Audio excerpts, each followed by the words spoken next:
Hello. Happy Thursday. We are back in Pyanodons after Tuesday's short stream. I am feeling better. Still not 100%, but my head is no longer splitting open and I can eat food again. So I'm calling that a victory.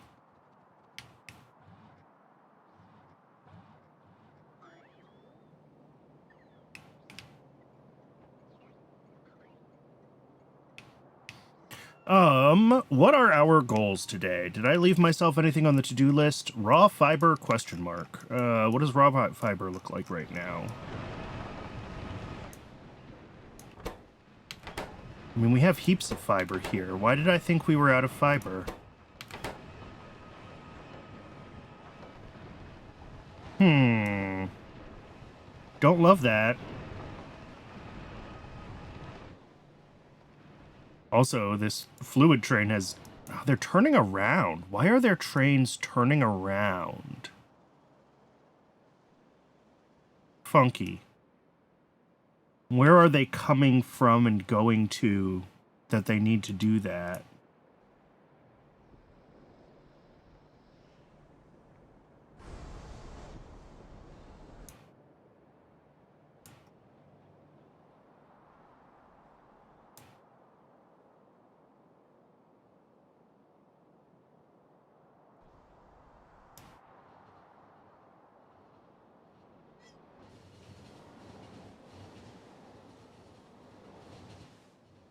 Yep.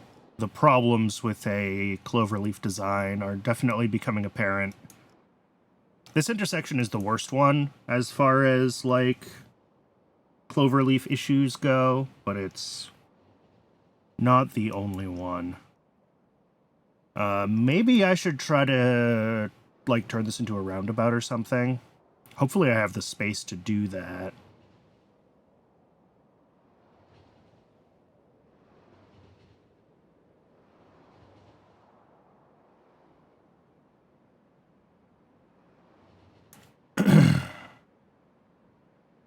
Although really what you want is like a...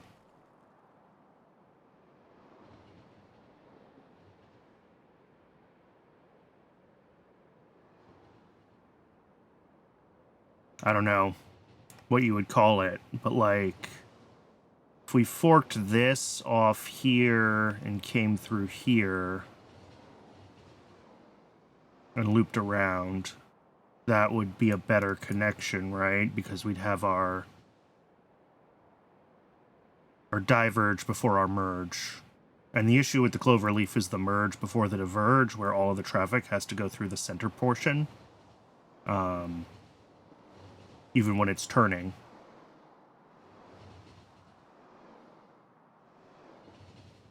So if we could isolate those paths, then we'd be in a better place. But is there space in this, and do I have the right areas for ramps and things? We might have to experiment with that. It seems okay now. This is the worst one in the whole base. This intersection and this intersection are the two really gnarly ones. And a lot of traffic flows through this path.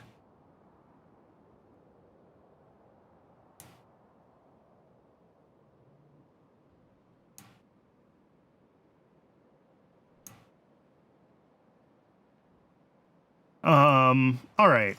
Well, raw fiber seems okay right now, so I'm gonna not worry too much about that. What I do think we can do is grab these LFR panels and go do this second LFR module. Oh, and we need to figure out... That's right, I forgot. We need to figure out getting more molten salt into the system so that as we expand with more panels, we have the... we have the space for it.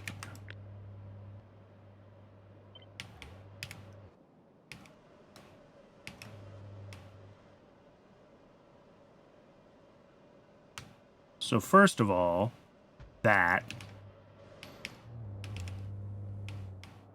perfect. That looks great.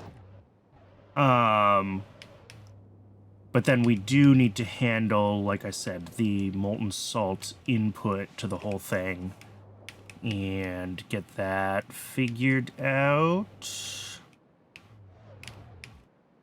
So we do have some, I think, down here.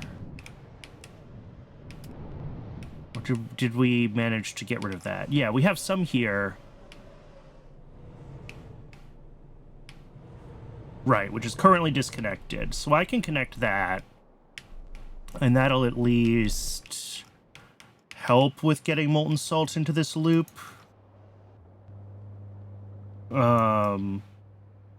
It's probably not enough, though, to fill up the second loop. So what I should probably do is just add, like, a train station here. Or extend this train stop here where the hydrogen void is. And then we can just grab a basic oxygen furnace and do molten salt right here, and then that'll just hook up. And then as we expand our LFR panels here, we can just continue to feed salt into the molten salt machine, and it'll automatically top up the system. For now, though, let's get it all hooked up with the salt that we have in the tanks, the excess that I had fed into the old system, and we will go from there. And we'll see how much more we need. We're gonna have to make more.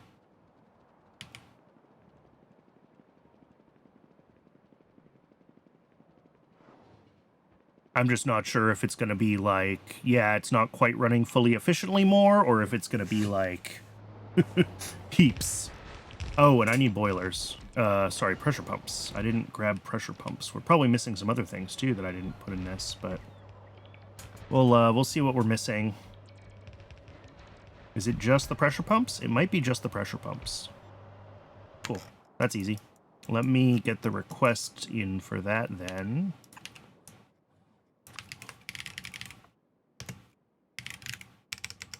And we don't really need this extra, are they Mark 1 or Mark 2s? Sorry. Pressure pump Mark 1s, no modules. Okay. We don't really need the second one yet, but well, we sort of need it. At worst case, we're kind of getting to be right on the edge of what our power grid can handle. So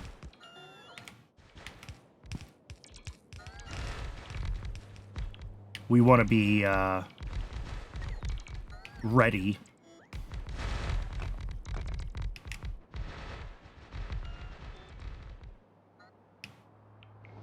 Pressure pump's the only thing we couldn't make? Excellent.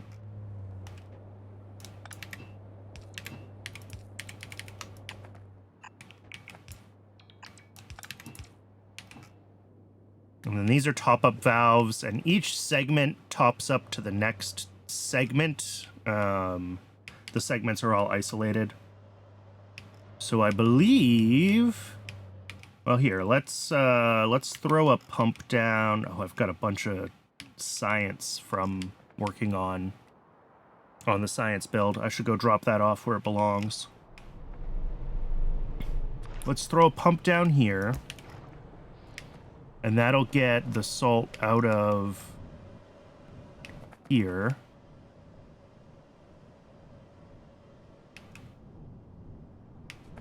I don't think we need any of this that, like, tries to extract or insert anymore on either of these. Like, I think we're fine. We've got, well, we're backed up on the hot, and there's very little on the input side, or on the out. The input or the output, depending on which machine you're looking at. The cold side. I think probably same here. Yeah, this side we're not as backed up on the hot. So this side actually could have more salt in the loop. But it's too late now. It already all got pumped out.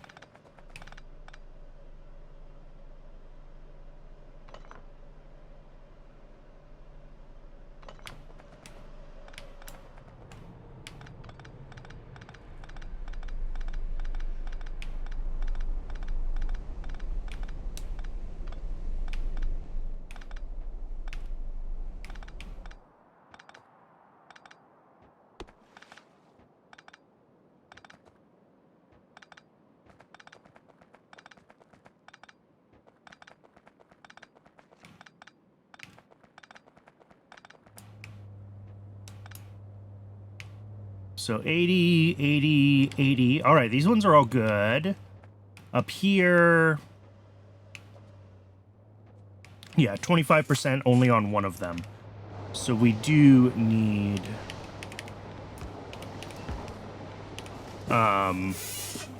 we do need more molten salt into the system. And that is fine.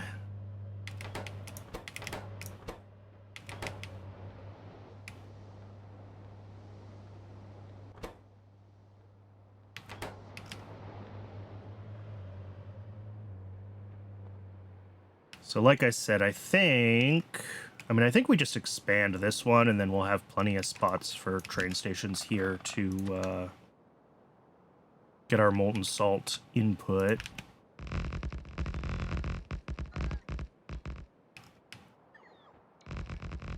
Am I out of landfill?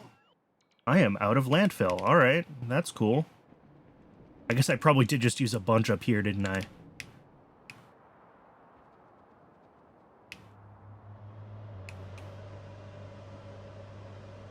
All right, well, this is, I guess because we're in low power mode, this is slowly accumulating, slowly buffering.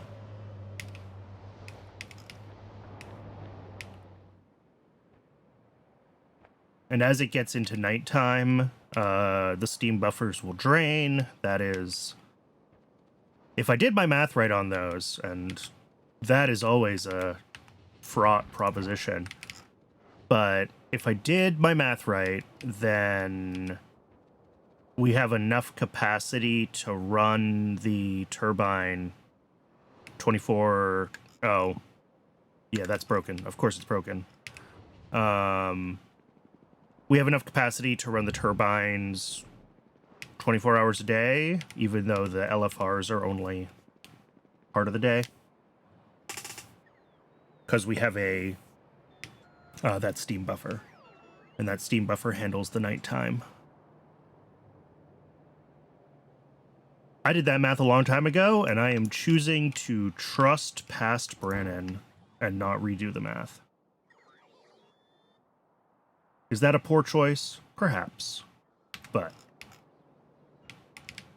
so be it.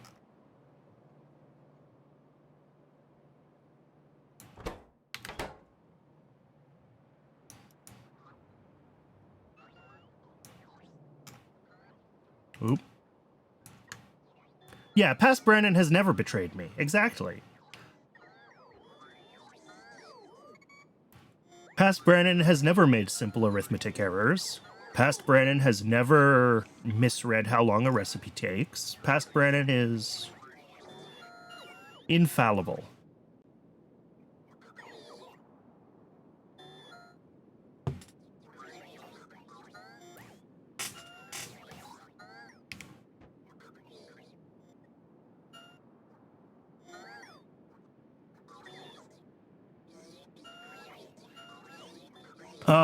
Okay. We do need to be making a little bit of molten salt. I think I have... Oh, it's way over here. Do I want to try to find this and salvage it? Maybe. Somewhere there is a...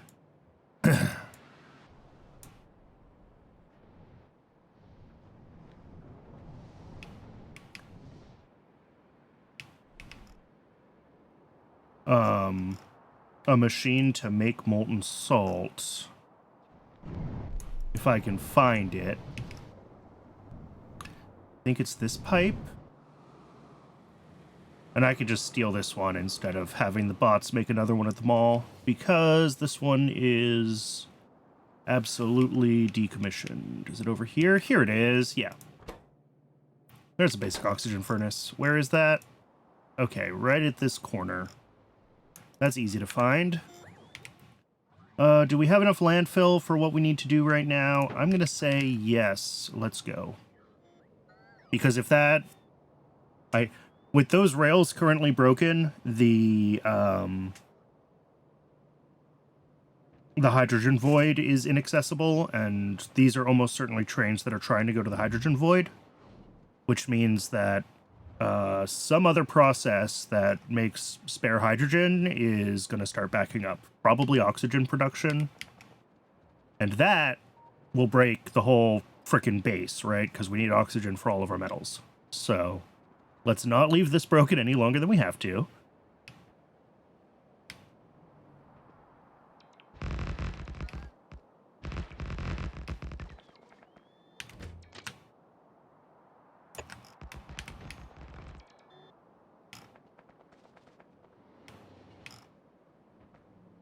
It was the other side. It was the flue gas output from the hydrogen void. Either way, don't want to leave it broken.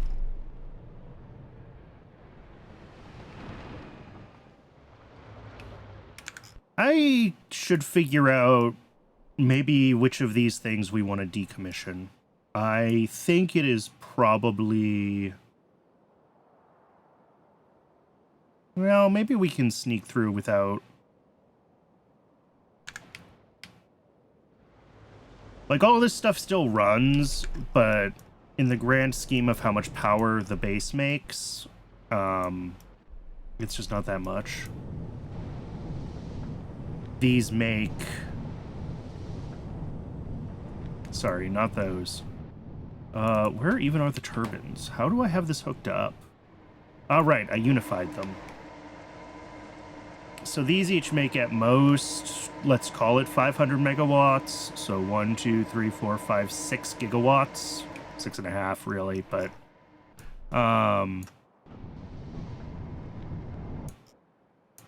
compare that to these that are each making 9.5. So one of these builds replaces all 4 of these early biomass plants.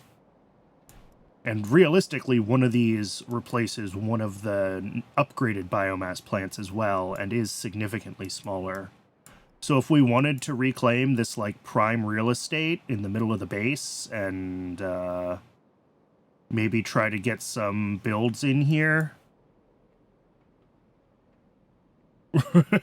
Everything else is a pain in power. Here's an 8x8 structure that produces more than a quality fusion plant. Yeah.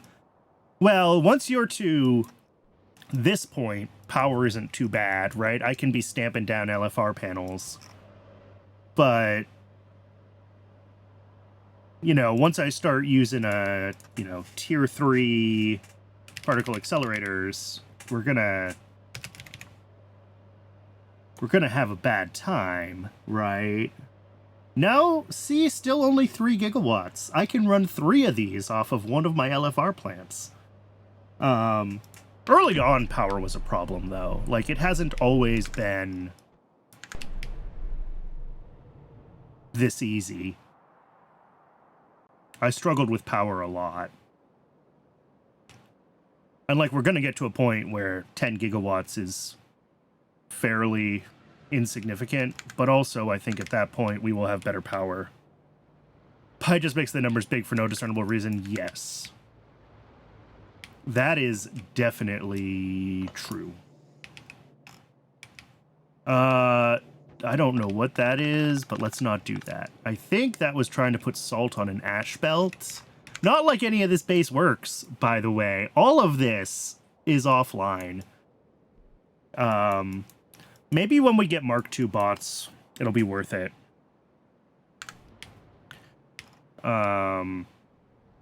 Like, at some point, I need to tell the bots to start tearing up all this old infrastructure and, like, saying I have a 100 gigawatt base in Pi is practically meaningless. Yeah, I mean, with the new build, we're up to supposedly 45. Probably pretty close to that, actually.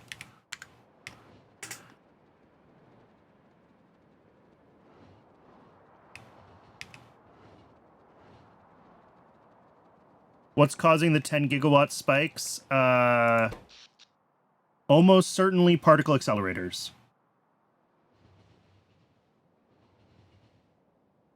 Yep. It's uranium and plutonium processing is, well, really plutonium processing. It's these guys. 5 of them that turn on and off simultaneously.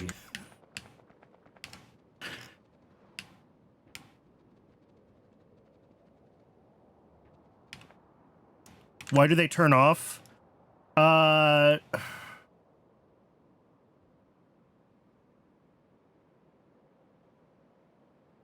Largely because I didn't want to make all of this bigger. They're slightly larger than we need for our plutonium consumption, and I was having issues where when they were running full time, we were backing up on certain isotopes. Although now we have like nothing.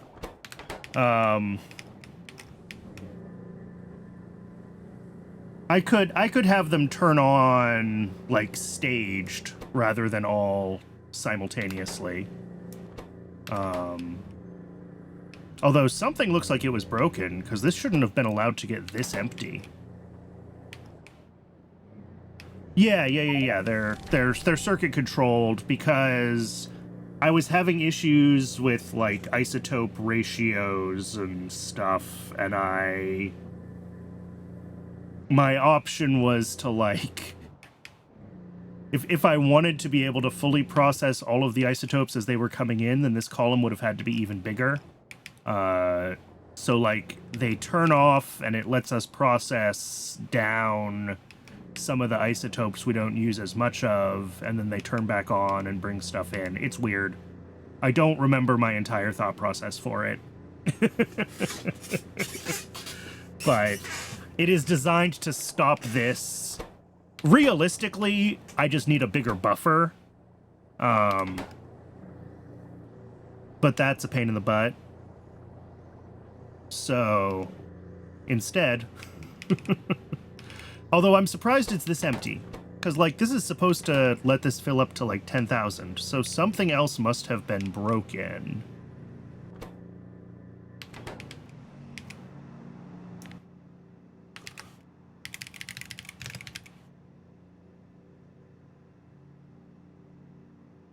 I could do the P part of a pit. Yes, I could do a P. Right, I mean, just have them phase on, right? Depending on how much is in here. 10K, 80K, 40K, 20K. Constant. But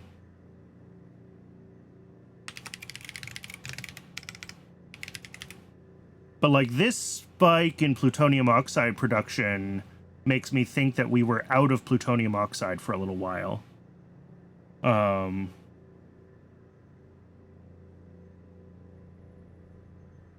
So why were we out of plutonium oxide? Plutonium oxide is either the plutonium peroxide or the ethanol.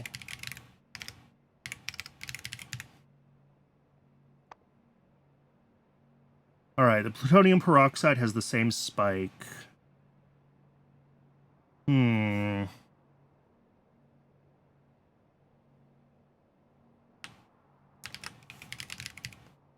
Ethanol looks fine.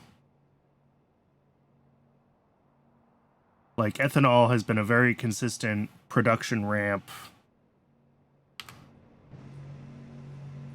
I'm not sure. I'm not sure why this system is way under what it should be.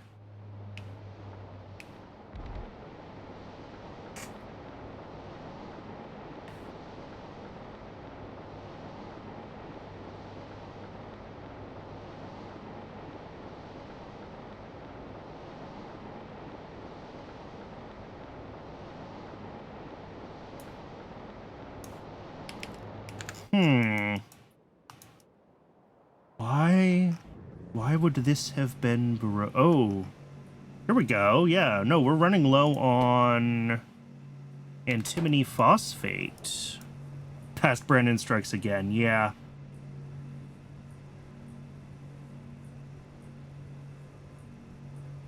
Clock just runs continuously and have a single arithmetic that it just... That would... Yeah, that would work, Ravager.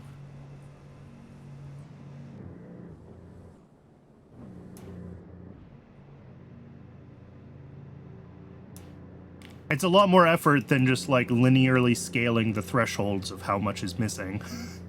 Right. Although it would do a better job of more finely...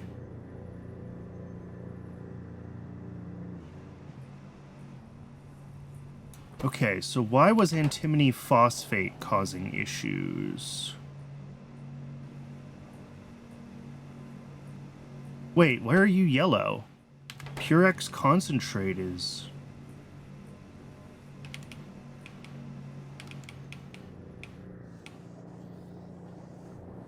I mean, that's fine. That gets reprocessed.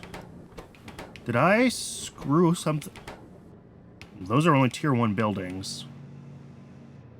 Maybe that's the issue. Maybe I was supposed to upgrade these to Scrubber Mark IIs. And I didn't. 4.5 Purex concentrate. This produces... That's not right.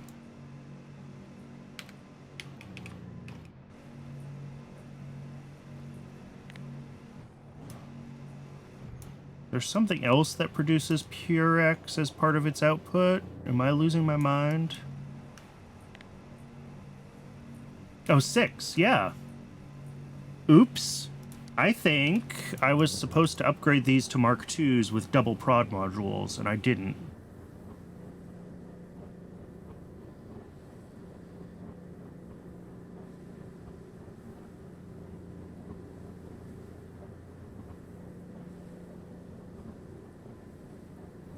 Yeah, it reduces power variance because you have some that are running more continuously than other ones. Yep, that makes sense.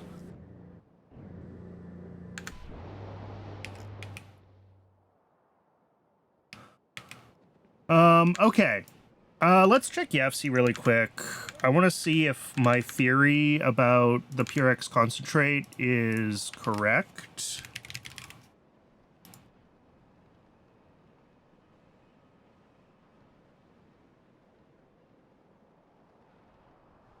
Oh, this says 2 Scrubber Mark 1s without prod modules, but I have prod modules in them, which pushes it up to 2.3. But really, if we make them Mark 2s, then yes.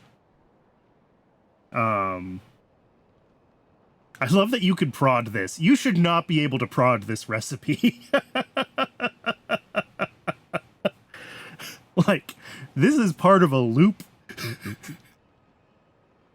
I know that you're not able to prod the, Well, I guess you get a small enough amount, even if I was able to put, like, prod 3s in here.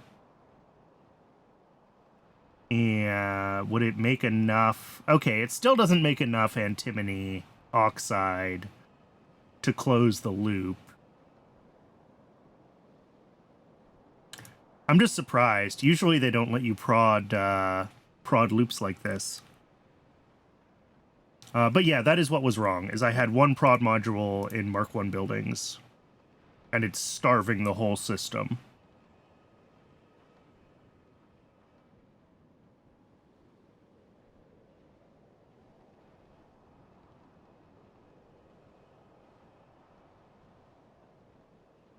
I mean, a PI controller solves 95% of the problems that a PID controller can solve, right? You very, very rarely need a D term. Okay, this is a quick fix at least. We'll add the second prod module and we'll upgrade to Scrubber Mark IIs. We may as well. So I need 2 Scrubber Mark IIs and 2 prod modules at the mall. And then while I'm waiting for those to build, I'm going to go ahead and set up the salt melting step here. To top up the solar. And then after that, we'll figure out what else is broken, because there's always something.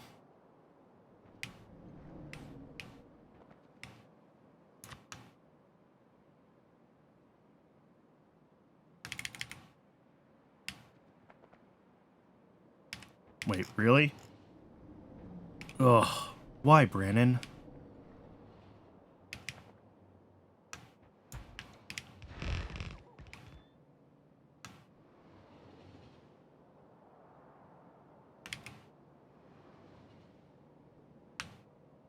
Derivative is for oscillations? Sure. I did only very basic controls stuff. But I would believe that that is what derivative helps with. Prevents overshoot. Yeah.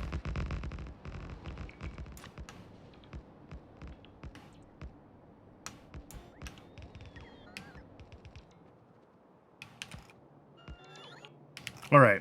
So our inputs here are going to be salt,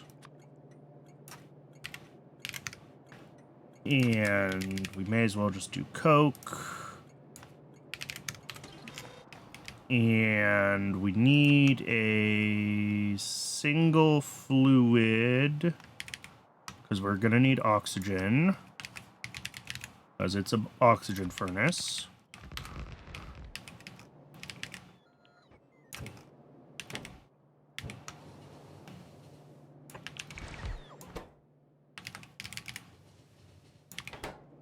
Oh, I lied. Okay, never mind. Oxygen furnace does not always need oxygen.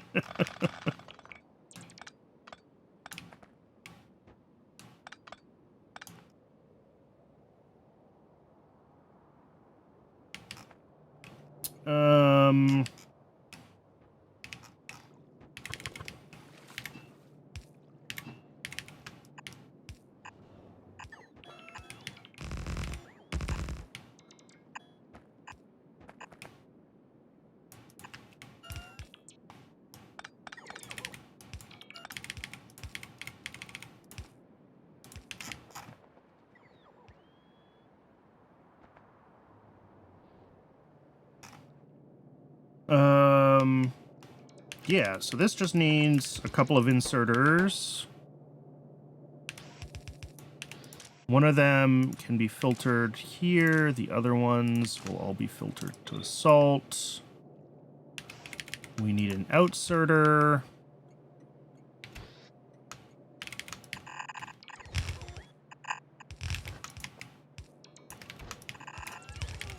Oop, and this is going to be an ash, so this needs to be a high throughput station.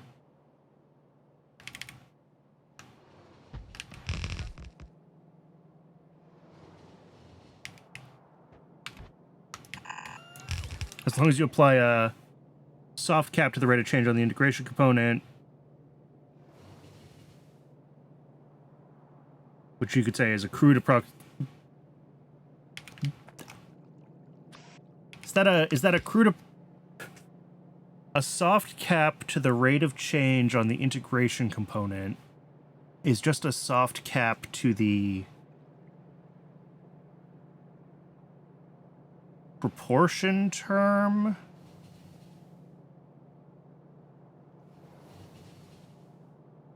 When applying it to the... Is that a derivative? I'm not sure.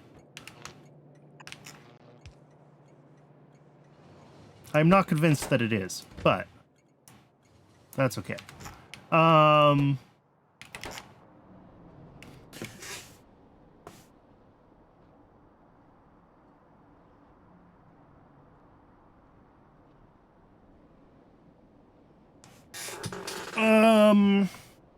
Okay, is this done? Do we have everything we need for this to run? Well, it needs Coke delivered, but... Right. Yeah, you slow down if your rate of change is too high.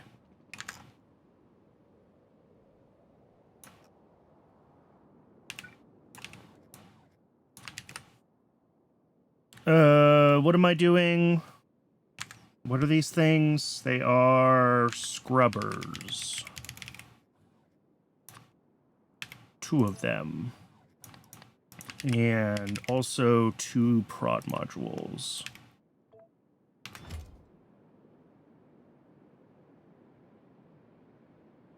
If you're wildly off of where you want to be the integration, right. So yeah, I guess it does by slowing down the integration component, you can achieve the same effect as having a derivative component in certain regimes. When you're wildly off for a long time, it still limits the integration or limits the overall rate of change.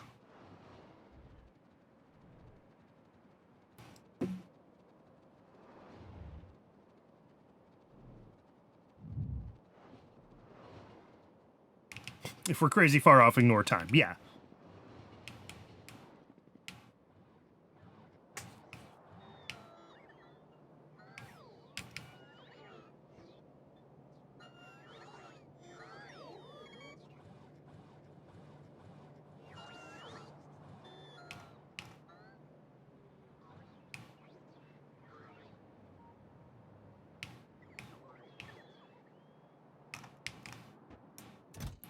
Waiting for the scrubber. Ooh, do I even have scrubber Mark 2s? I do. Good.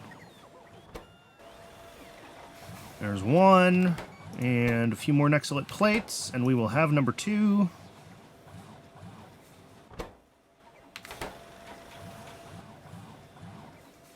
Cool. And we can go fix nuclear. Hopefully this is the only thing that's wrong with nuclear, was the messed up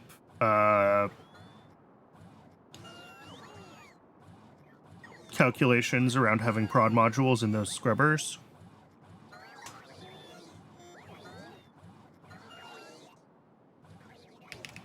The D in the pig controller stands for don't, yeah.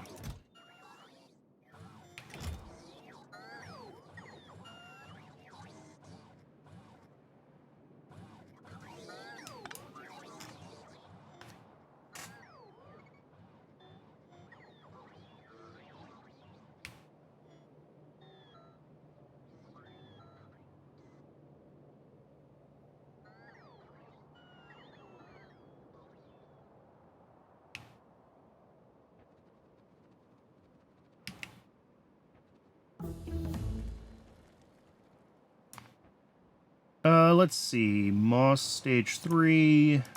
Gold. Turds. More turds. I'm happy to just keep running older sciences while we wait and fix bugs and make sure that PySci 3 is actually running correctly before we start trying to run PySci 3 techs. So I'm going to keep scheduling all the techs that we've been missing.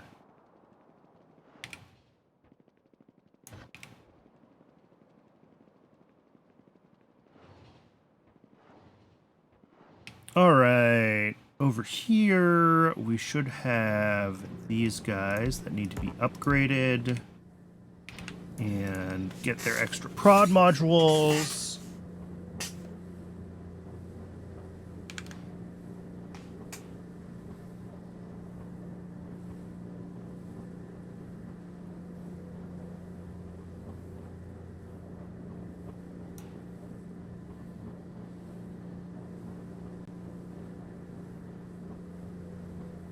This is dangerously close to being phosphoric positive, I just realized. I was looking at the antimony, and it's definitely antimony negative, and obviously plutonium negative. But, like, if we make the phosphoric, we're at 12.7 versus 13.2. With a Mark IV scrubber and higher tier prod modules... 23.2. Oh, yeah. Oh, yeah. This is super phosphoric acid positive. It's not at my current tier, but it will be eventually. Fun to see. Good to know.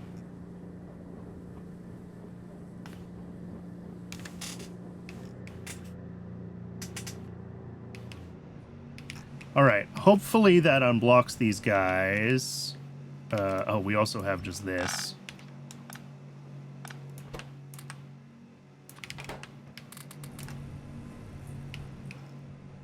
Oh, maybe it is if I use both. I didn't double check with the phosphine.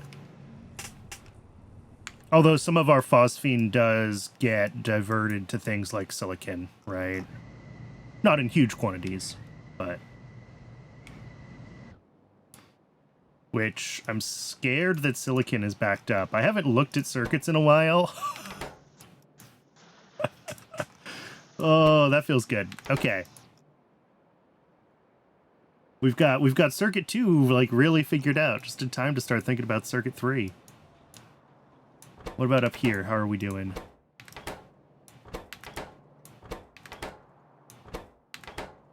Beautiful. Absolutely beautiful. Down here, mech parts 2. Okay. Brakes are not. Why are brakes not running? Brakes are missing cellulose. Disabled by control behavior. Oh, we don't have advanced small... Ooh. Still?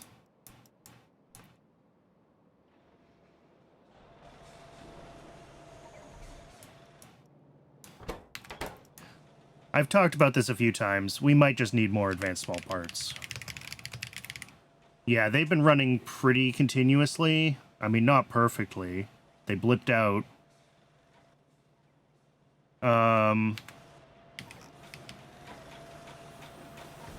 Unfortunately, I don't know what they would have blipped out on.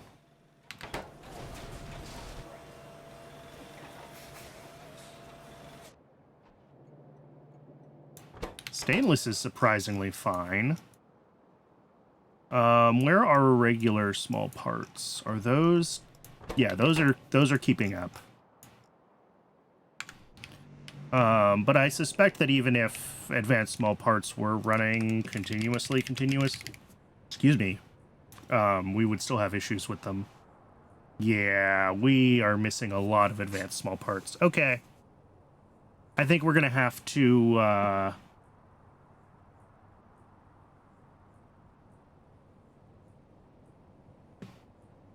expand advanced small parts. I think that is unfortunate, but necessary.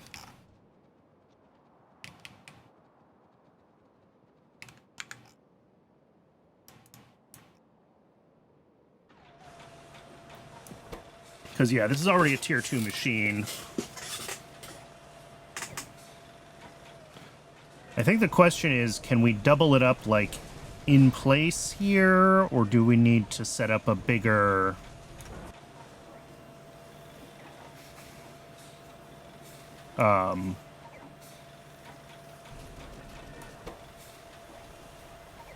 do we need to set up a bigger area to get all this done? Let's look at it. Let's see what doubling it looks like.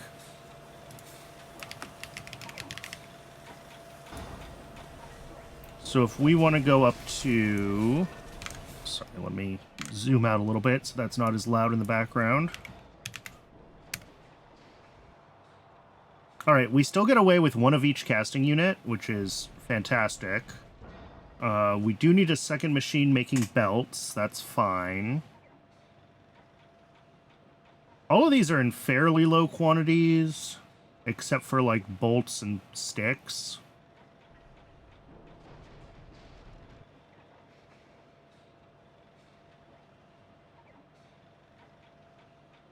Two, 4, 6, 7, 8, 9, 10, 11 inputs in total.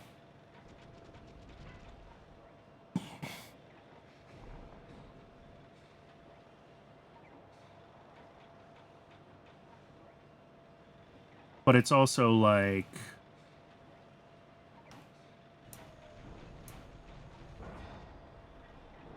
a lot of items a second. So trying to put this on a sushi belt would be a pain in the butt. What's our total? Show total input output. Yeah, 48 a second.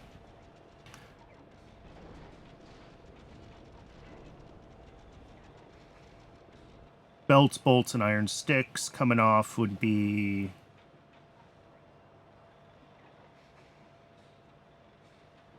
30, only 18 a second. I mean, that would fit on a red belt.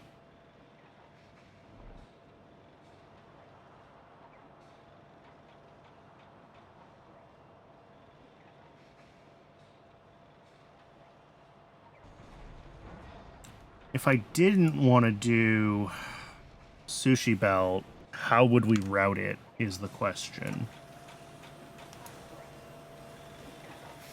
Because we're going to have like 6 belts of input. You know, actually, that's doable.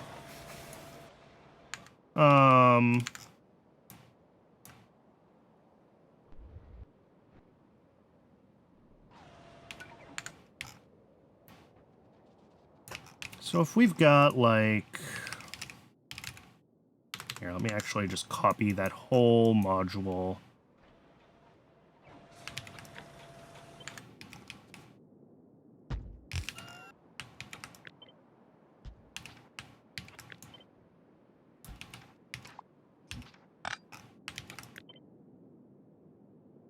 So we're going to have like 2 of these, right? They each make 6 a second. So like that. There's our output. And then 1, 2. We do the old,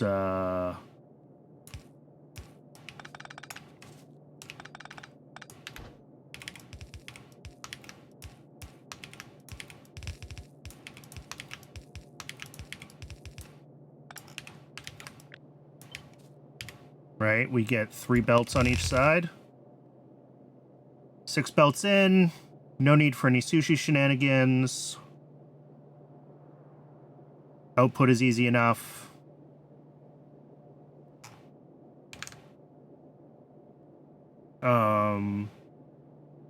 Yeah, bolts and sticks should come out stacked, right? Because they're coming out of the auto output, the poop chute. So we don't have to worry about belt limits. 20 items a second on bolts is a lot, but whatever. It'll, let's see, our belt stack size is 4, so half of a belt can do 30 items. So yeah, it'll still fit. It'll still fit on half a belt with 2 of these machines.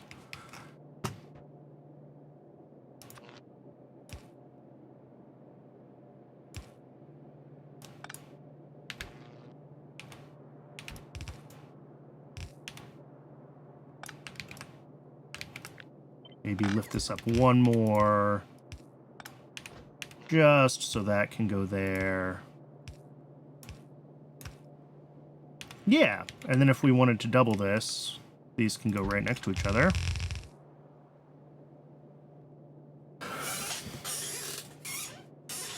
But going this big starts to be a problem with, like, being able to run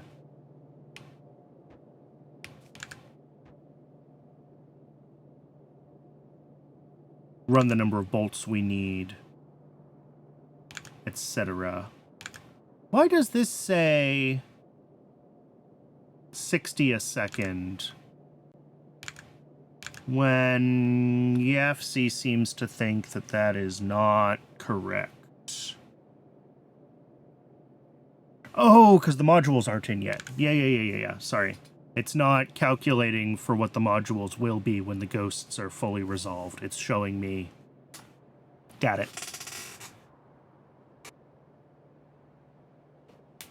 Okay.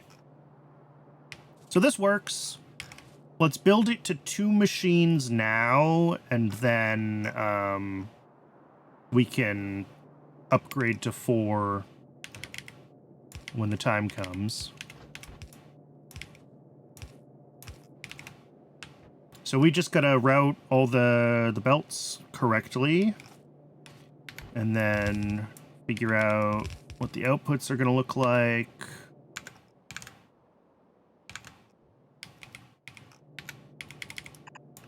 So it would be something like that. A little more compact.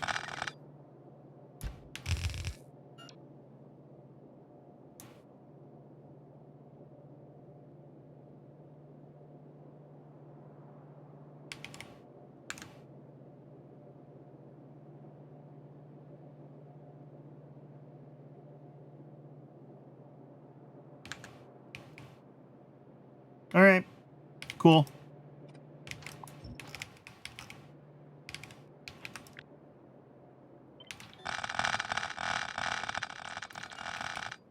So as far as what we need to add to the system, we need 2 more factories because we need another one for belts. And we need 4 productivity modules to go with them.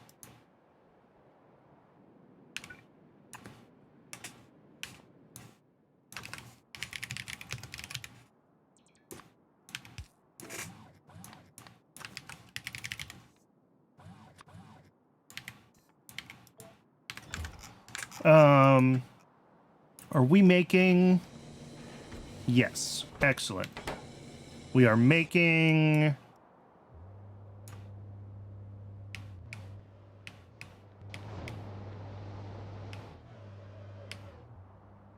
salt, and it is slow, but it is slowly accumulating.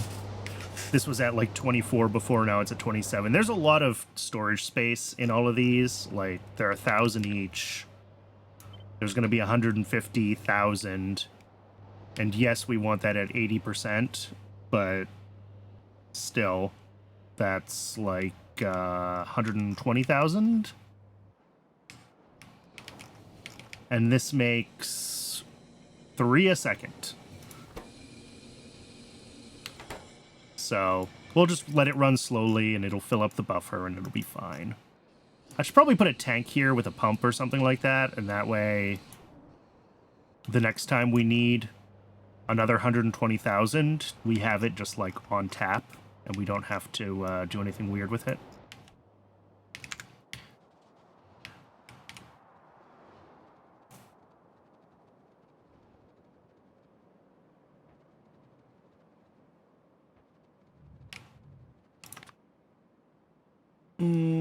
Definitely this patch can go.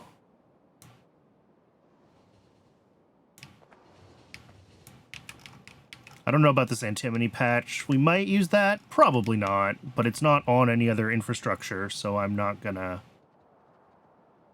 start an 11-hour timer. Is that how long it's gonna take?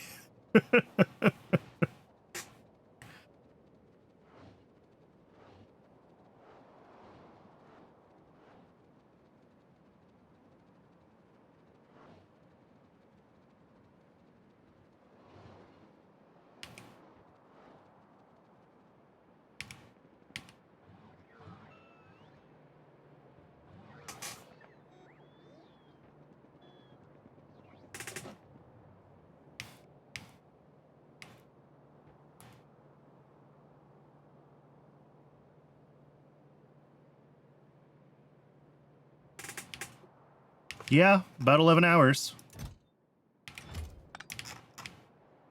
Maybe I should upgrade that to a Mark II or throw a speed module in it or something. Maybe.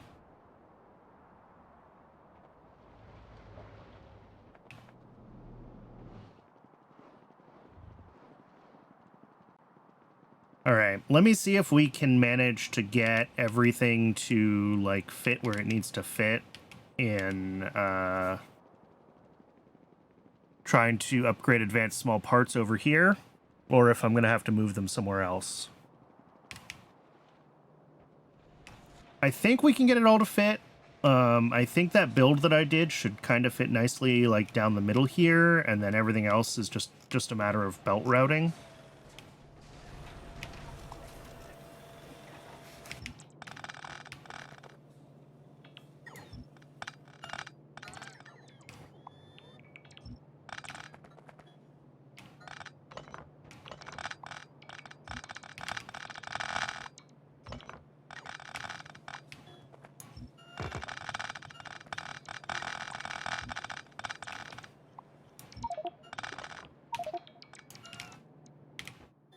Let me see what goes in different places here. Glass and titanium all goes in that one. This one gets small parts, and this, and this, and this. Over here, we get some of that. And Twitch is telling me that it is ad break o'clock. It has already been an hour.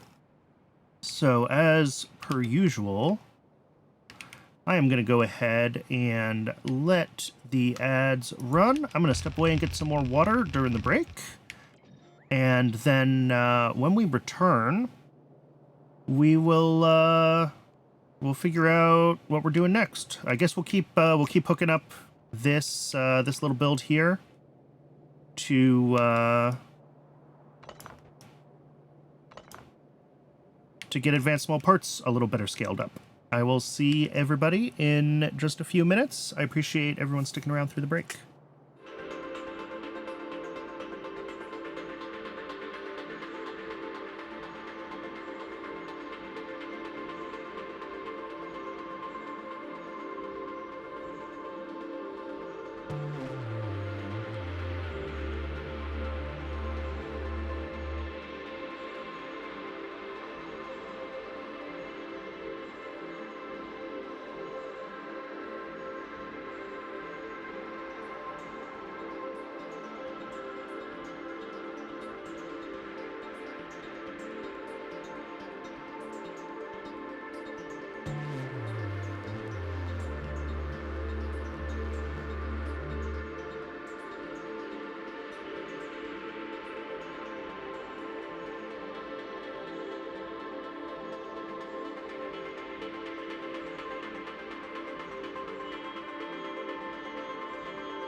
And we're back.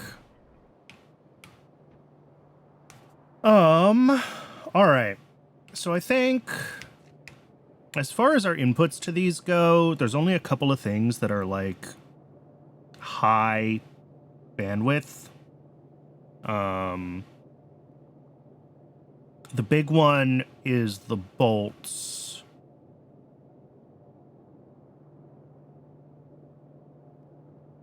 Really, it's just the bolts. All right. In service of planning ahead for scaling this, I think because we have a odd number of inputs, right? 4, 5, 6, 7, 8, 9, 10. Yeah, we have 11 inputs. I think I'm going to dedicate an entire belt just to bolts. And then everything else will be routed elsewhere. But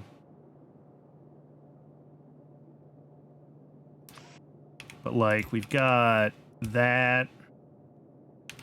And then we're going to have like, oh, wrong. That's like bolts in.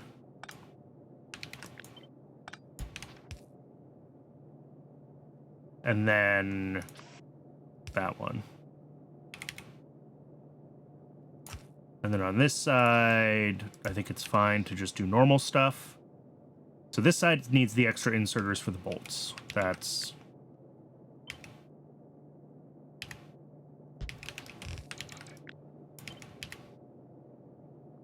That does not.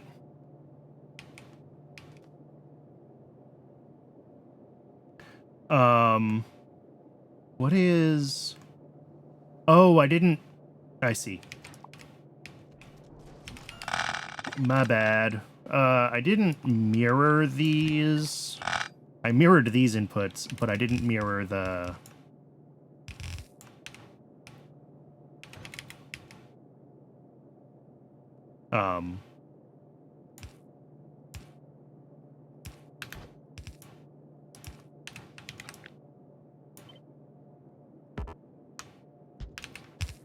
the, like, underground routing.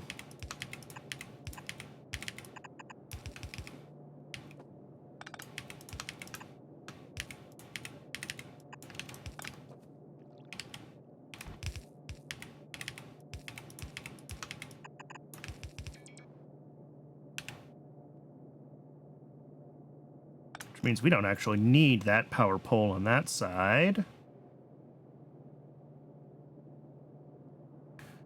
The question is, are these going to be enough inserter capacity with, like, hand size, etc.? And I guess we will find out as we start to hook everything up.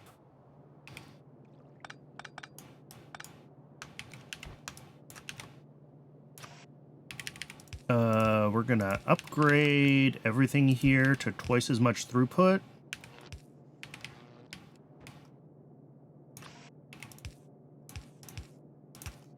Because we might need it. Actually, what I think I'm gonna do, we're gonna put this all right here.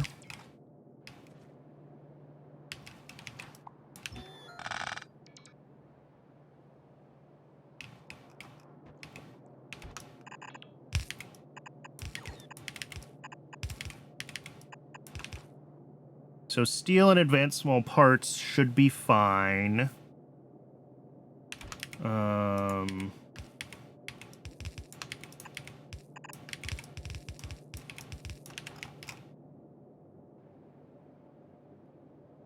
And then this needs to be for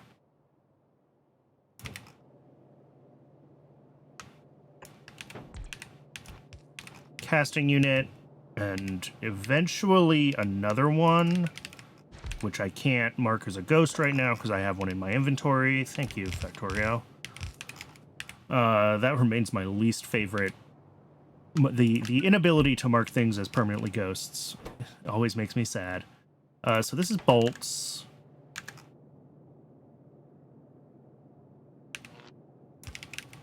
And then this one is going to be sticks. And the other side of this needs to be...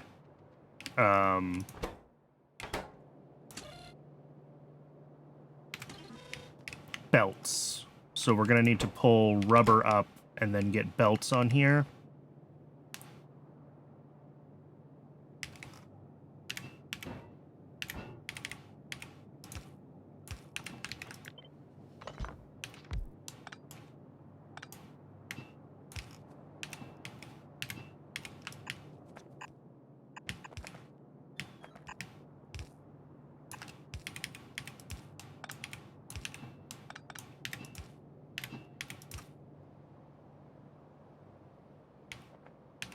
And then hot air, we're going to have to use the old pipes for, unfortunately. Just because we still have other stuff, and I don't want to change all the pipes around. Okay. So that should be hot air and molten iron in. And then we bring in the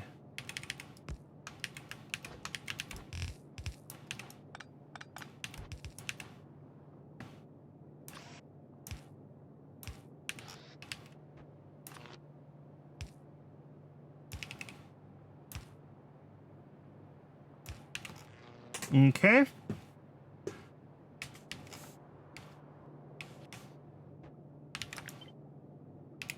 So in theory, this one can get doubled eventually.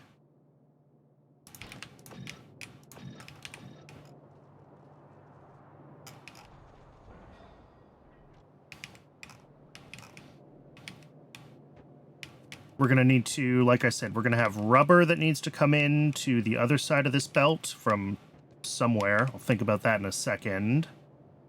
And then these other belts are actually gonna...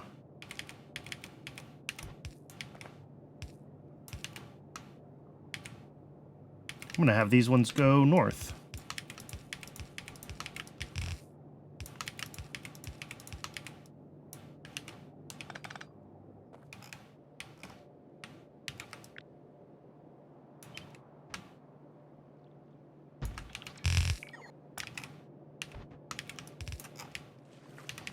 Because these ones are gonna be these two things.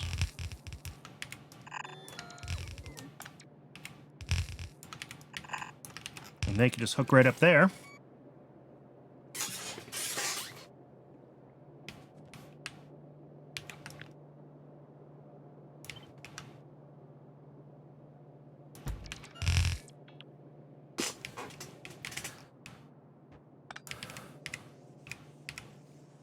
How much rubber are we pulling in? 1.67 a second? Okay, that is just one of these guys.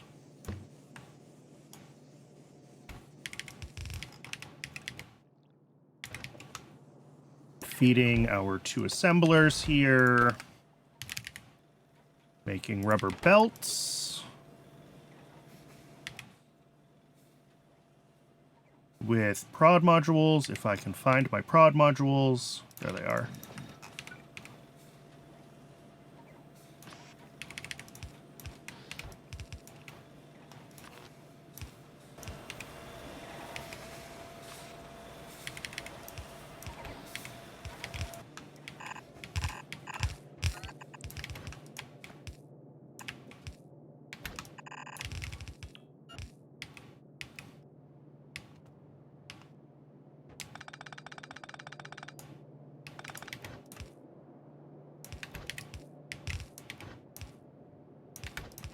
There we go.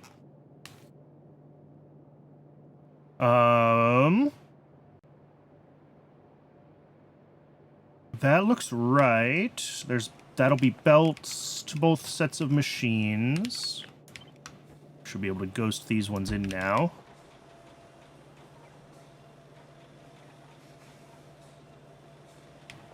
So what are my concerns? My concerns are really titanium. Which, you know what? We can handle that concern.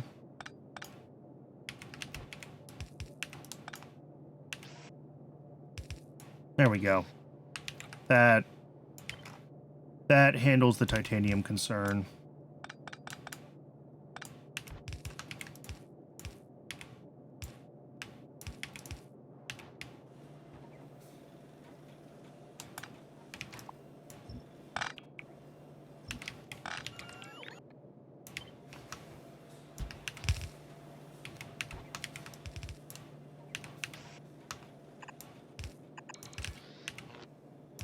Now we have just an extra inserter on these belts.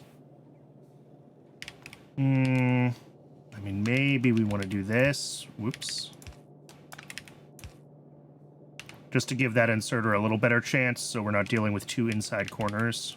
I don't know how much that's really going to matter, but you know what? It doesn't hurt to be careful.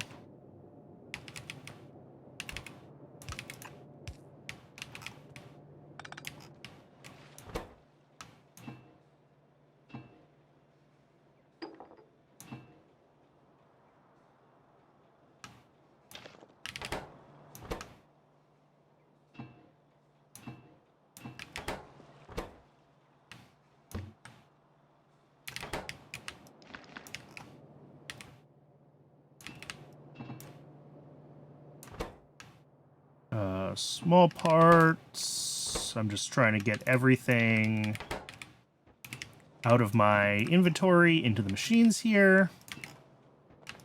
All right, output. That's done.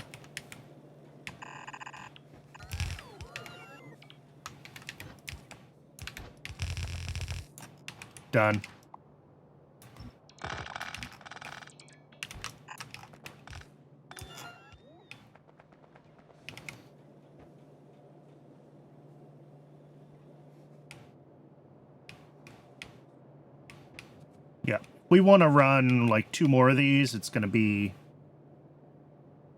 well, we're going to have more upgrades to do. We're going to need more machines making belts. We're going to need this machine. Although in the grand scheme of things, it's not going to be that big of a deal, I don't think.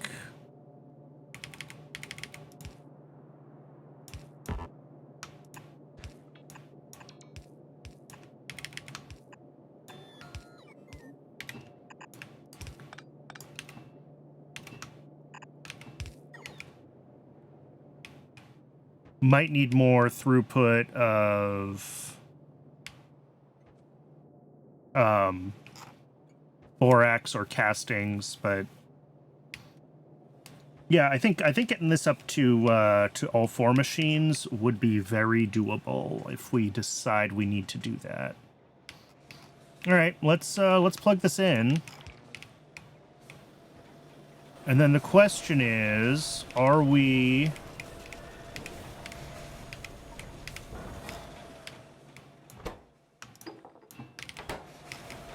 keeping up with all of our inputs? And it looks like it.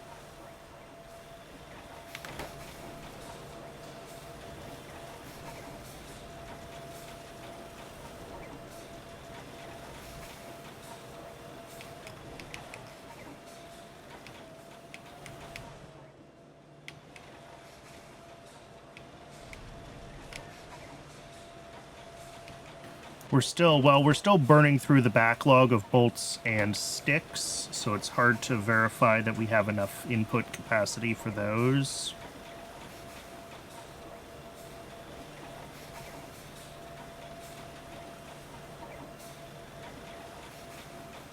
But everything else seems like it's doing fine.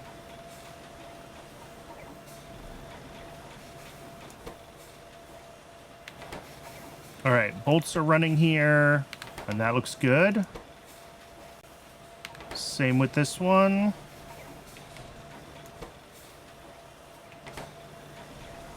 And sticks are going to be fine. Sticks are not anywhere near as big of a deal as some of the other ones. But if we do need a little more throughput on this belt, it's easy enough to add one more inserter here. We have the power slot for it. Okay. That is a lot more small parts, or a lot more advanced small parts, I should say.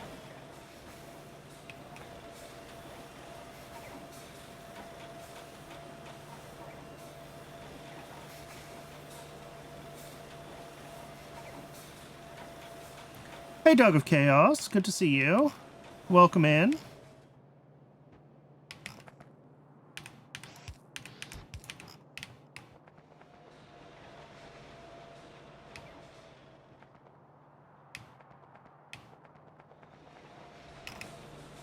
Okay. I'm reasonably happy with this.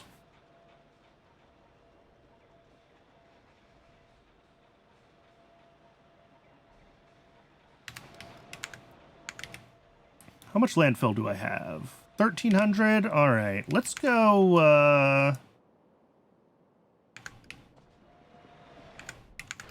I'm gonna go do a couple of things. One, I want to go drop off these science packs that I've been carrying around in my inventory, because I don't need them in my inventory, so we'll bring them back to the labs. And then two, I want to look at getting this train path here, like, connected up here, and how I figure out how I want to route that around the edge of the lake. We're going to have some landfill at the edges of the lake. It is inevitable at this point, just with where I have already built things. But getting that hooked up will give us an idea of, like, where we might want to have another, like, box of stuff to the north where we can get some more train stations in.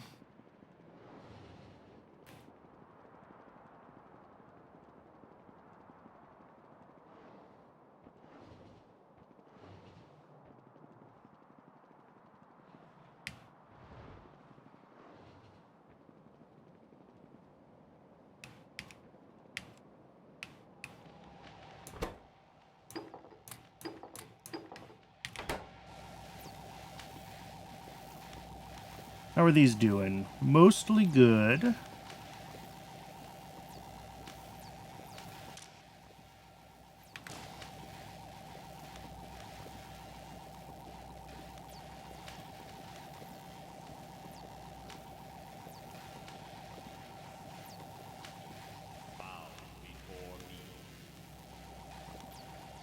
Yeah, I mean, this is good enough.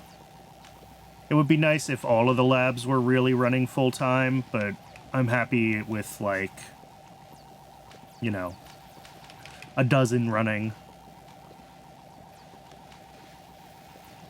I don't know if we're even going to have the science packs to run all 8 of these at full speed once we switch up to the next tier, so... alright.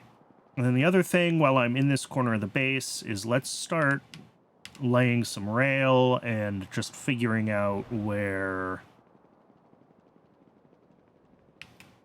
this stuff is going to go. So if we go right here,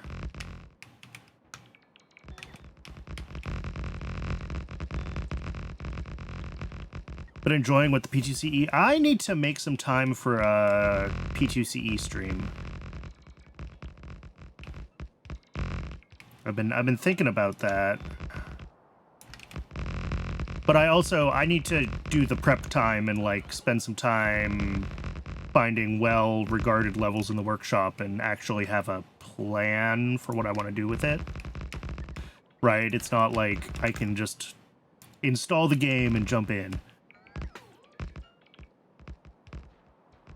Whatever I do, don't turn on refractive fizzlers. I bet my computer can handle it.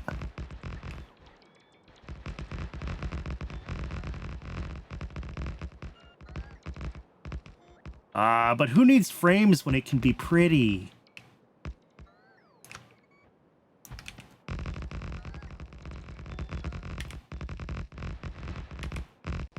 Alright, as expected, I am pretty much out of landfill. Ooh, and we are dangerously close to intersecting. Is it actually going to Ooh, we go past it. Okay, good.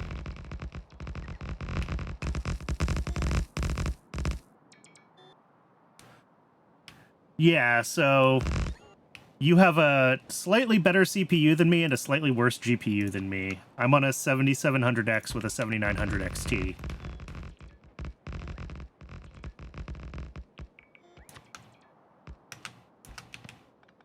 The X3D processors weren't out yet when I built this machine. I built this pretty early in the AM5 life cycle.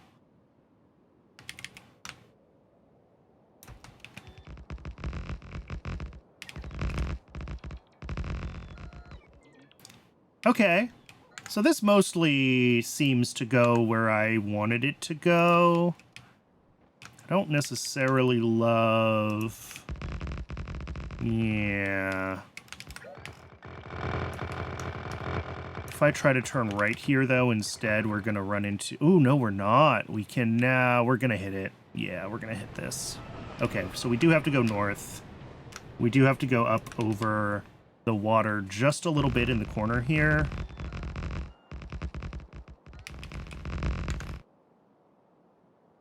I guess I just go straight up and we accept that we're kind of cutting off the corner of the lake entirely. I think that's the path.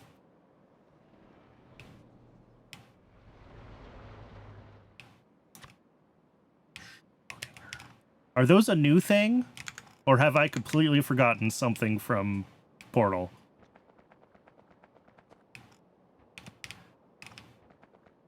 What is going on here? This is... Oh, this is powering a radar. And this is the power... Right. This northbound one is... Yeah, this is my geothermal. Which is what powers the power plants. I've got tiered power. Okay, so when I run this through here, I just have to make sure that I appropriately reroute the connection north-south through it without connecting here.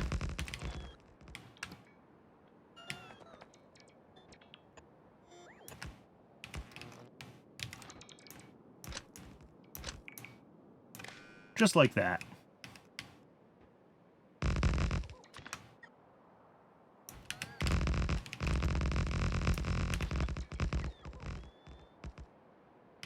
Ah, they're an unused thing from Portal 2. Okay.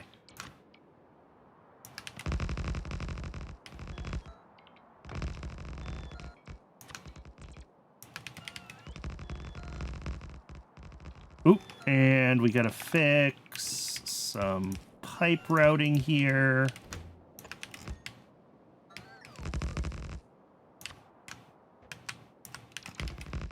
Hopefully, I mean, it seems like for the most part... Oh, am I out of rails? I'm out of rails. I'm out of rails and landfill, so all the rest of this is just going to be ghosted. But it seems like this this hooked up fine. There we go.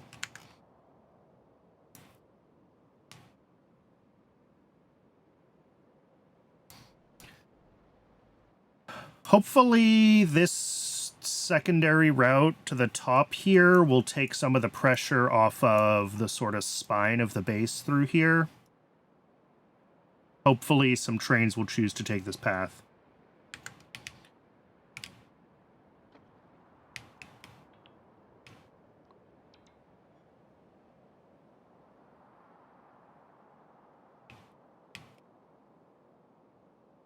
Oh, that's a fun, that is a fun sounding mechanic, actually.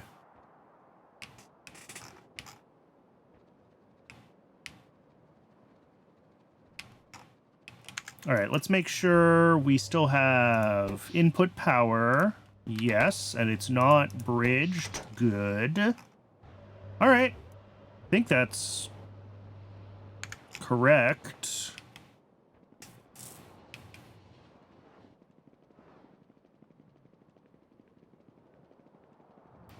I just need a lot of landfill and a lot of rails if I want to go finish...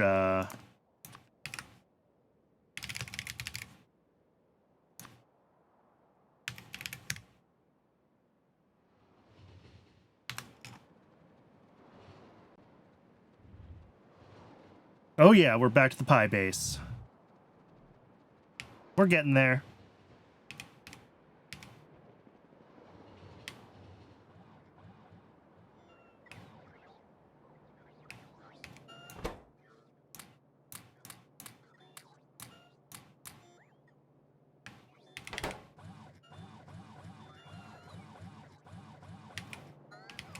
And where's landfill? Landfill's coming out of one of these ones. Grab a few thousand landfill.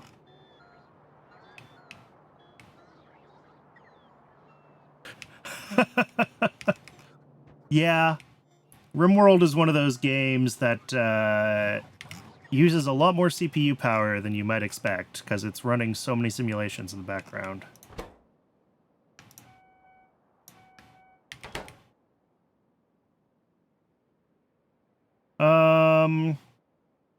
Oh, rails. I didn't get rails. I got everything else. Where's rails? Oh, there's all the bots trying to bring me rails, which means rails are down at this end somewhere.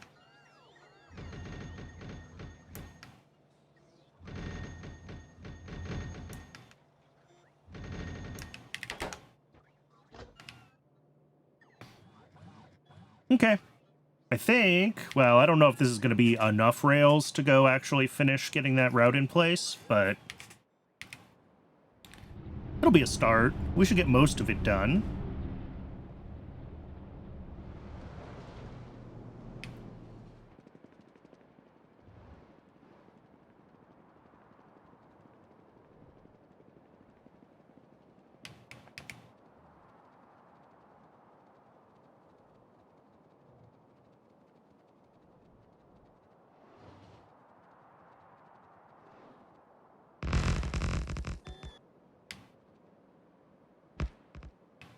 What I didn't grab extras of, that I might regret not grabbing extras of, is large power poles, although most of those would have gotten put in place.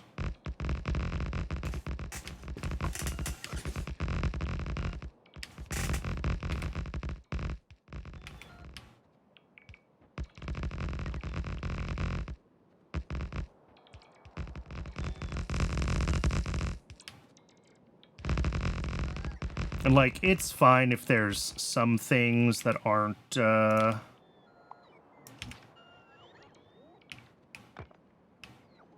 aren't fully built over here. We'll get them built later.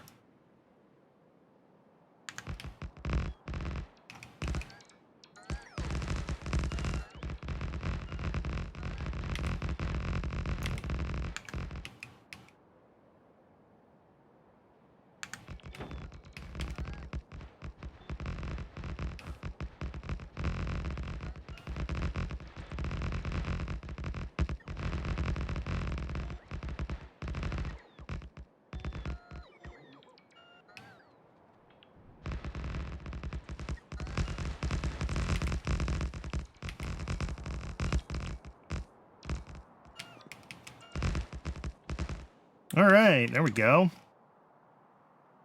Let's see. I need to get a radar in place up here for that corner. Oop.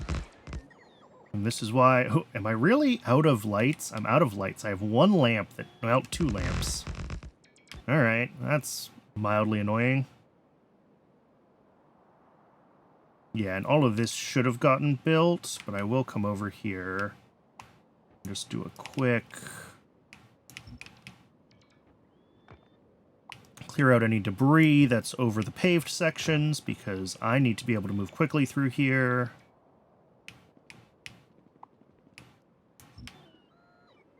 If I don't clear these out now, then I'm going to bump into literally every single one later on, and it's going to really tick me off. Hey, trains are already using the new path. All right, theory proven. This is a useful path. For at least some trains, at least some of the time.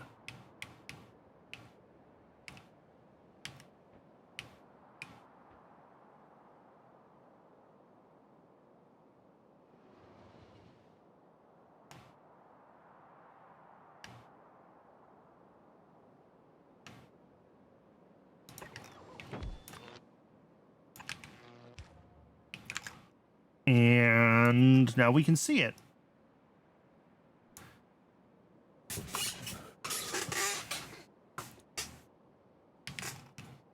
And eventually, I might tear up these old power plants and we can maybe reclaim some of this space for other purposes. Otherwise, I think we kind of go north from here and over, and we can hook up, I don't know, over here somewhere.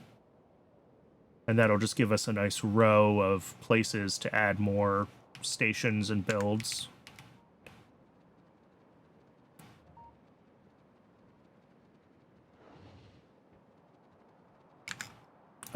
What else do we have for little fixes right now? Is Science 3 running yet? It is not. And it's not running because we don't have Paragen. Okay.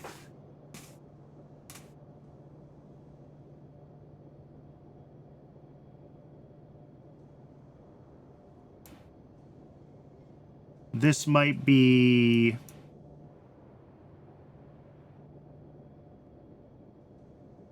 I had talked about this a little bit on Tuesday. We rely on a little bit of Negasium spoiling. And if it's not balancing itself well by default, then we might need to say that, like, we always have a little bit in a chest or something.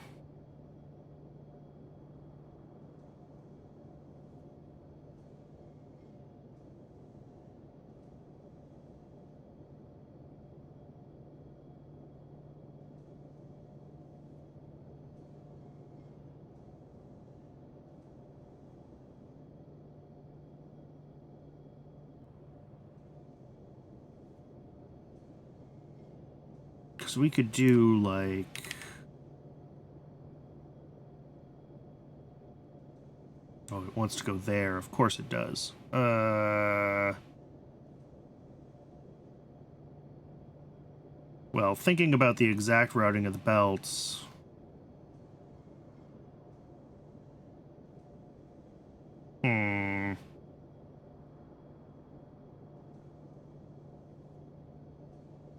Really, I want it there.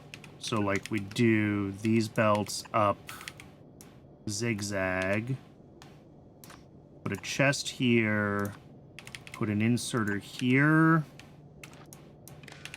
And then set this to a threshold of...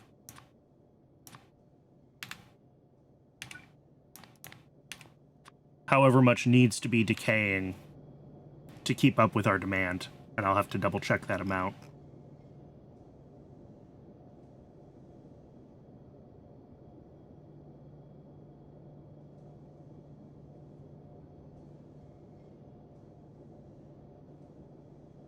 Right, because if we look in YAFC for PySci 3, we can see that we rely on 0.0083 a second.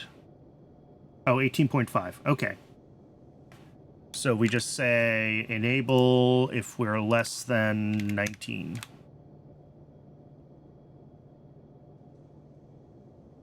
Oh, and this one needs to be filtered to Paragen.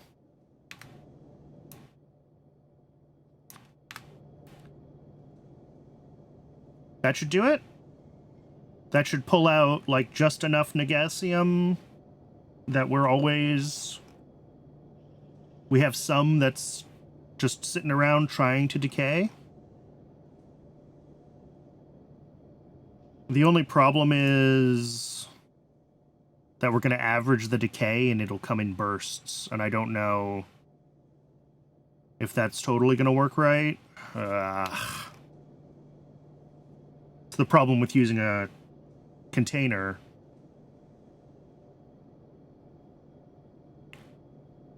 It doesn't have to be a container, does it? Lol, lol, lol.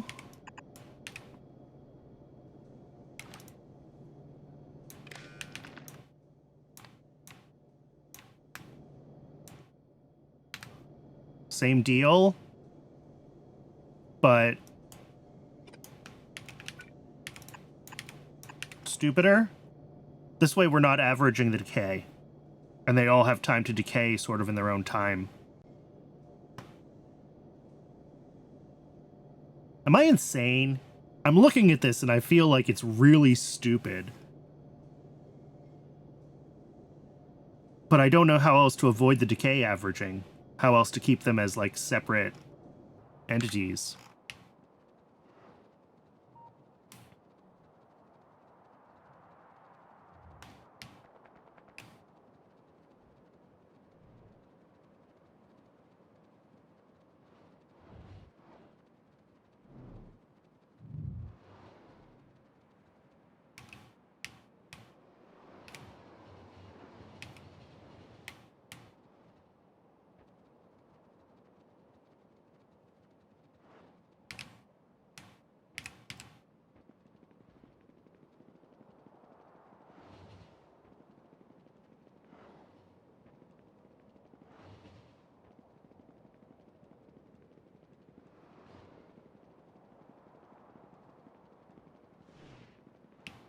But let's try that. Let's see if this is able to do what we need it to do. Averaging out the... Or not averaging out the...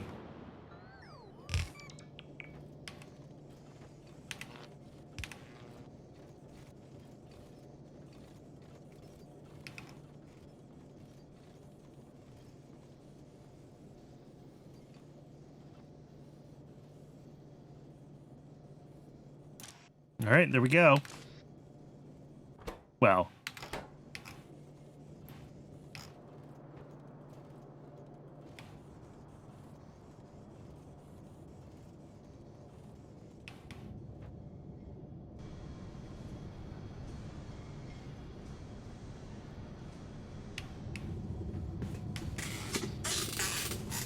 Yeah, and this is running now.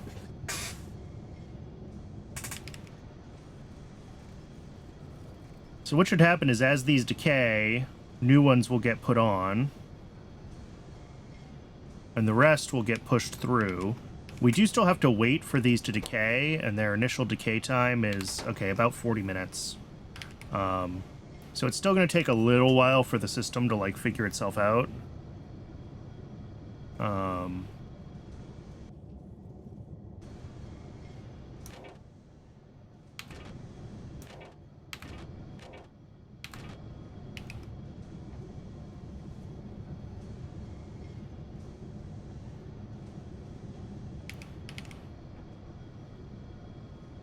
Yeah, we're still going to be stalled for a little while, and some of these ones are going to decay, so it should balance itself out, I hope.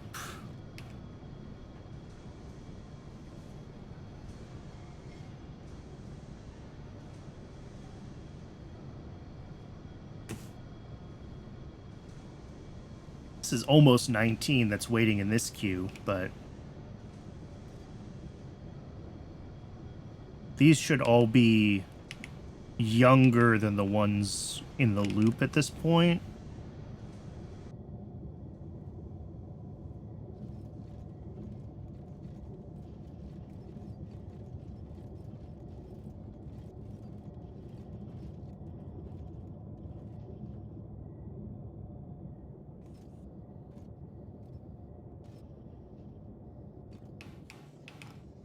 Yeah, now this is disabled by control behavior because we have both things queued up.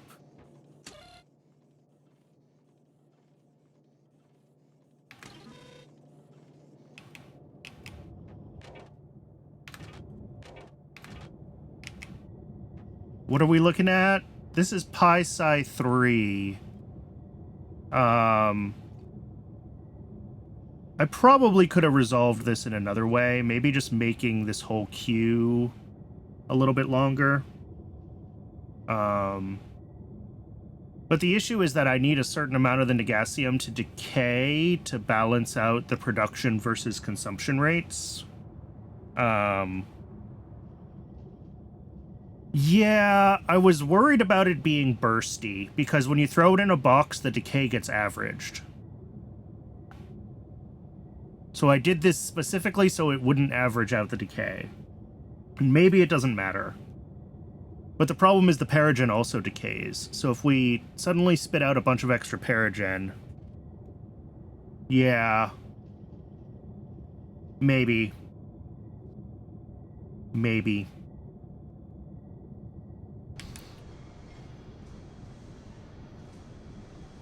Honestly, it's probably good enough to just do... Yeah, I mean, the box is probably fine. Let it spoil. Well, that was the plan. That is the theory. But then... Yeah, it's all made in one crafter. It makes both types, and then we need one of them to spoil a little bit to make room for the other one. And what was happening, and it's happening here again, is because we didn't have a big enough buffer space in this belt for the Negasium to spoil down. We're constantly blocked and can't make the Paragen. And like it should eventually balance itself out, but I was hoping that we could keep it running more stably if we pull out what should be spoiling. Pi treats everything as catalytic. You don't preserve spoilage when crafting. I think it depends on the recipe.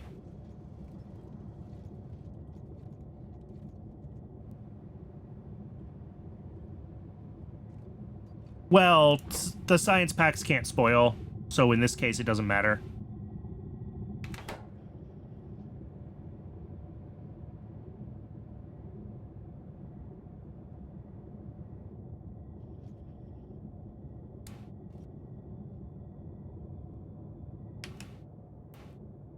But yeah, this is the state that I want to see it in, where we have, like, Paragen and...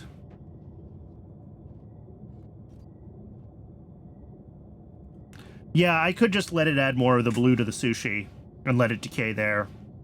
That's probably fine.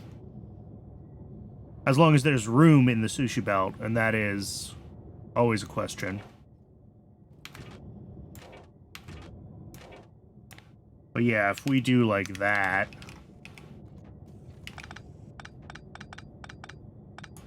Because that accounts for both what we need for the recipe and also what we need for decay.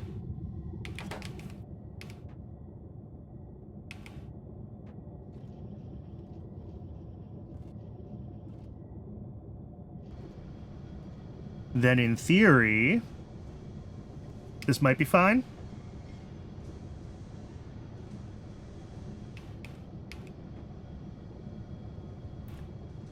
The other problem with doing it this way is we don't really have any way of guaranteeing we're definitely using old versus new.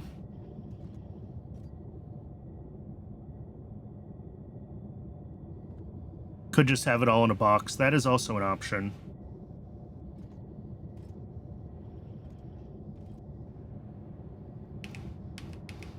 Yeah, I tried to design this so that I could drop another assembler here. So, like, I want to be a little bit careful about that. But also, these are in small quantities, so if you're doing it all from a box, you start to get into issues of, like, averaging decay times again, and that just throwing off all the ratios. Which is what I was trying to get away from with the belt, was not averaging the decay. I don't know. We can watch this. We can see if having the extra ones in the loop generally works. Maybe I should put this a little bit higher. Because we need to have enough to match everything else for what we're consuming, plus enough that are looping that we expect to decay, plus a little bit of threshold, because inevitably this thing is going to grab some of the more decayed ones, and we're going to have to wait a little bit longer, so we should have a few extras in the loop trying to decay. I don't know. Trying to balance stuff like this is funky.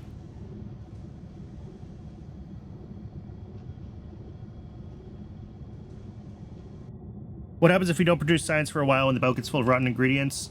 So this shouldn't produce at all if we're missing any of the other inputs for science. And we do have a decay remover. So, like, if we're missing anything, then we won't even run this machine. We have to be able to make a science pack before this runs. And the same goes for everything else that decays. Everything is circuit conditioned. So yes, we might get some things that decay in the loop if we run out of one input ingredient, but in theory, we should be okay.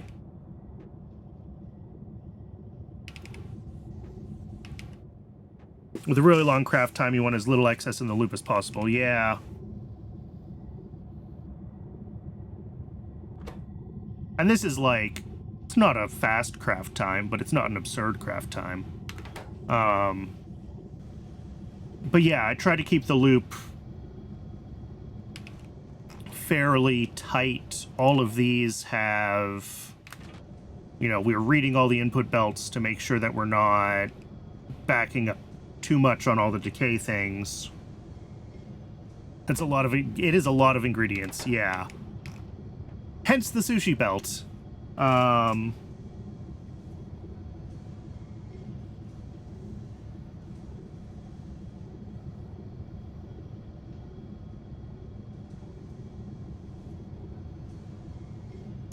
2, 4, 6, 8, 10, 12, 14. Yep. Although one of those is a fluid, so 13 items, 1 fluid.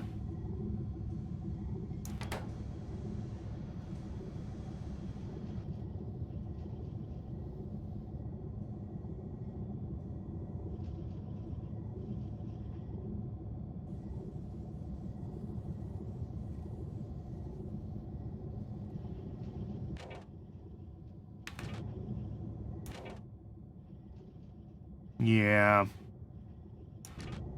Well, it's going to take a little while for the Negasium to decay and for this system to either stabilize or prove that it hasn't stabilized.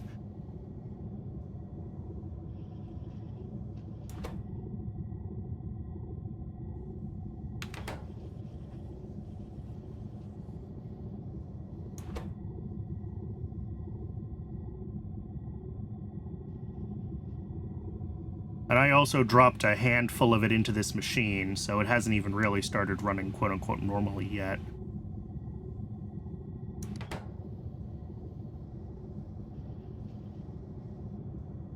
Pi 3 and on, you committed to max 1 building, beacons, solve speed issue. Yeah. That would probably make some of the layouts easier, because then you could just pull belts just straight in, right? You don't have to worry about being able to route belts past multiple buildings.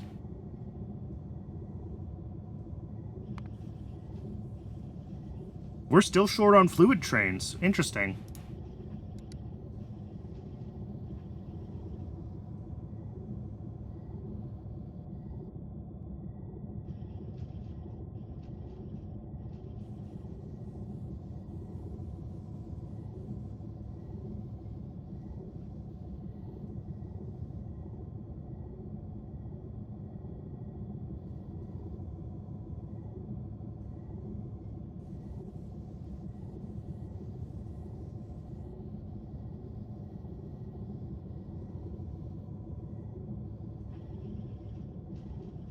My concern, and I don't want to sit here watching this for 40 minutes waiting for stuff to decay, but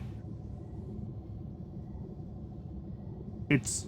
My concern with letting everything decay on the main sushi belt is that I have no control over which ones this machine grabs. So then we would, you know, if we get unlucky and it's always grabbing the most decayed things, we're still going to potentially stall. And that's why I wanted a separate buffer.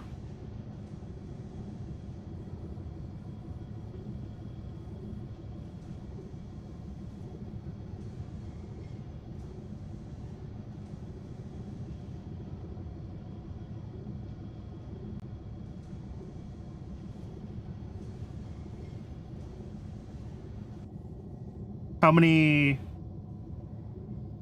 individual items or how many types of items? Too many.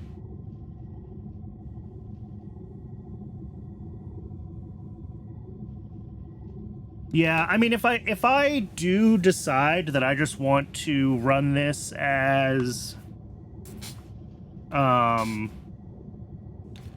many spoilables? 4 things that can decay. These are the 2 that, like, I'm relying on decay to fix the ratio, because one of them spoils into the other one, and they're made in the wrong ratio.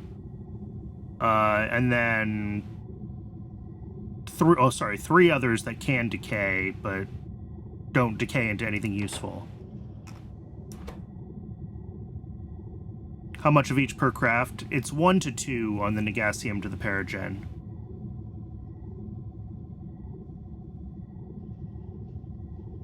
And it's made in a ratio of 3 to 5. Hence why we rely on the decay.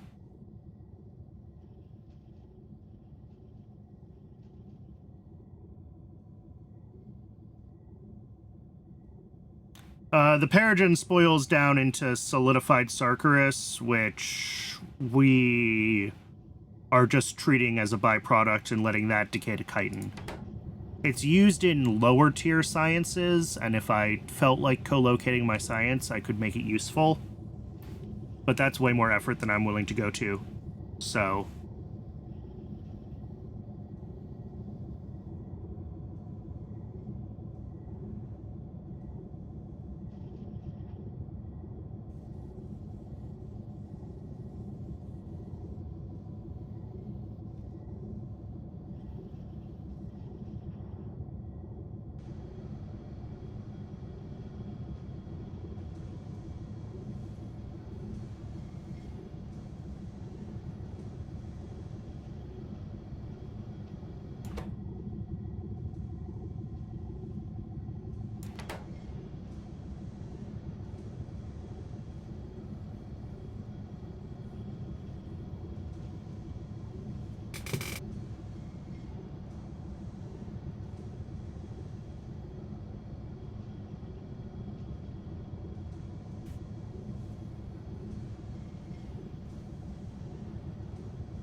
have a box that contains the ingredients for 1 craft of the spoilables.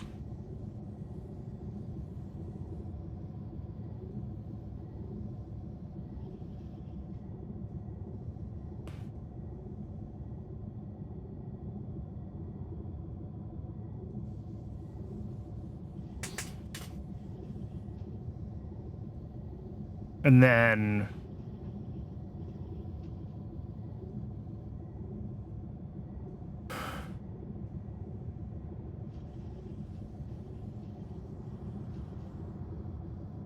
I'm waiting for your next message to come through.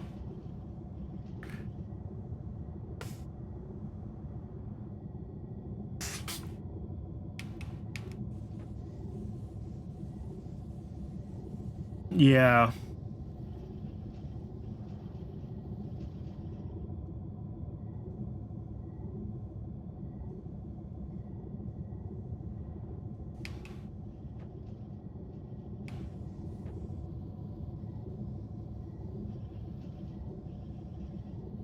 Subtract what you want from what you have in the box. Right.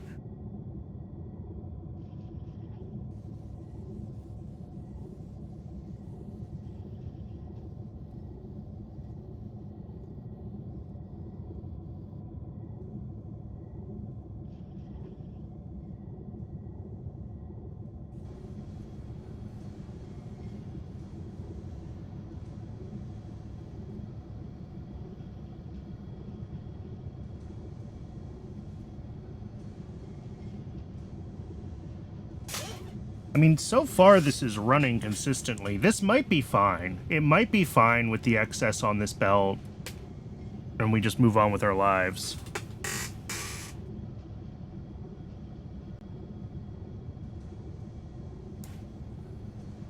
Or at least close enough to running consistently. We're definitely starting to run low on the Paragen.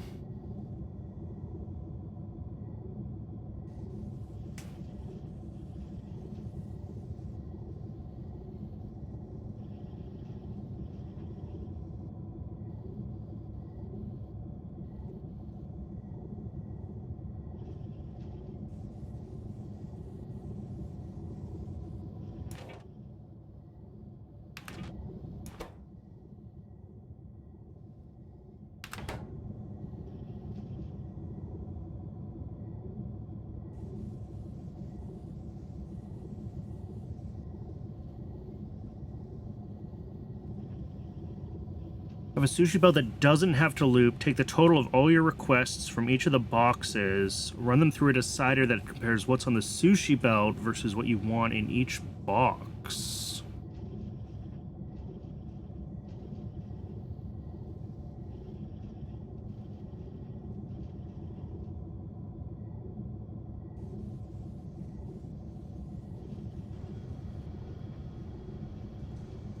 I am not sure I'm getting what you're trying to say. Add more of that item until you have parity on sushi belt with requests.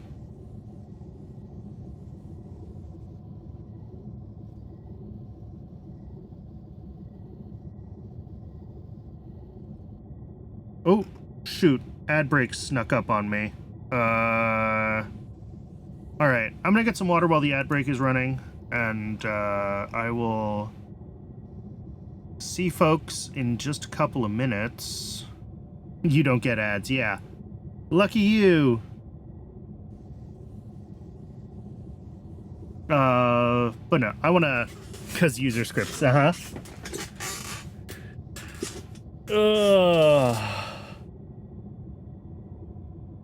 do still need to step away and get a little bit more water though, so I'm gonna do that while the rest of everybody else is seeing ads, and I'll be back in just a minute.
And we're back.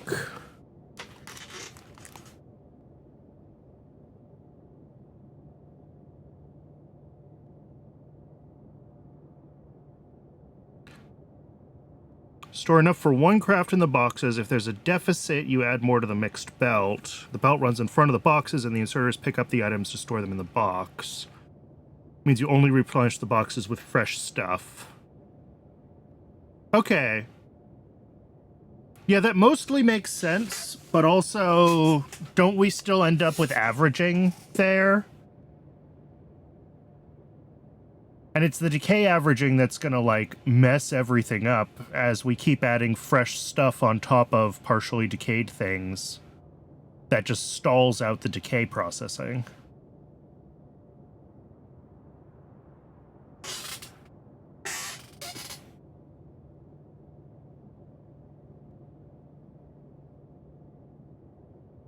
Can't be worse, that's true.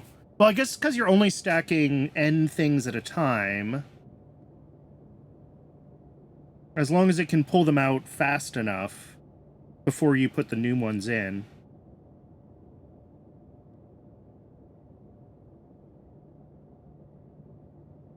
Also, we're not crafting, and we're not crafting because, yeah, we've hit the Negasium Paragen balance is broken point again.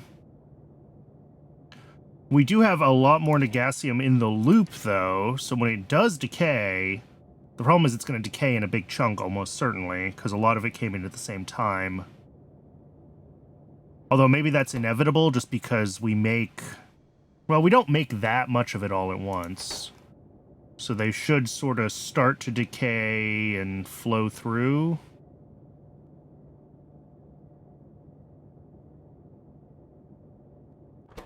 But assuming that this is representative, we're still waiting like 20 minutes to see if this fixes itself.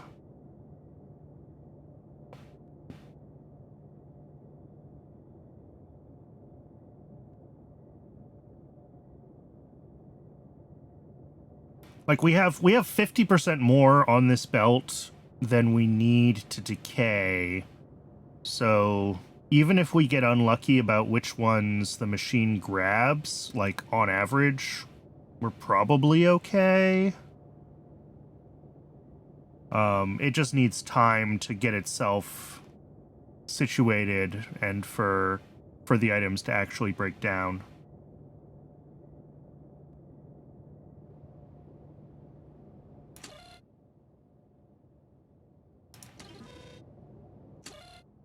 Oh, no. We actually stopped making it because we're out of cotton guts. Okay, never mind. The system works. Why are we out of cotton guts? Didn't I fix cotton guts?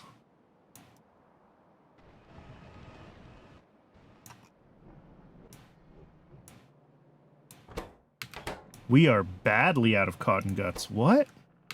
Oh, now it's moondrops. How? Alright, where's my moondrops?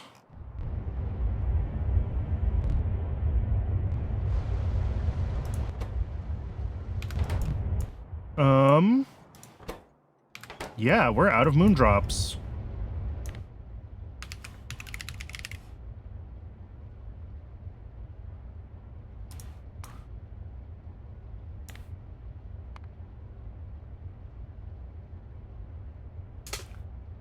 Whoa, that consumption versus production rate. Did I just, like, not check moondrops when I scaled up cotton guts, and we've just been slowly burning through our moondrop buffer for the past 20 hours? Signs point to yes. Alright, well, let's check that. Let's see what YAFC says about the state of the base. Let's check the spreadsheets. Let's close all of this. I wish Control-W worked in YAFC. I could just make Control-W work in YAFC. That would take me minutes to add that keyboard shortcut, I'd bet.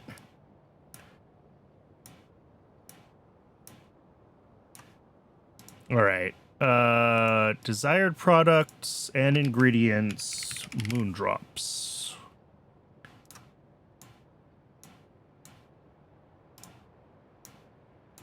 So we consume 0.8 plus 0.64, 1.44, 6.51, and we produce literally half of what we need.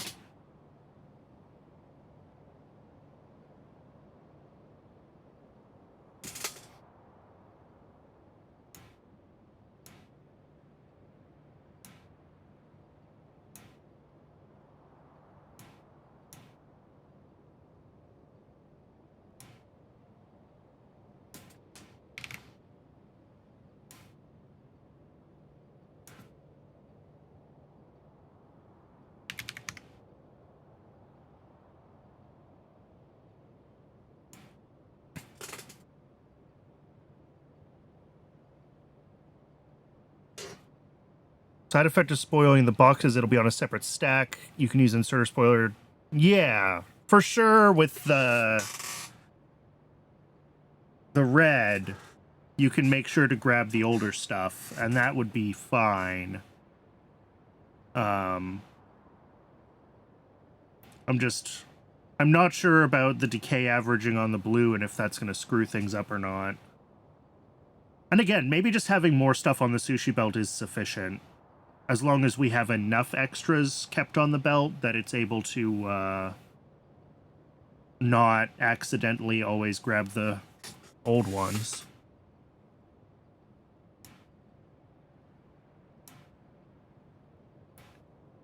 All right, let's look at the current Moondrop build versus what I just put into YFC. Thoughts. First of all, there's 28 machines. We're going to have 32 instead. I think that's fine. We're going to have 6 botanical nurseries getting seeds out. Oh, and we only have 4.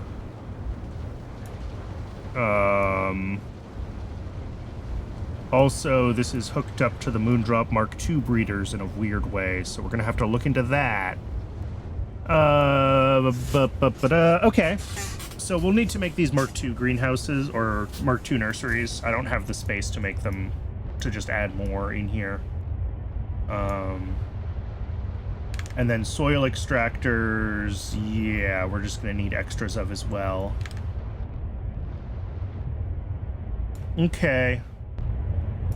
Sorry, this is probably hard to see on stream. There's no lights. This is an old build. It's from before I started putting lights everywhere.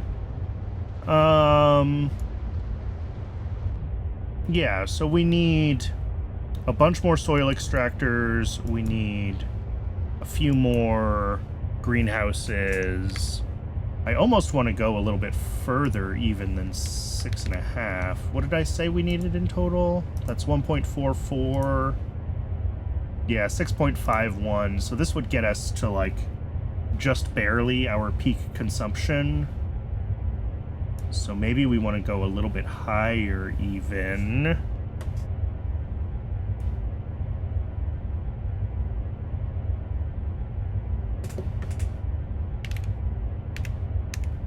$6.9.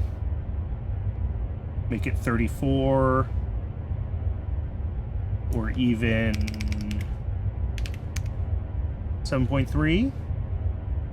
36. Use nursery Mark IIs. We should still just barely be able to make that work. Okay.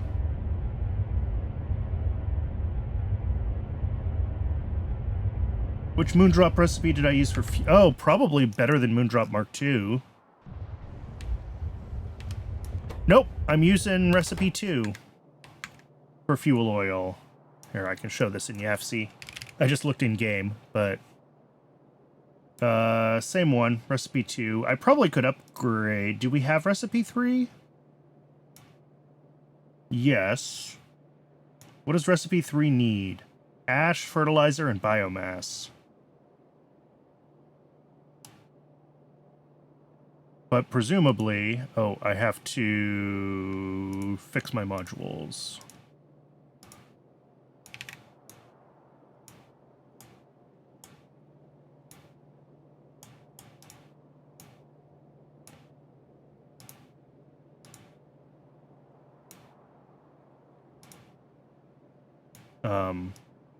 Oops.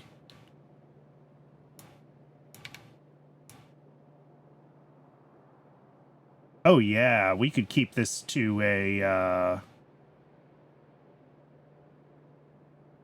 well, if our current number is 28... Here, do I have to do the math? Let me do the math. What is the speed of one of these? It is 33 times 6.15%.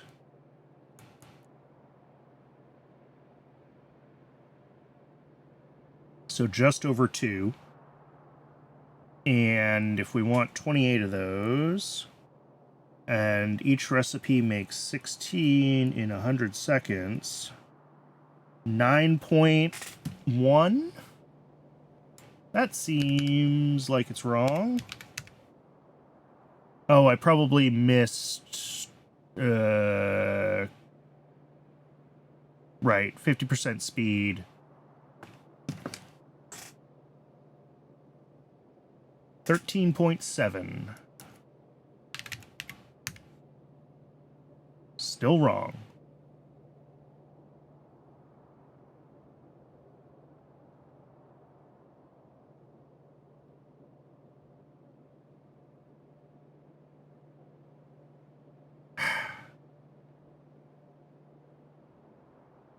Oh, these modules are 200%.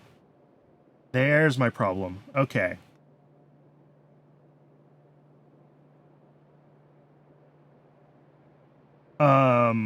So they are 65 times that 6%. And then 1.5 from the turd. And then we're going to have 28 of them if we want to fit in the same footprint. We make 16 a second. Divide by 100. 26.8 per second. That's 38, not 28. Well, I still can't do my math right.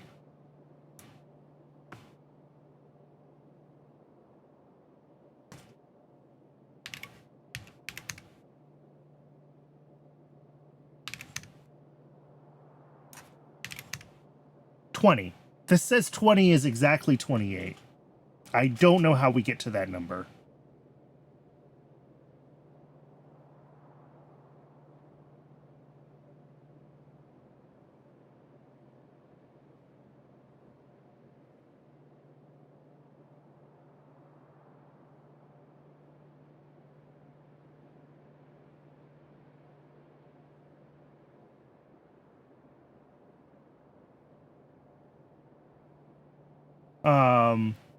Okay.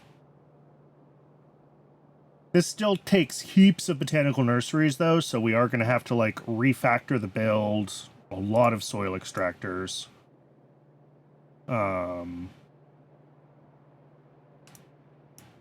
Yeah, I don't even want to try to do this with...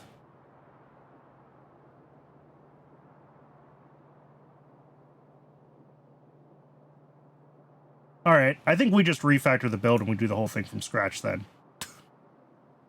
In that case, do I even need to put this many greenhouses in if we're not going to run it? Because 20 a second is huge. When we only need like half that. Actually, if we go for 10 a second, we can fit it in our current botanical nursery footprint.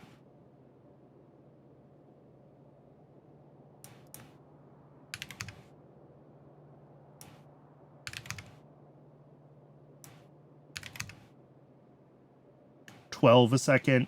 Well, maybe go for 18 greenhouses, whatever number that comes up to.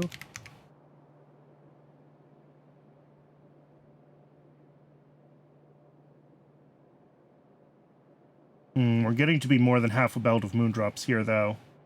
So that would require some refactor to how we do that.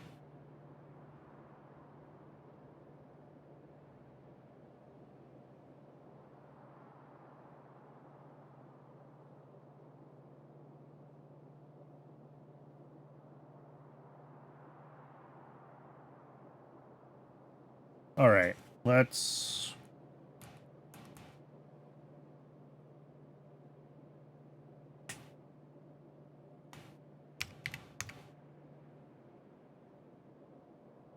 Yeah, this is pretty much 18 of these to 4 of these.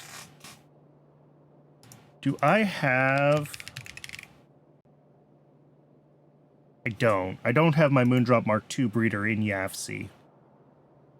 Which is annoying that I did that to myself. Because that definitely loops back in.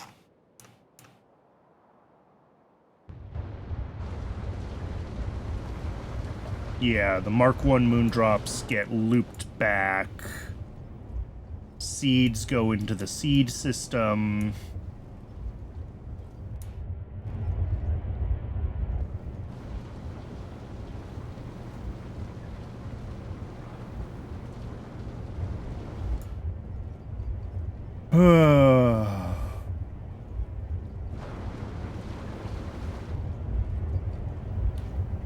Actually, it's fine, because this is just on the output. So as long as we have the input right, this can loop back whatever. But we do need to make sure that we can feed in enough seeds to this, so we do need some extra capacity in our nurseries. Which means that pushing this up to like 3.95 is overly aggressive.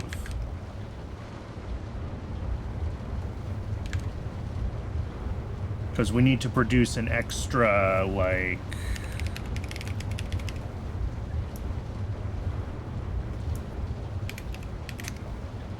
.8 moondrop seeds or something like that. Yeah, and that pushes this too high.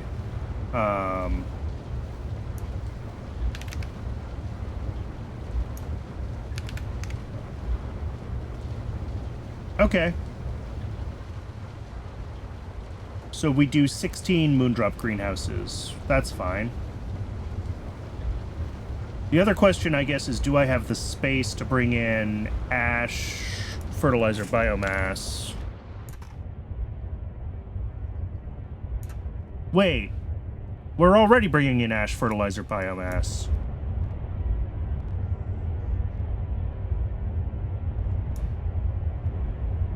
Did I plan this to be upgradable? Surely not. Does this, like, ratio nicely if we...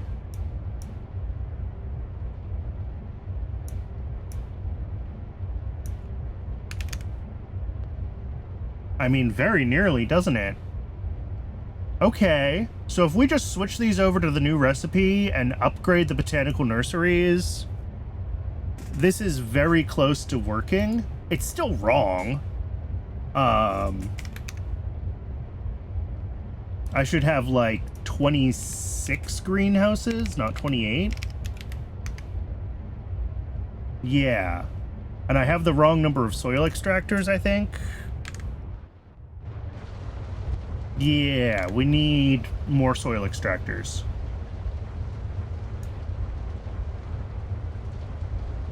Almost like you planned it? Yeah. Almost, but it's also still wrong. Like, I tried to plan something. Okay, I mean, we could do this. Just not upgrade to Mark II greenhouses just yet. Although, I'd much prefer to keep these tiered together so that we can, like, upgrade the whole thing simultaneously. Which means we do still need more nurseries.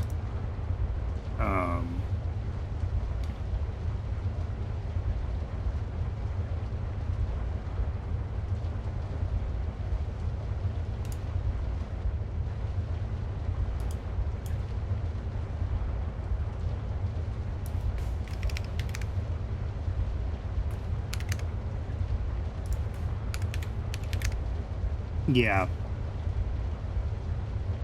And a bunch more soil extractors. And then if we want to tier everything up to Mark IIs...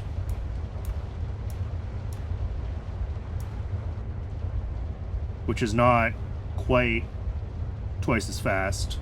Oh, wait. This is wrong, too, because this has the wrong number of... Oh, no. It figured out that it can only do 16. Never mind.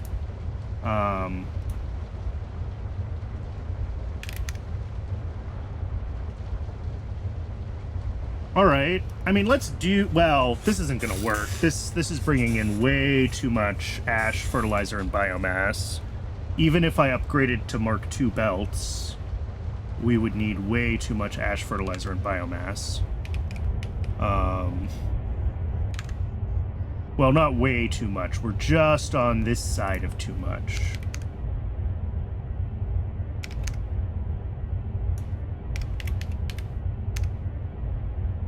There we go. So 24.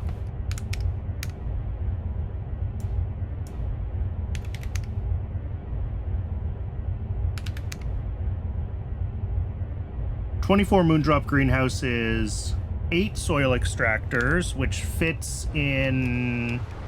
very nearly fits in our current footprint. We'll have to do a minor adjustment there. And then 6 botanical nurseries is sort of annoying because we only have space for 4 in the current setup, so we might have to reroute some of those belts.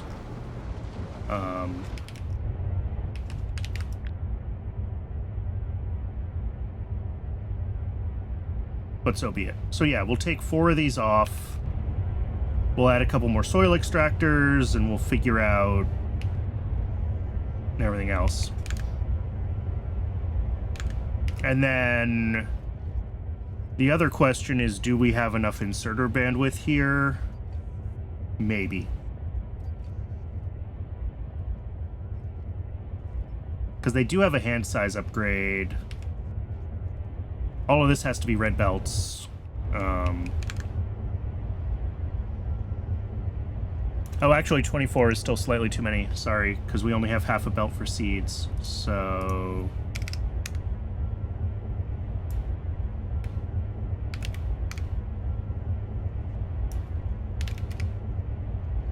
Alright, well, maybe we still do 24 machines, just for the sake of the symmetry, or I go down to 22.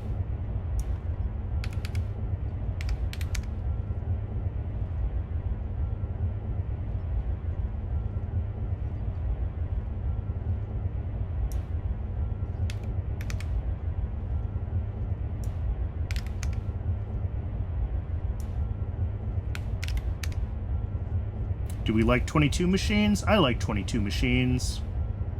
We still need an extra nursery squeezed in.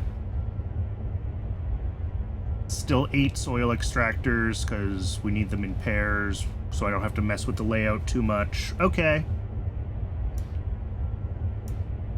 Let's grab our shopping list. Let's do a warehouse because this is going to be a lot of stuff.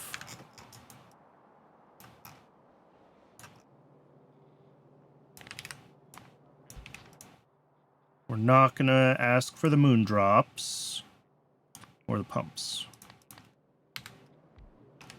I mean, I guess we could. I don't know if I have any in storage. Just request all the ones that we have. Yeah, there's a few. Just so we end up using the ones out of storage. Okay.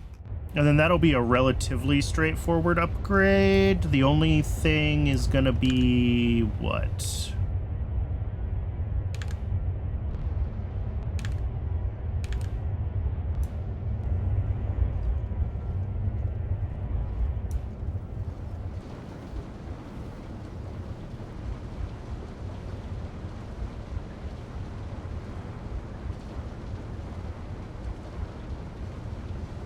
Yeah, I don't know why I have these splitting sides on the belt either. They don't need to. But hopefully I could fit one more of these guys, like right here. And then route the rest of these belts, like, back around it. I think it'll work. It'll be a little funky, but I'll make it fit. Yeah, that'll be the 5 of them that we need. And then this will just get chopped off, like here.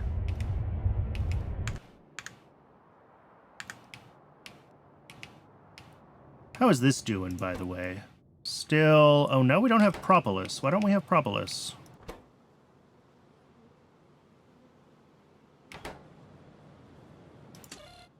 Oh, right, because we don't have cotton guts. Duh.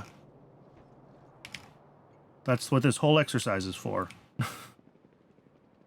Losing my mind. I lost my mind a long time ago. When I decided to play Pi, that was probably the evidence that I had already lost my mind.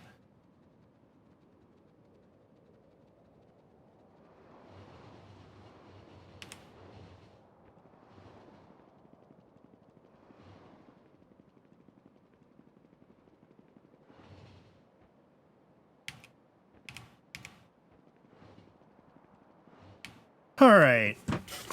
Moondrops.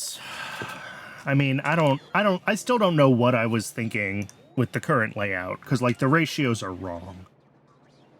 It's clear that I was trying to do something, but whatever I was trying to do is just incorrect.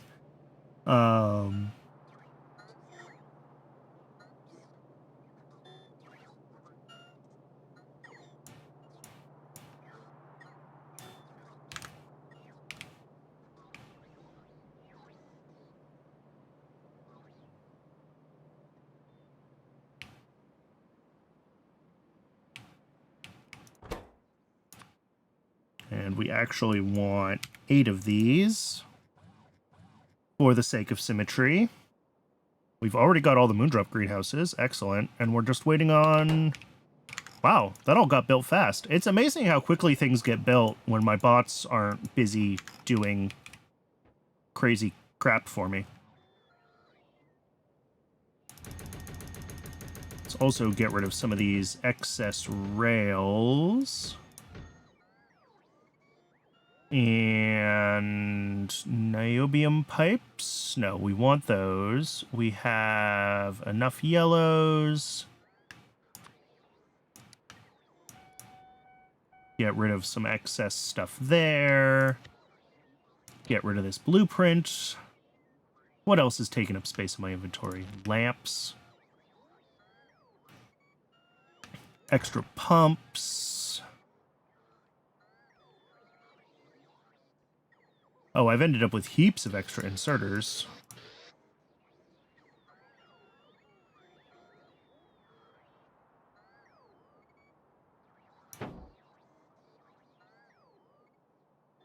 All right. We're just waiting on the last soil extractor here.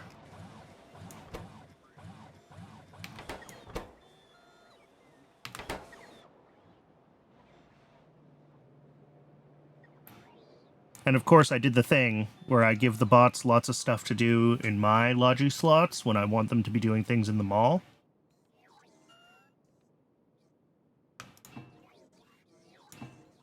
Which is always a good way to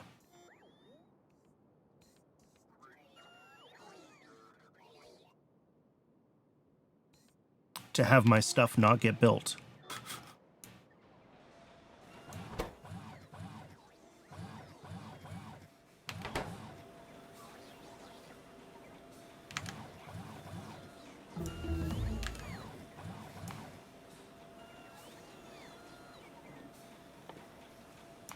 Trits. May as well research that. Solder stage 3. I still can't imagine I would ever feel like using silver for solder is a good idea.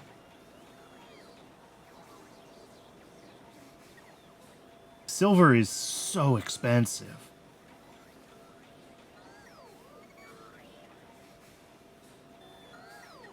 But I'll research it.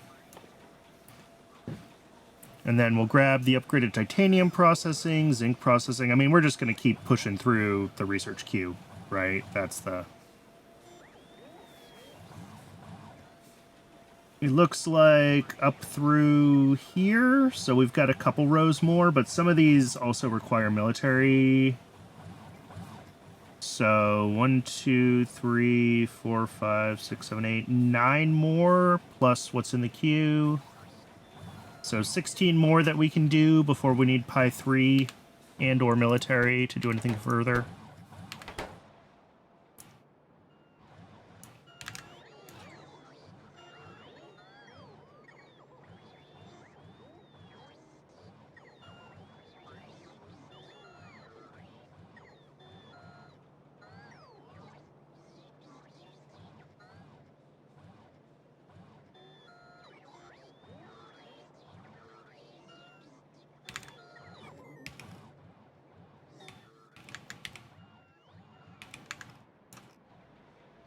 Alright, bots. It's all en route, supposedly. I think the bots are just charging somewhere. Yeah, we have a lot of bots drifting around, charging.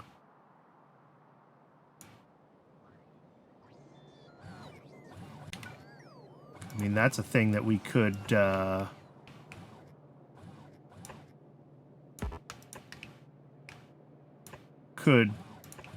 could let the construction bots try to improve a little bit. Let's add some more chargers where we know we need them.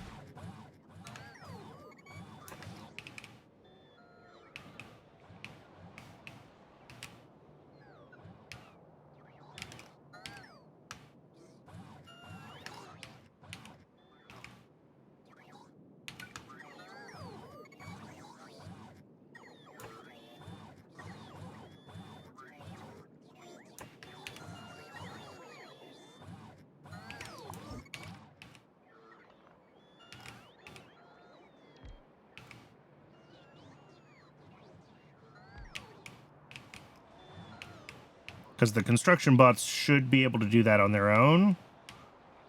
I'm pretty sure I have chargers in the allow list for auto crafting, and yet I don't see any getting made. And it's possible that that is just because...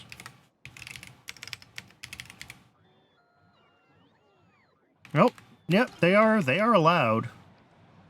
So I guess we just have enough of them in our inventory that they are getting placed, which is cool. All right, that should help a little bit with some of the charging through this portion of the map. I mean, obviously we still need more chargers in other places. And just throw them around willy-nilly, I guess. It doesn't really matter.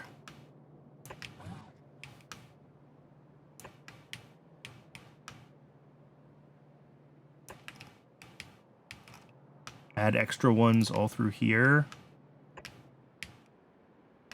Not necessarily there. And then same thing on this side.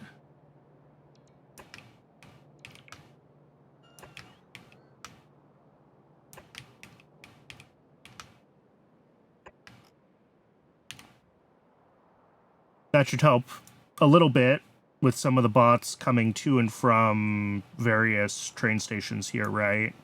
Because these are all the inputs to the mall. So if we're seeing bots going from this place over to here to charge, then that means we need more chargers over here where the bots actually are. At least that's the theory.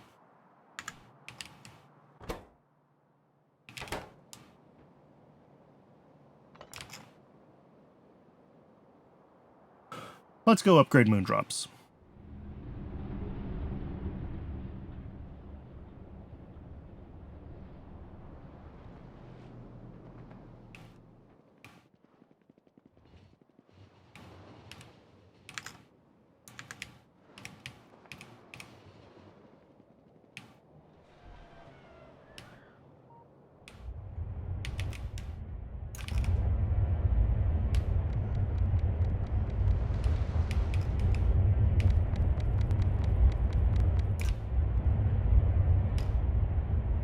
Right, and then these ones all get to go away.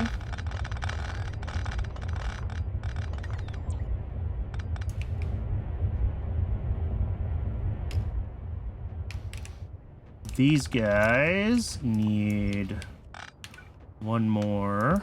Well, actually, they also get upgraded.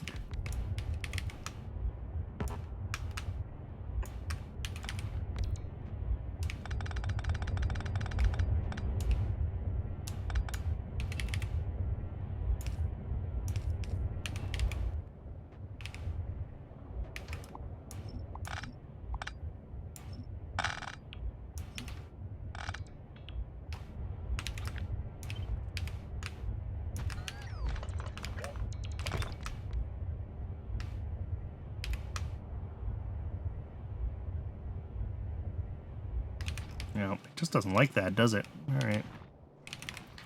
Fine. I'll do it the hard way.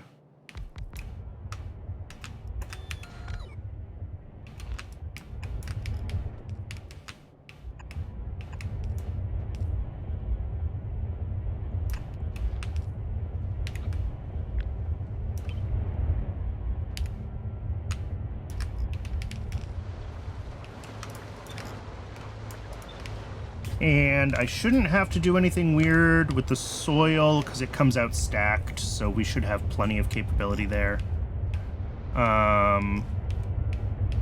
We do need a lot more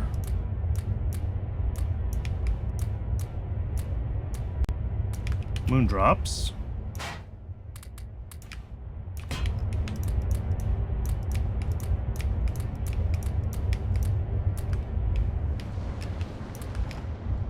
Cool. So that is that part, and then 22 of those. Yep, that's what I've got. So these all need to be upgraded to recipe 3.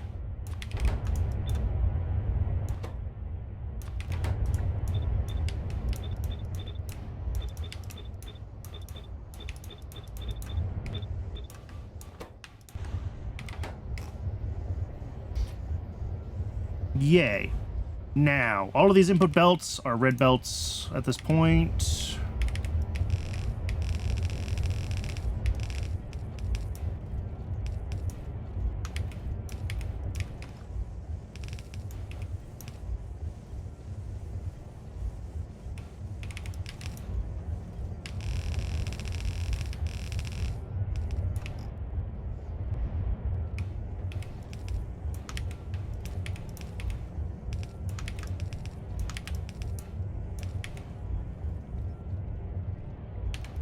Where do these ones go? Those don't have to be...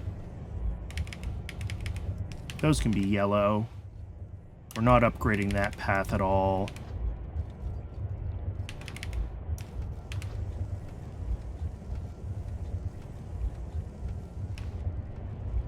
Alright. We might... Well, we don't really have space. I was going to say, we might want to split some of these out because we're using so much of multiple things. Unfortunately...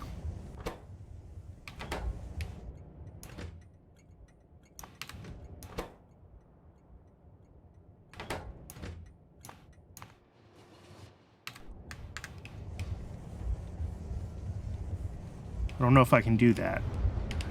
And then... Oh, we need more water in.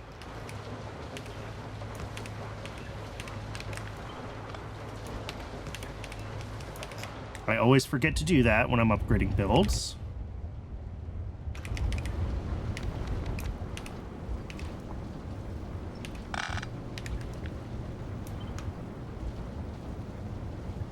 Alright, and here's where things get funky.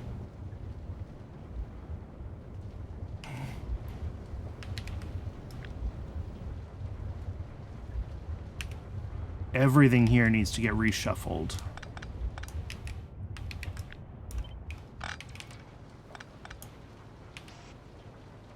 We'll deal with that hydrogen pipe in a minute. Our total output from the Moondrop greenhouses now is 18.7, which is more than a whole yellow belt. Okay. So you need to be split.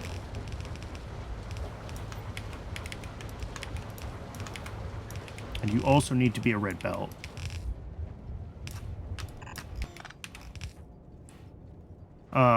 We also still have this output, which I'm just gonna throw a lane balancer on.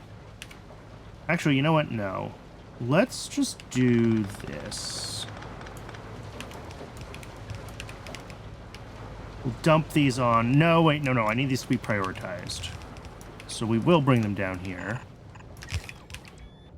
We will join here.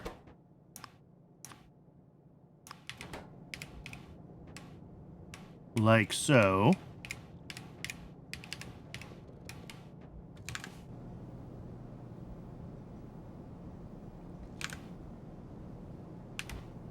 And then this feeds here.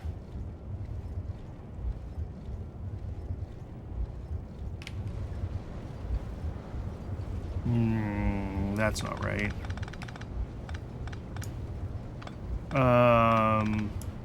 It's close, but it's not right.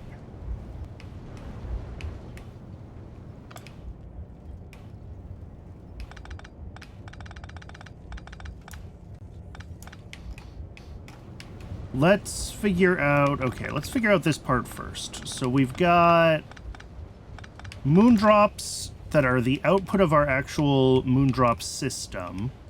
Those get split, prioritizing going to this system, which is what feeds making seeds. Right.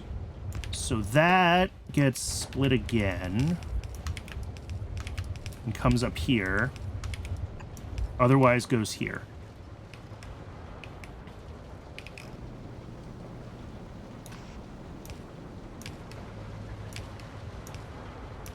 What's our total output on these, each machine? 3 point... more than 1 outsorter's worth.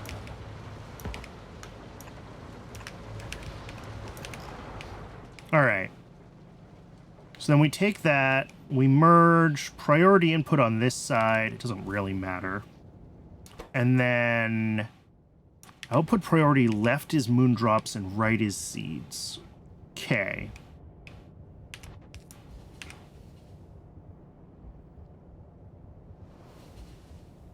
And then seeds, which should be 15 a second or less, but just to be on the safe side, sure, whatever. We'll take the red belt out, which means this needs to be a red splitter.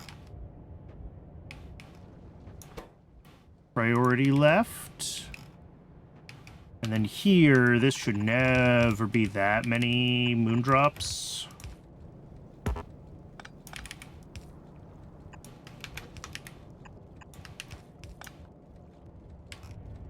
And those get merged in with priority to our output to make sure that we're never clogging up the seed loop.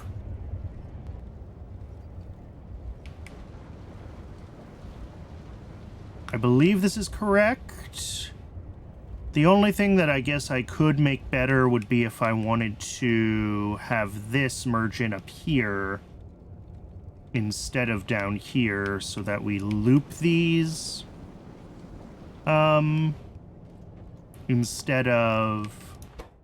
Oh, and hydrogen's disconnected still. Right. Let's see. Will this come through here? Not easily.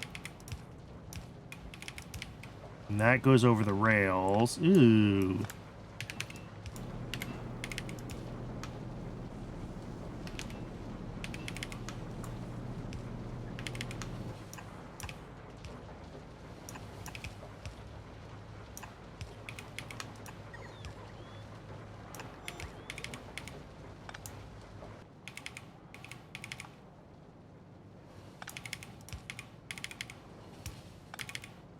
Alright, this works. It's ugly, but it works. And that should get a lot of these running again. Yes. These don't have hydrogen, probably because I was connecting the hydrogen up at the other end. Easy fix. I think that's it.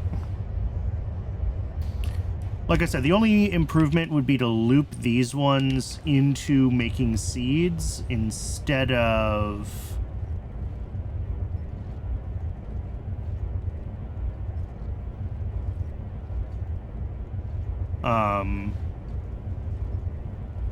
instead of just going to the output. In the grand scheme of things, it shouldn't matter once the system, like, is running consistently and stably again.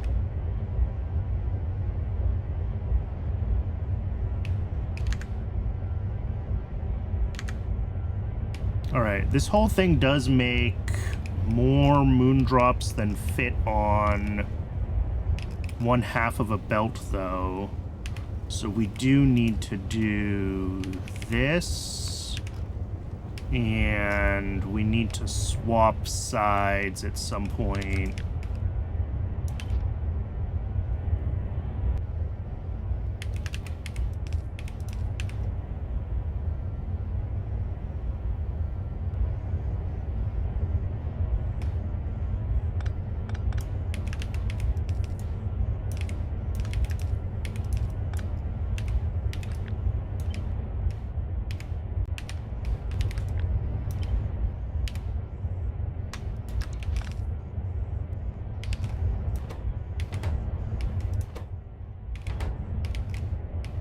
Ooh, and something went wrong here.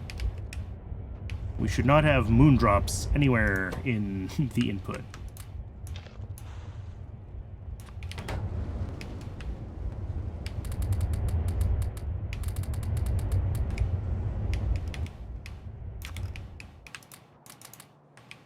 Drop all the moondrops to the output.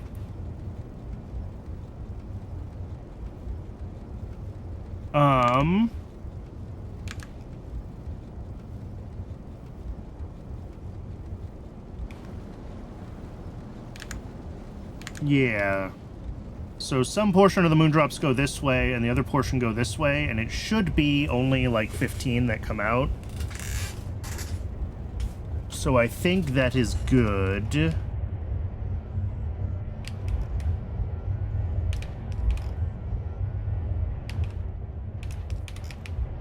Make sure the end ones are actually hooked up. What else is broken?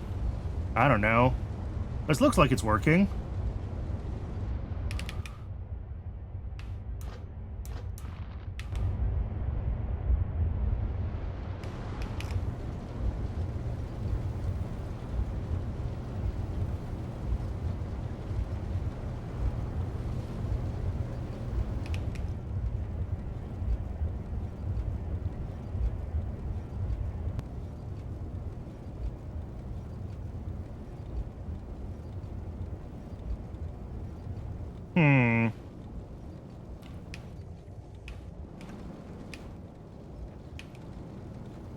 Could be that this would benefit from coming out red and getting lane balanced.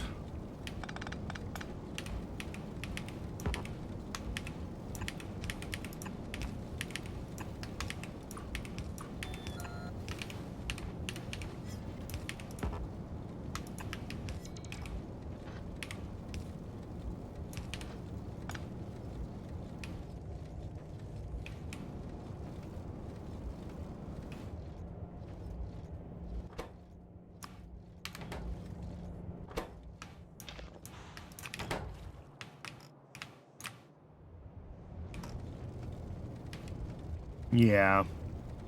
Because this doesn't necessarily draw evenly between the two halves of the belt, so if either side isn't being properly dealt with, it won't saturate. Although these don't have to be red here.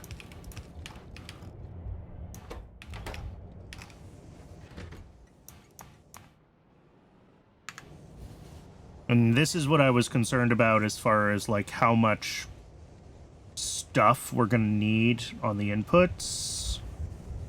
And I'm not really sure how to fix that. I need another station if I want to bring in like, and I guess we could do another station, right? This can go, yeah, there's space north.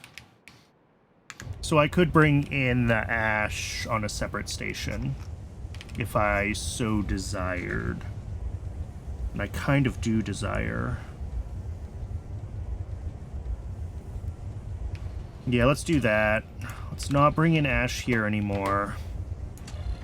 We'll say bring in more of these here.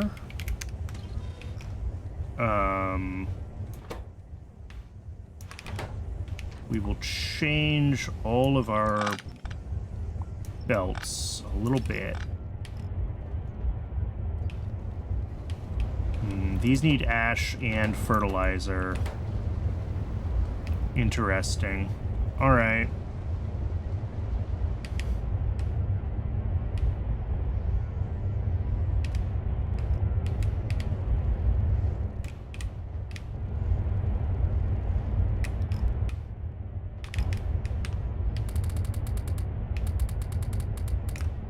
I was hoping that I could more easily do what I wanted to do here, but the answer is going to be no. It's not going to be easy.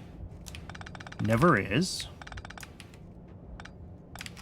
All right, so this is going to end up being biomass and fertilizer on one belt, and then we're just also going to have to get fertilizer onto this belt with a little bit of the ash.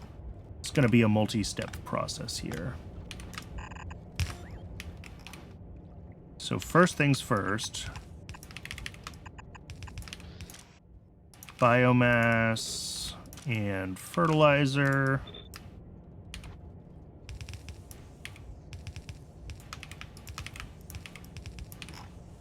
Zigzags right in there.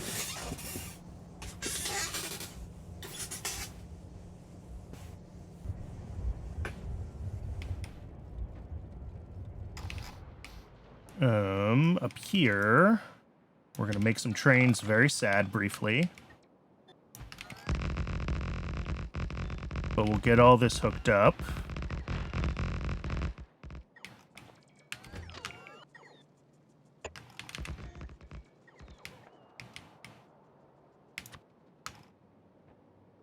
All right, high throughput drop off here.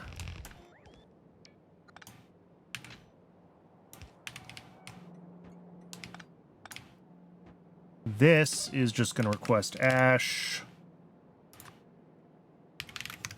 May as well keep it full.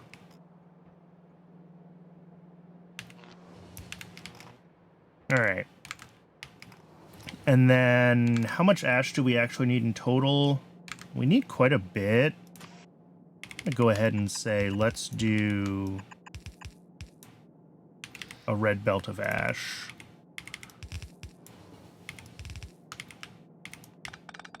Because we need the better part of a whole belt of ash just for the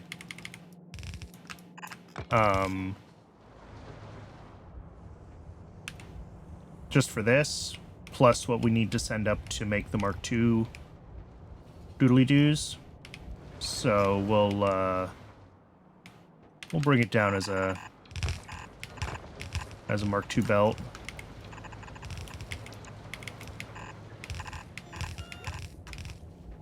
Okay. Now, this...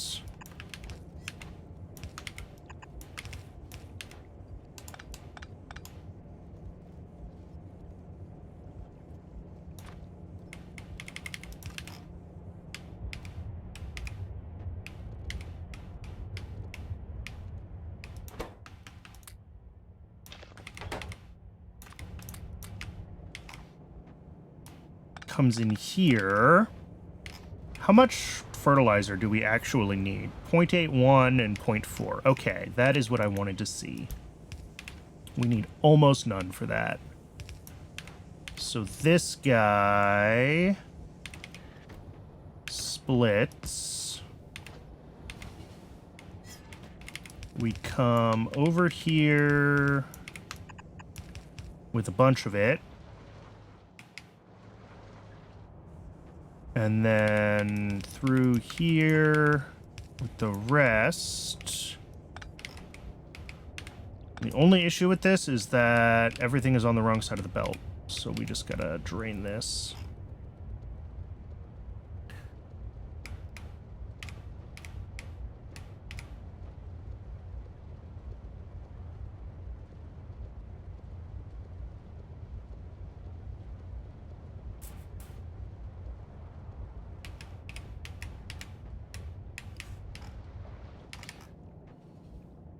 So, I don't know, run this up here like this.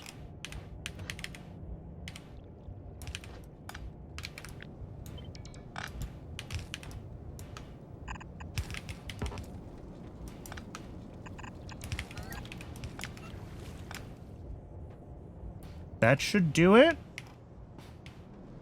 Once we actually get a delivery of ash here, which trains are en route. We can drop off a bunch there, though.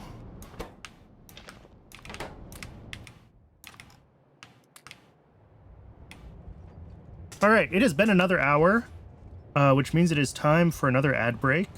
As always, I do run just the one ad break an hour, just long enough to keep pre-roll ads turned off, because I hate pre-roll ads. I'm going to step away and get a little bit more water during the break. I recommend everyone else take the opportunity to hydrate yourselves as well. And hopefully this will be running well when we come back and we can move on to the next thing. I'll see everybody in just a few minutes.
Welcome back, everybody. I appreciate folks hanging around through the break. This looks like it's working. We did get our ash delivery.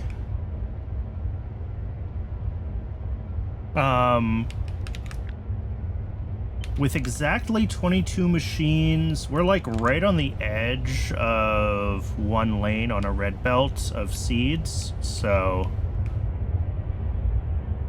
it looks like there's a lot pulling through, and there is a lot going through, but I mean, we're seeing gaps. All right, that's worrying.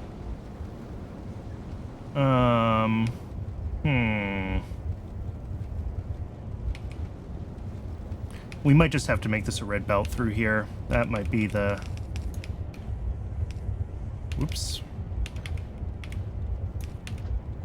That might be the fix. And that way, yeah. The other option, I guess, would have been a lane balancer. Because we only need a yellow belt's worth, but we weren't getting... whatever. Easier to just do the red belt through than to do a lane balancer. I could do the same thing here, where we did this lane balancer. Just upgrade all of this to reds.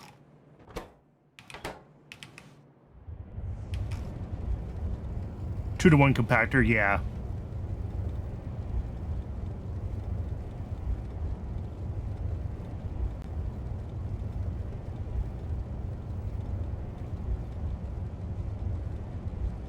2-to-1 compactor where it turns up instead of side loading and then split it. Yeah. This is fine. This works.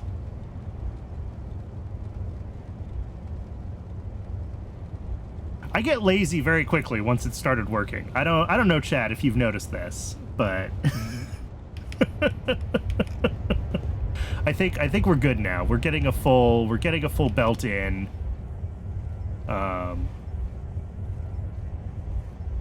Or a full half belt, I should say.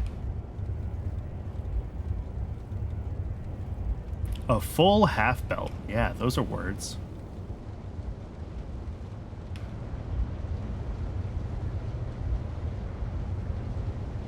We should see this back up just a little bit, although I'm not sure how much. Ooh, we got a blueprint string. I'm assuming it's a blueprint string, and you're not just sending me base 64 encoded something else. Yeah. Yep, that would work.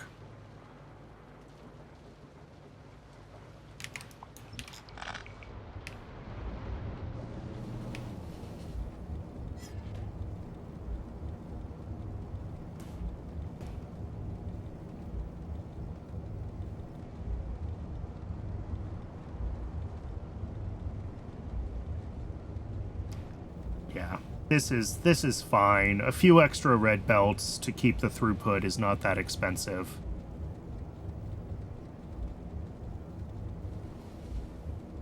Rather than messing with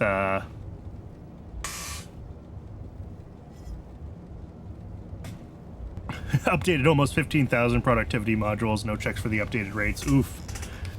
Everything should be slower though, right? If you just upgrade all your prod modules, you'll use fewer inputs, you'll spit out fewer outputs. So some of your ratios might be weird between some buildings that do or don't take modules, but you shouldn't have to deal with like needing extra capacity or more belts or faster inserters or anything. That's a fairly safe upgrade to just throw at the wall and see what happens.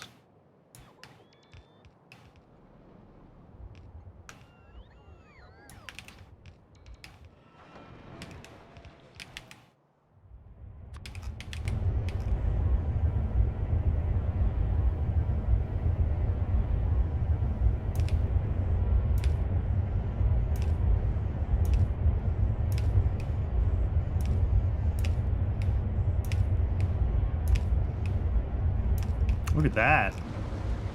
Lights in my base.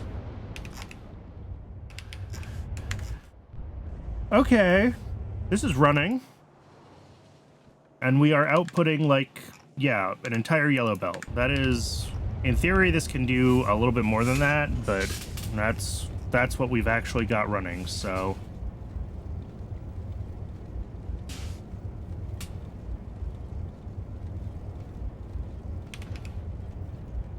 I mean, if I wanted to get the full throughput, we would do this.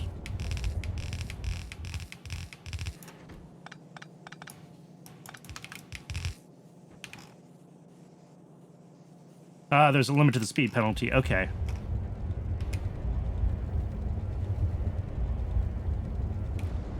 So this'll get us our full closer to 16 items a second than 15.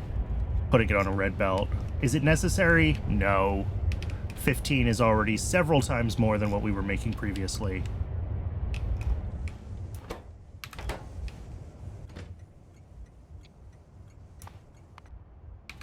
I am a little worried that we're not getting enough trains of fertilizer or biomass here.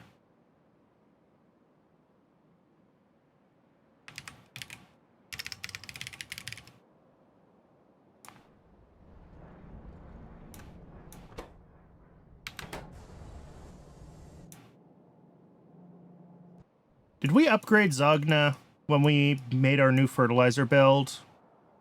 Or did we just assume that we would be fine and move on with our lives?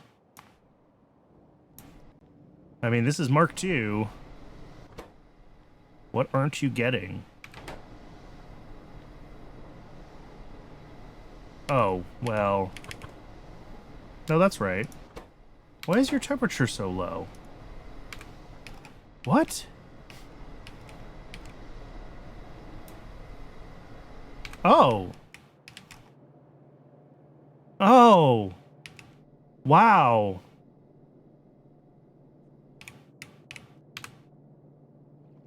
Hey, Chad, I'm really bad at Factorio.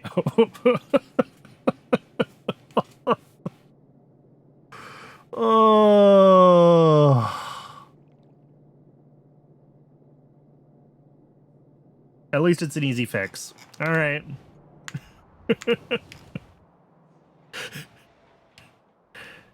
Oh. At least it's an easy fix.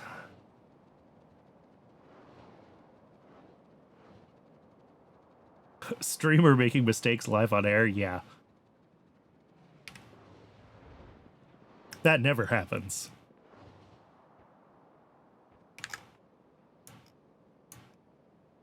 And, like, I am constantly getting messed up, and this isn't so much a case of that as some of the other buildings, but, like, some of the tall pie buildings that have weird hitboxes that don't match their visuals, like, I mess up my inserters all the time. I actually don't know where I'm going, by the way. Okay, here.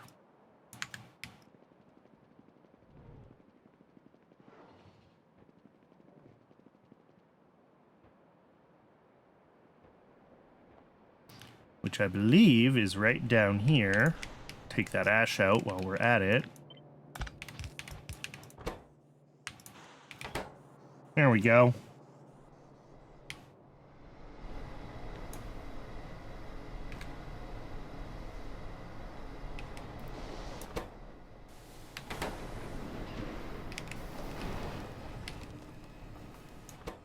Well, these are all turning on again.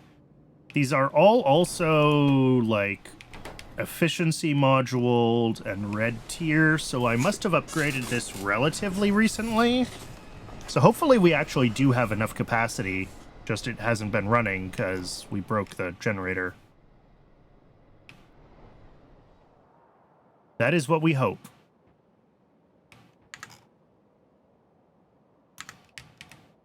All right, let me go drop these seeds off back at the Moondrop build, because it's more or less on the way back to the mall. And then I will park myself at the mall and let the bots deal with my normal inventory requests, and we'll just do a scan around the map and try to see what else looks broken. It might be hard to tell what else is broken, because, you know, if science isn't running because moondrops were bad, and now moondrops aren't running because fertilizer's bad, we're gonna be in a weird place. But if we can get a vibe for the state of things, I would like to get that vibe.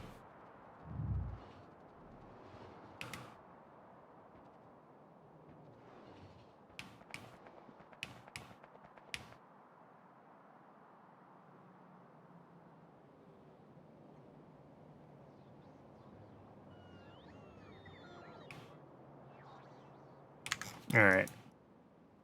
So, Science Pack 3s are... We're out of gas bladders. Okay.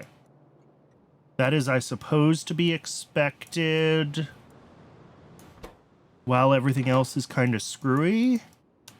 But in theory, we should be making significantly more... Ooh! Hello. Raw fiber. Did I not just check and we had heaps of raw fiber, though?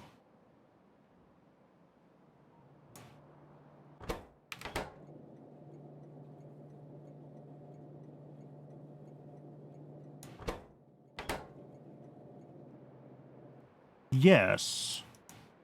So what's going on down here?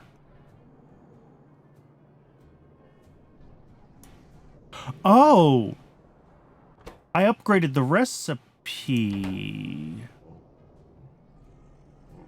No, no, no, that's fine. Oh, it's literally not in the requests.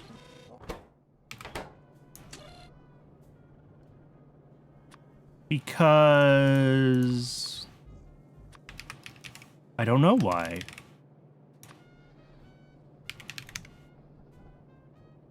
We can do 6 items in this as long as they're fairly low volume, and they are. Everything is always fairly low volume for critters. That's so weird. Why did I remove raw fiber from the requests? Alright. Well, that explains why we don't have gas bladders. Yeah, train is immediately being dispatched. It's fine. I just don't know why I did it. So that does mean that Pi 3 is still... Yeah, Cybersic could give info about demand. Maybe I was thinking about changing this to only be 4 items, so it could be a normal station instead of a deposit, and then I changed my mind, and I never put the raw fiber back on. Like if I was flip-flopping on whether I wanted to use 2 stations or 1 for the inputs. I probably did something like that. Because there was a space where I had previously put it in and then removed it. And everything else is set to 25 stacks, which is what it needs to be set to for 6 items in a single deposit.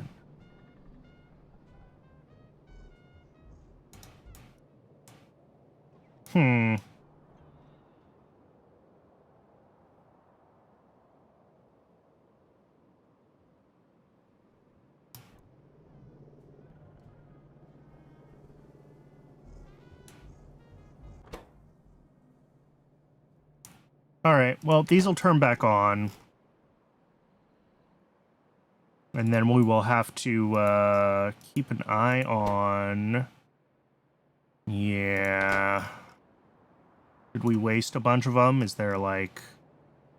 Well, there are none here, so that's good.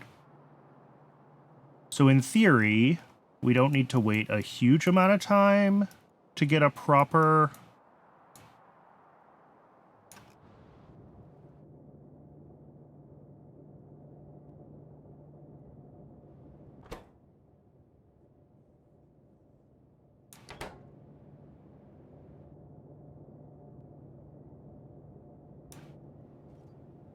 Yeah, we do have some excess bio ore that's just decaying, but that's fine.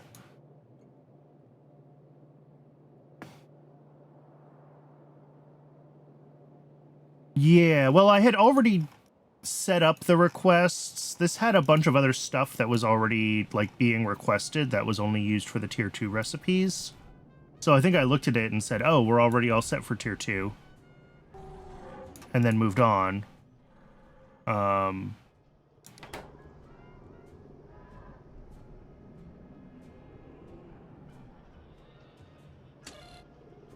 But I don't know why I would have messed with that. I would have messed with that when I did the original build.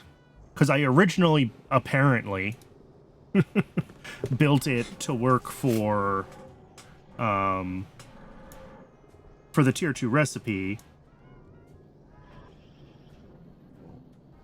I don't know. Doesn't matter. It's working now. That's what matters.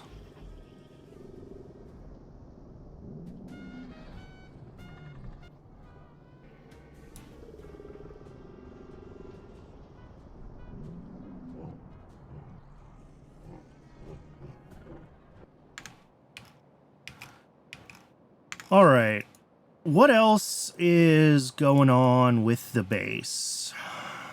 Science is looking pretty good.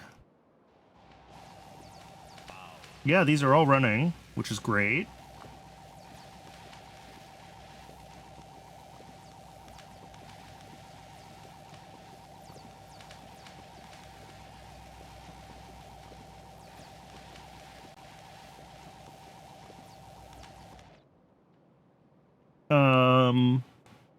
Yeah, 24, a little more SPM, 27. I forget what it's supposed to be, but that's about right. It looks like we've gotten to a point where things are pretty well distributed around the sushi belt, which is good.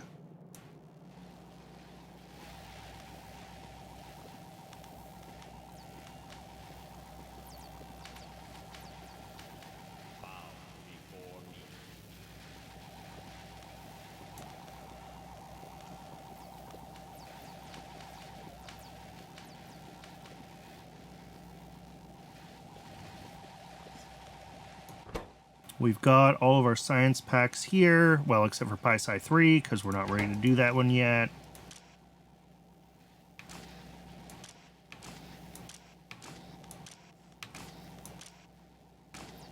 I'm concerned that we're not going to have enough stuff in the loop of the earlier science packs when we switch over to PySci 3 processing. Like, this is set to 15, and that is not a lot in the grand scheme of a sushi belt that's this long. So we might have some issues there.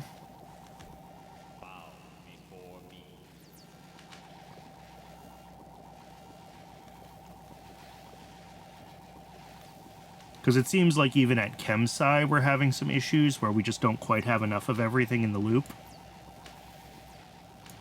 So if, like, the minimum number to make the loop happy of the most consumed thing is, like, 40, then we're going to have to upgrade everything by, like, 3 times more stuff on the belt. And I'd be worried about, well, I mean, maybe we can fit 3 times more stuff on the belt.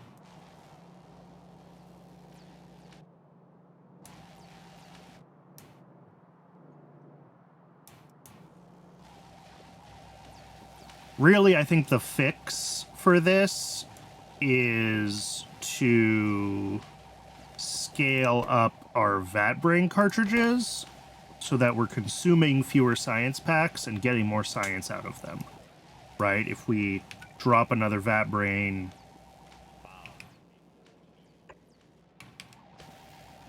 or 2 belts or direct feed, yeah, with well, we can only do so many types of science packs in one receiver, but yeah.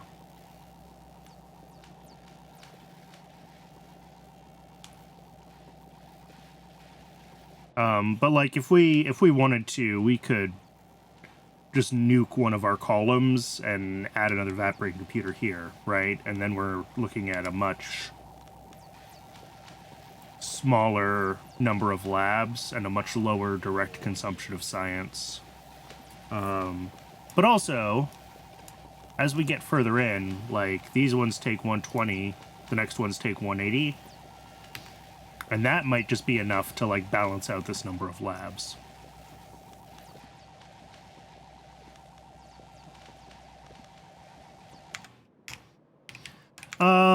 Alright, what can I be working on right now? I honestly don't know what I should be doing.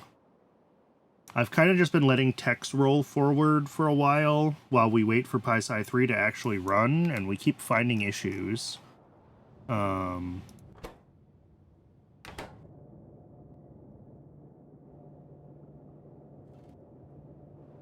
But until we get a couple deliveries of the fan yachts, which, like, shouldn't take too long now. Well, I mean, we're still only making, like, 0.5 a second, 0.4 a second. So it'll take a while.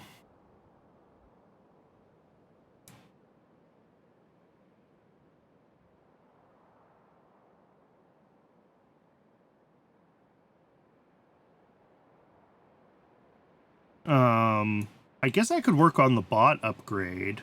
I've talked about that a couple times and just haven't done it.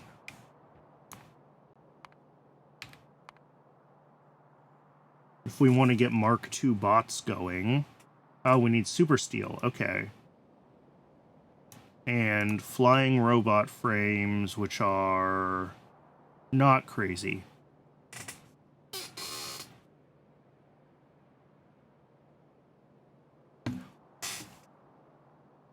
After Pi 3, you switched from labs around brains to vice versa, but for a very long time had without cartridges. Yeah. My setup is designed so that if we run out of any science packs or if we run out of cartridges, I did this on Tuesday. I don't know if you were here. But it's all gated off of a power switch now. So if we run out of cartridges or if we run out of anything, it turns itself off. So I already could add a second VAT brain computer, even though we don't produce cartridges fast enough. It would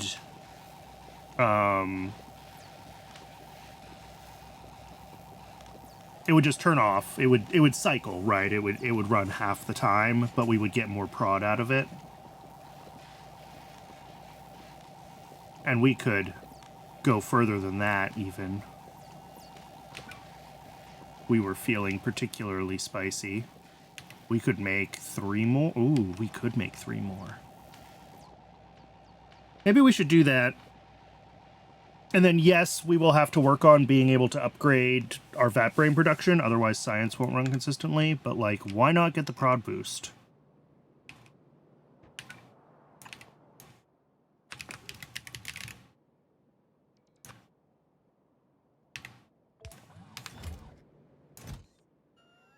Okay, apparently I have several of these in storage already. Why do I have so many VAT brains in storage? I don't know.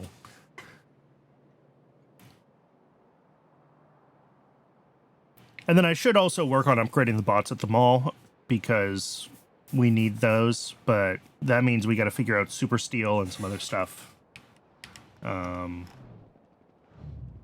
let's wander over and do this first.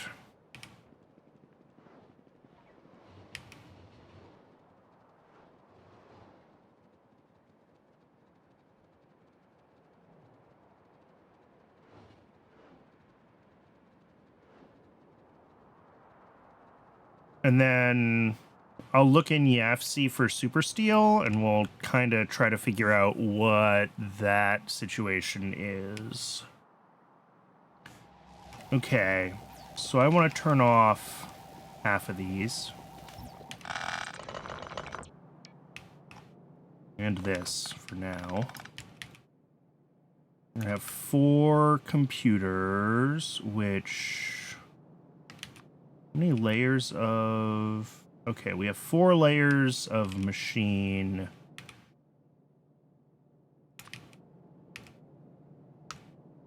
It doesn't show me... I think if I do these here, they're hitting everything.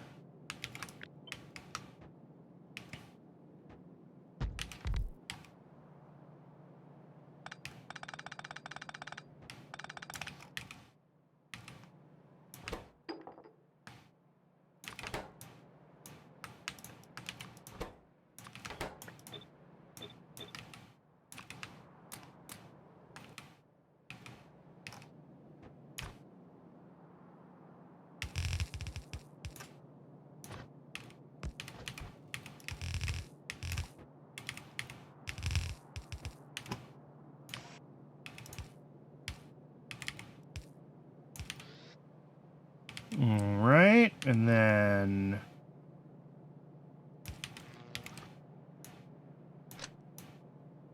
reconnect power.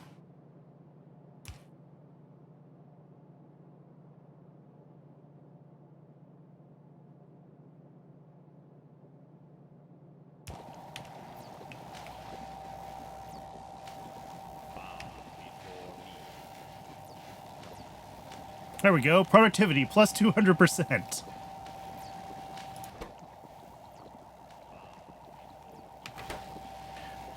So these were previously running...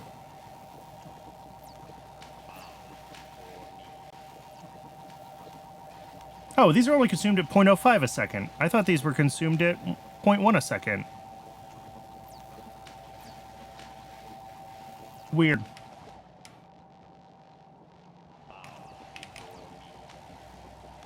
At any rate, I think our science is actually going to be faster with fewer labs. Yeah, maybe the same.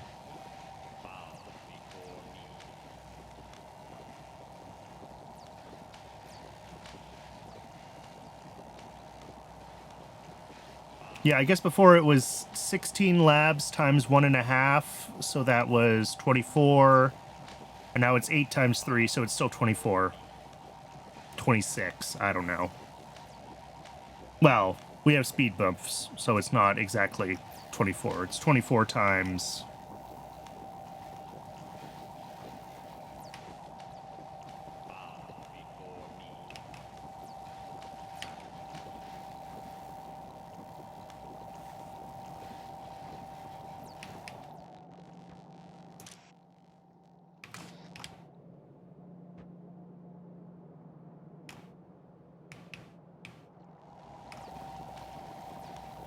Hopefully these will do a better job at being able to keep up with.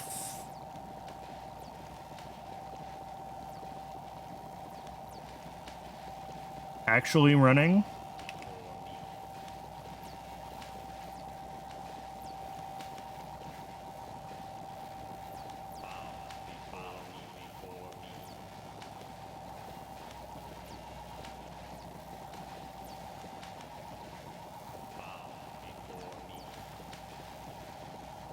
Now that we're pulling a lot fewer science packs in,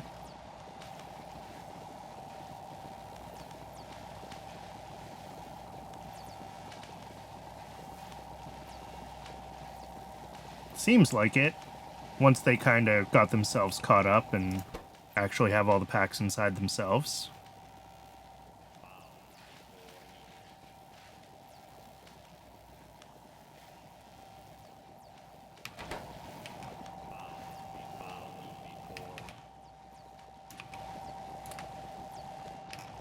All right, cool.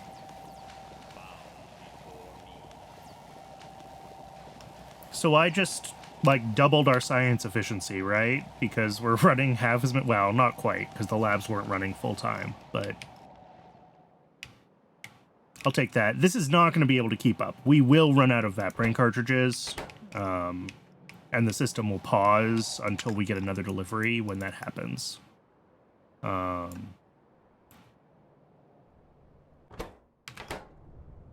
Because it seems like... we don't have brains.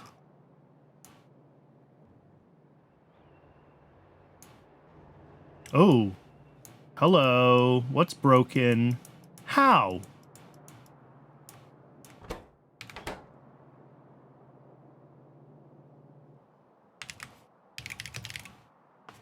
Do I not have a chitin void? Oh, I do.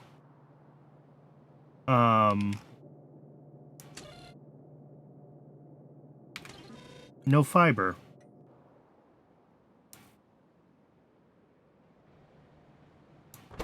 So much fiber. What?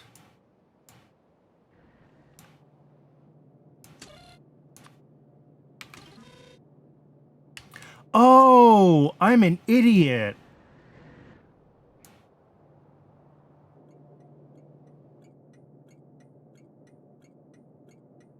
This is requesting fiber on the Void network, which doesn't exist. Yeah, okay. I can fix that.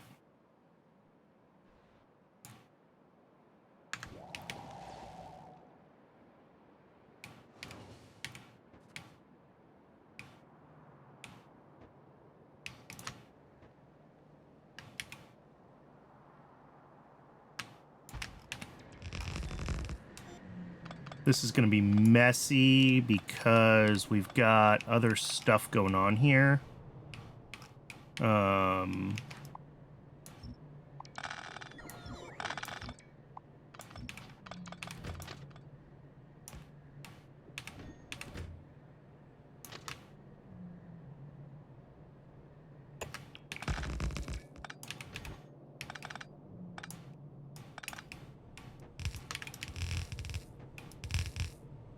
I actually don't know if we need any of this anymore. I think this is all stuff that was feeding things from old base to new. It is. Okay, in that case.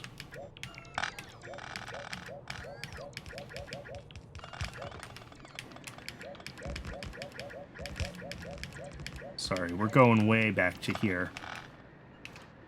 We're going to go ahead and pull this out. I'm going to have to deal with that water void because that's in a bad place, but all of this I can overwrite. I don't need any of this. Which means that I can just grab our normal path. And I definitely just filled in that water void.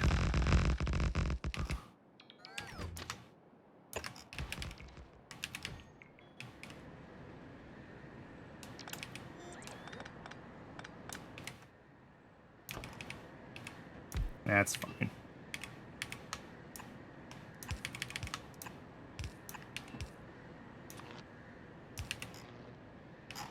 All right, now we can bring in...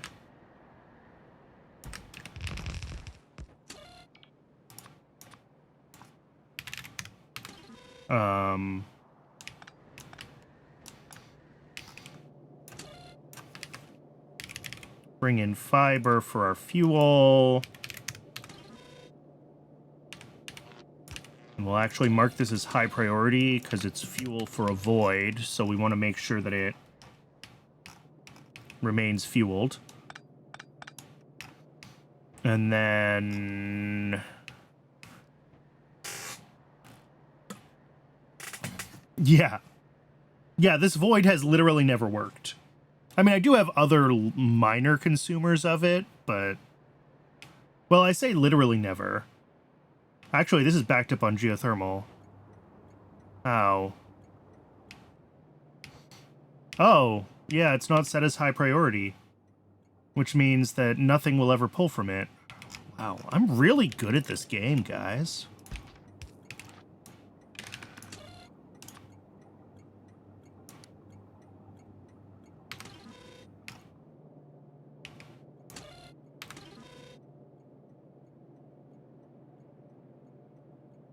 All right.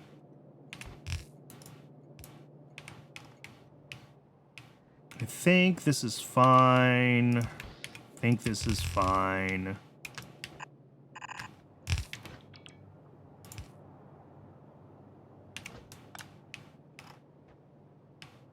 Kaido-san eats a lot in brain. Yeah. I think brain fabrication was probably eating a bunch of it, and then I turned that off because it was eating too much, and I didn't have enough for Kaido-san. So... And now we're backing up.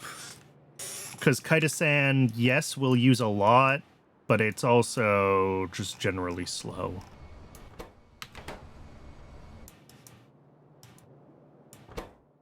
Yeah, I mean, we're not getting any...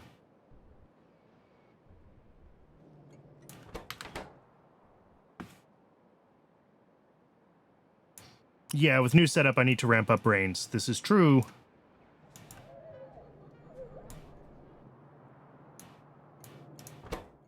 I think once we get a bunch of dingrits, and it'll be a couple of deliveries, like, Kaido-san will ramp up, but Kaido-san is very bursty.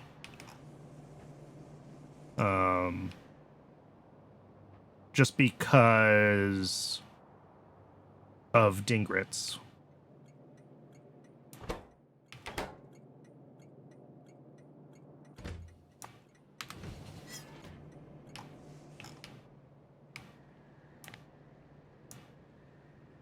To a second. All right.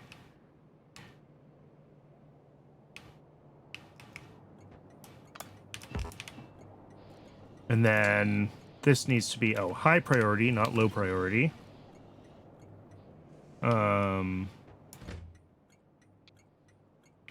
Might take a little while, though, before anything actually starts pulling from this, because, like, our demand for geothermal water is not super high.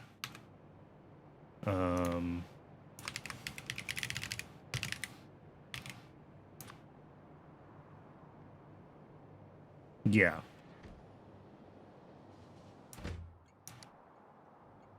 We use it apparently for one thing, which is organic acid anhydride. Cool. Good to know. But this system should be able to at least... I also adjusted this so it's allowed to buffer more in its input. So it'll at least unclog everything for a little while we wait.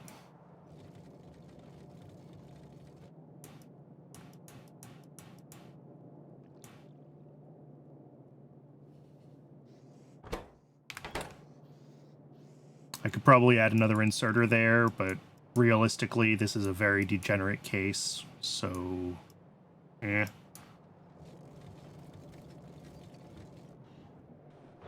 Alright, everything is moving again. Mostly.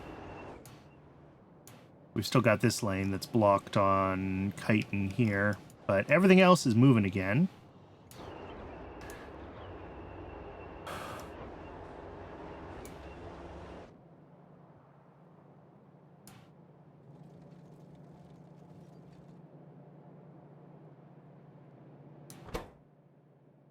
Good. And we're going to get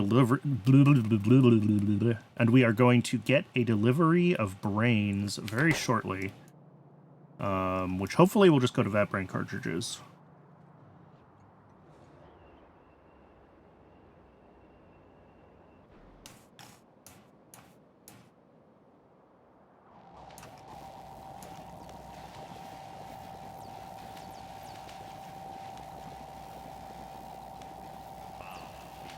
Yeah, it looks like we're keeping like 6 of these running full time. It's fine. Yeah, and these are all gonna stall relatively soon. Yeah. I mean, they don't make very much geothermal water, so like, whatever, but...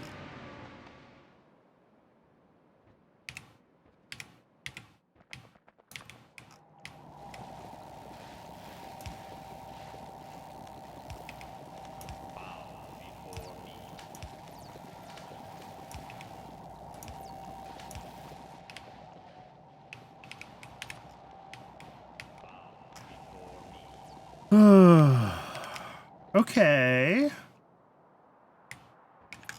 That is progress on multiple things that were broken. How are the moondrops looking? Moondrops are stalled. Moondrops are stalled because they don't have biomass. All right, this continues to be a problem. I am surprised that biomass... well, biomass keeps being a problem.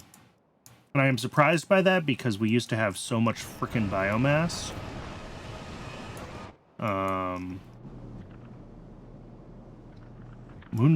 Not moondrops, whatever these guys are. Cotton guts are rolling along.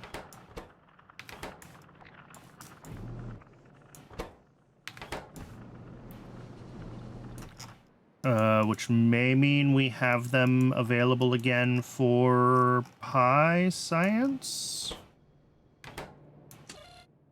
Yes. Yeah, so we're just blocked on gas bladders now. Everything is disabled on gas bladders. Cool. We did get our first delivery of fan yachts to processing. Now that we fixed this recipe, they should decay a lot less between the first and second deliveries. So I'm reasonably comfortable in saying that I think it probably is going to work the way I intended now.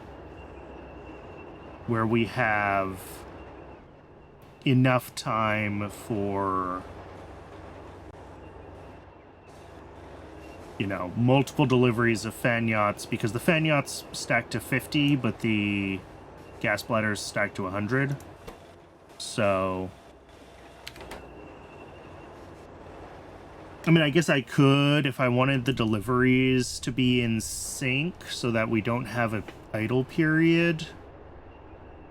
I would have to cage them on site and then ship the caged ones.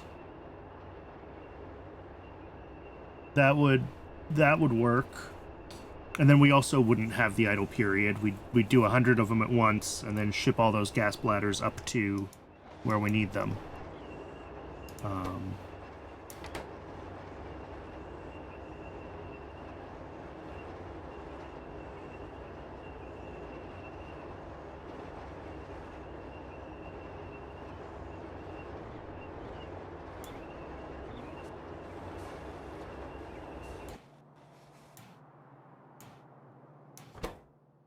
All right, we'll keep an eye on that. I want to see when we get that first real delivery of gas bladders. Yeah, cage logistics does not sound fun.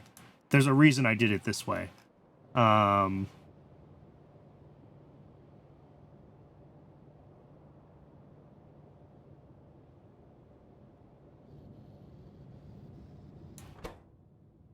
are these guys doing? Oh, they're still pulling in the last of the things that are decaying in the loop.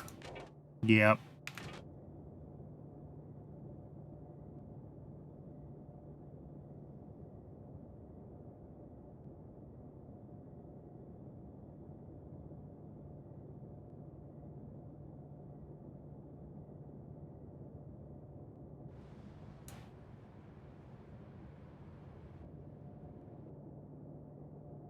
What I could do here, it might overload the loop though, is...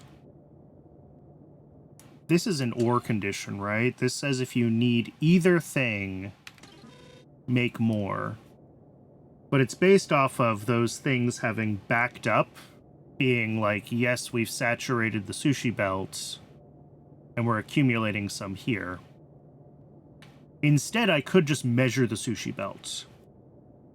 The problem is, I don't know how much Negasium will end up on the sushi belt if we do that, while we're waiting for it to spoil into Paragen over the course of that, whatever, 40-minute decay time.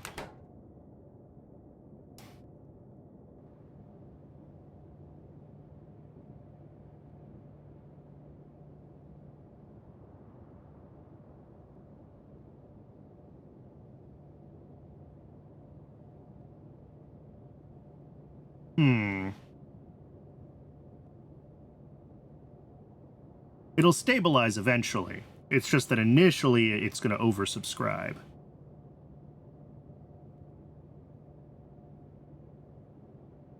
Yeah, or try to perfect count. That's a lot of work.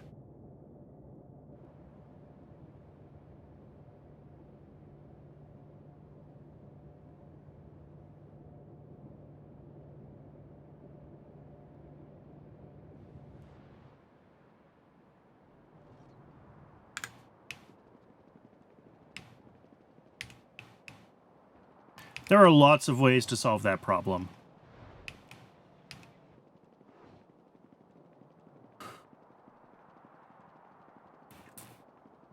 Because ultimately the problem that we're having is it wants to make more so that there is Paragen, but it can't get it out because the Negasium is blocking it. So if we just say, let that Negasium go into the sushi belt,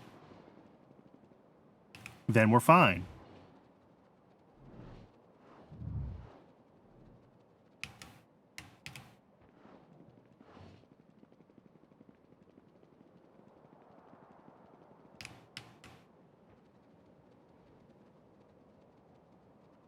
I think I am going to do that. Every 6 goes to decay. Yeah, something like that. I'd need to double check exactly what the ratio is. But I mean, it should be fine just letting the extras decay on the sushi belt. It's just a matter of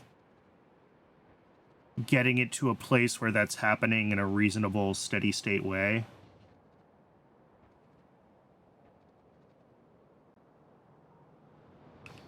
But like...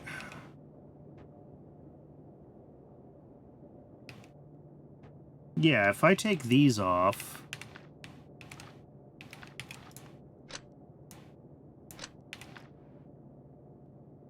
And then measure, actually from here.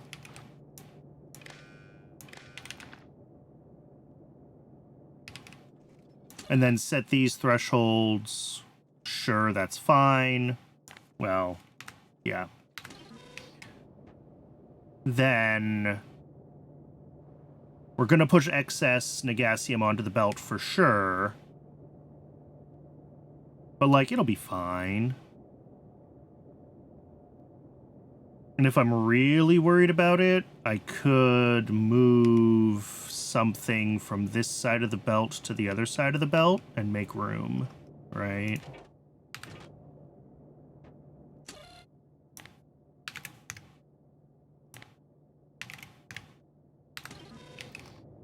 So, like, do a thing here. These ones don't need to be checked anymore.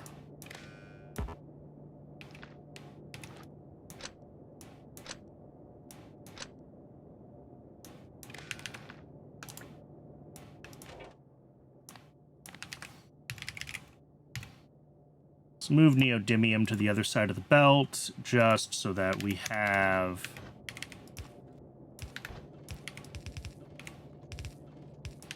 a little more space on this side. And then here, we don't even need to split this as aggressively anymore. Right? All we have to do is split out. Yeah, we'll still do this.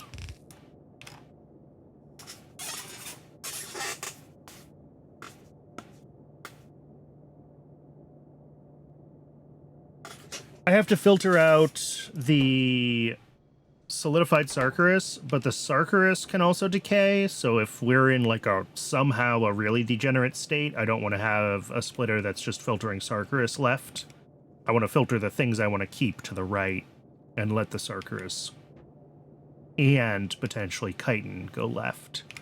So I'm going to keep these, but they don't need to be separate belts into the system anymore. Because... wait, no, I don't want to do that. Changed my mind. I was just moving things to this side of the belt to make sure that there was enough space. I don't need to be,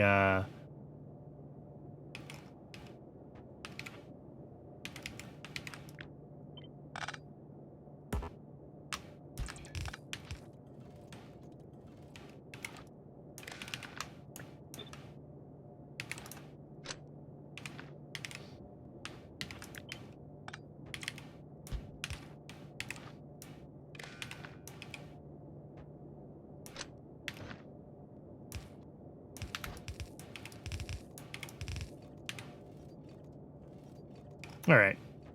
That just migrates a couple of things to this side of the belt. Which gives us more room on this side of the belt for the excess Negasium that's going to be in the loop while we're waiting for decay. Because we have plenty of space on this side of the belt. Everything here is in such small quantities.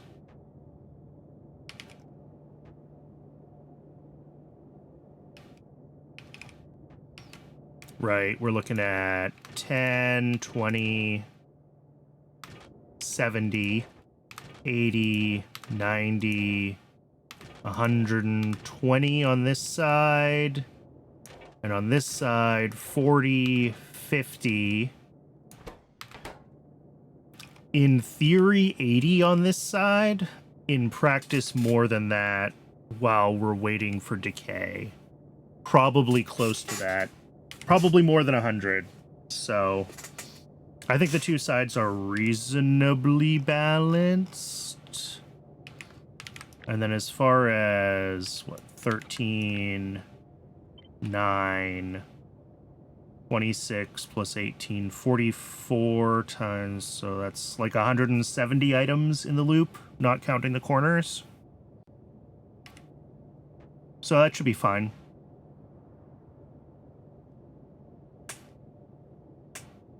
What do we got? We have a blueprint.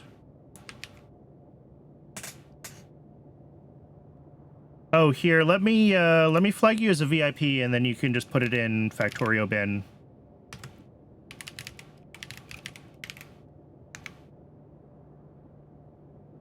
There we go. You can post links now.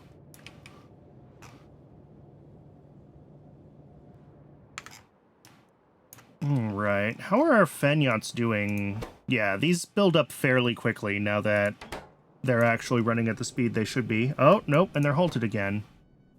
And they're halted because we don't have Bodos.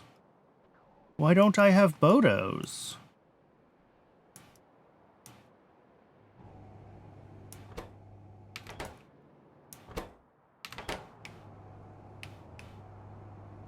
Did I math wrong? I mean, that's always a possibility. 0.74, a little bit less. 0.47? I mean, we might need, like, one more Bodos culture. But this seems really far behind on deliveries.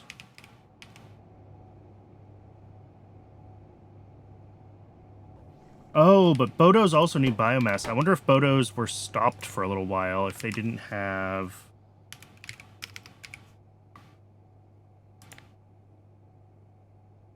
I mean... Our consumption is huge.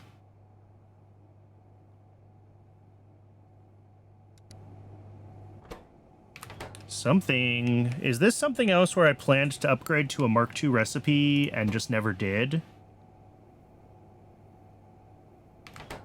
Don't see any unused inputs. What does the FC say?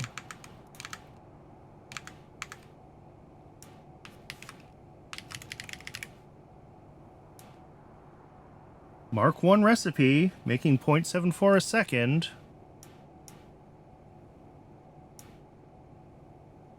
Oh. Well, I mean, we don't run this at full speed, but like, geez. 0.32 plus 0.1 is 0.42. Plus this. So we probably could stand to at least improve... Yeah, and updating Bodos to recipe 2, if we have recipe 2. I don't actually know. No, we don't get recipe 2 until past nuclear power. Alright.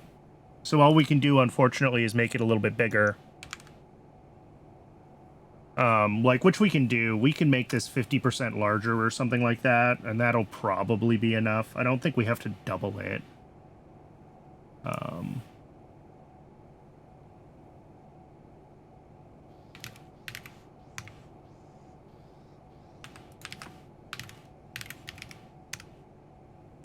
Oh, well, that was double, because I don't know how to math. But, like...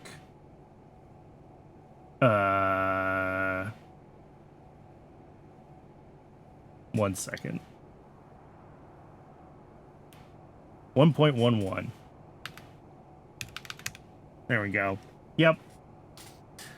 So I think that's probably what we should do for now, is just give it a little more. That's not too big of a change. All right. It is ad break o'clock again. It has been another hour. I'm gonna get myself some more water as usual. I recommend, as always, that you guys also take the opportunity to hydrate, stretch your legs, take care of yourselves as humans. And when we're back, I guess we need to give ourselves a little more Bodos capacity. This doesn't run consistently at this speed. This is way over spec, but still, we gotta do something differently. And then we'll go from there. I'll see everybody in just a few minutes.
Welcome back, everybody. All right, let me look at this blueprint that you sent me real quick.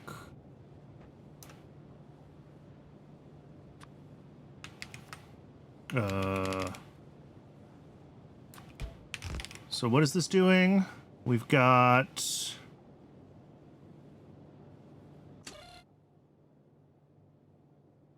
green is greater than 0 and red is less than 1. Output input count, which goes to here.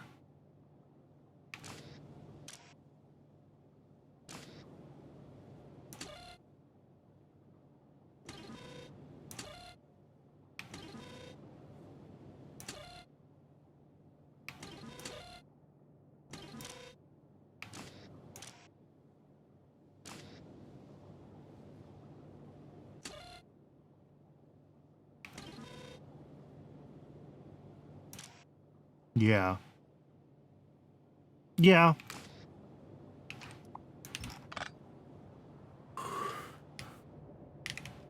We're back to stacking, though, is the problem, and is what I'm trying to avoid, which is why I'm trying to do everything on belts.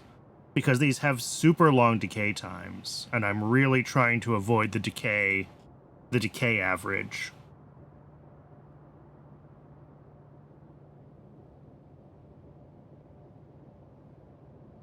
Because as soon as you put two of the same item in a chest, you lose that one of them has had an opportunity to decay. And if we had higher throughput and things were decaying more quickly, that would be one thing. But ultimately, we're using 0.1 a second, and it decays in 40 minutes. So the decay averaging really screws with it.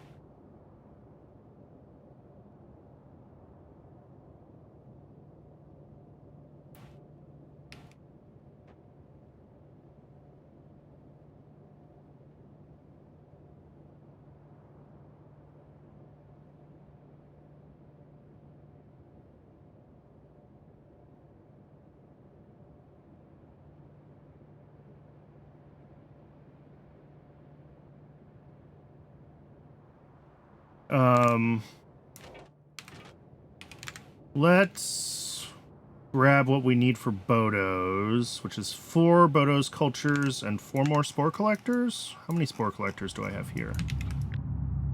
8. Each of them making 0.2 a second. Sure.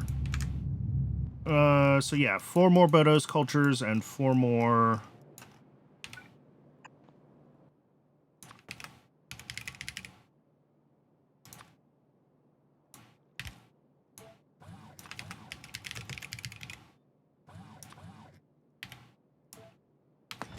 And both of those are things that we should just be able to make. Yes. Ooh, lucky. We had some Mark 1s still in storage. Leftover from the old mall, I imagine. We still have a bunch of random stuff left over from the old mall when I was making things in bulk before it was all on demand. And then we have things like this from all of our trains that we upgraded.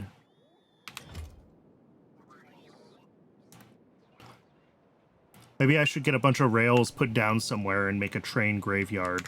That would be funny. Benyachts? Right.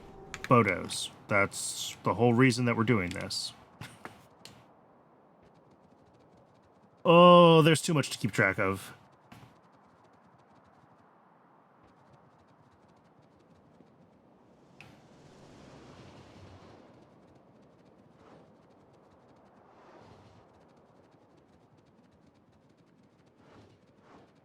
Let's go grab the... Crash the money. I mean, sure. If I wanted to get rid of them, there are ways to get rid of them.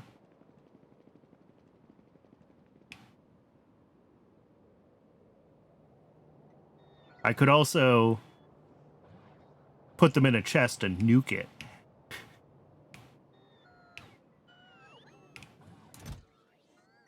Oh, those are slow.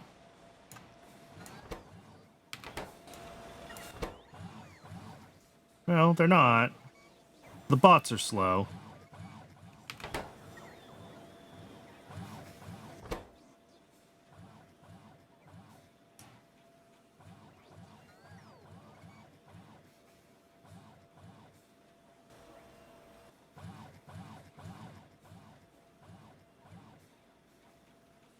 Interesting that there's that glitch there. What is that glitch? That glitch is the time between when the craft is complete and when this inserter puts it into this chest, and that updates our total requested amount through the network.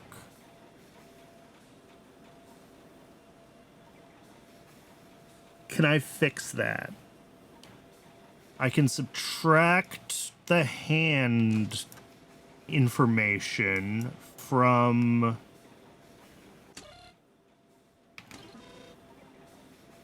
wherever we're pulling our actual count from. I would have to remember how that works. I think it's here.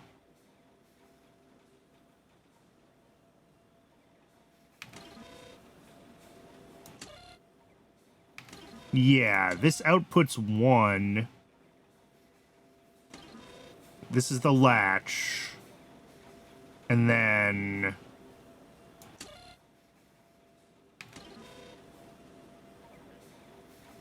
this...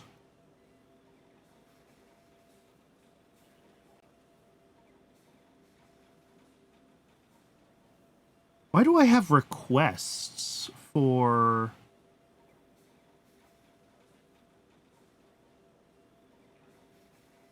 bots? Why do I have requests for quartz tube? Is this requests? Read requests. And that's hooked right up to... connected to 143928. No, that's not this one.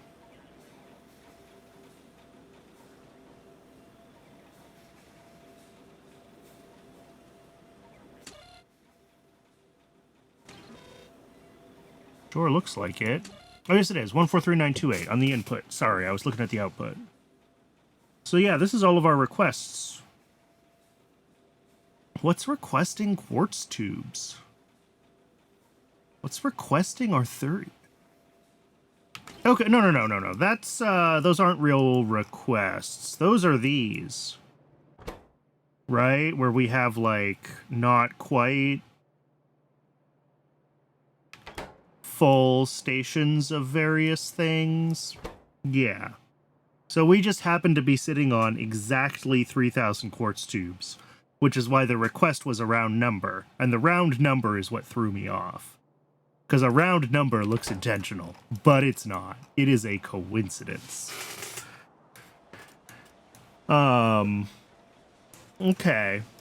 So yeah, I could invert the hand contents and sum that in with everything else that's being requested. And that would give us...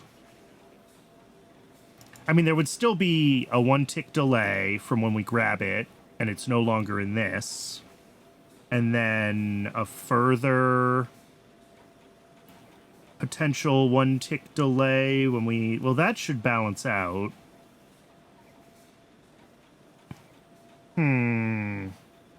I don't know if it's worth it. Like, it's a fraction of a second when the inserter is swinging.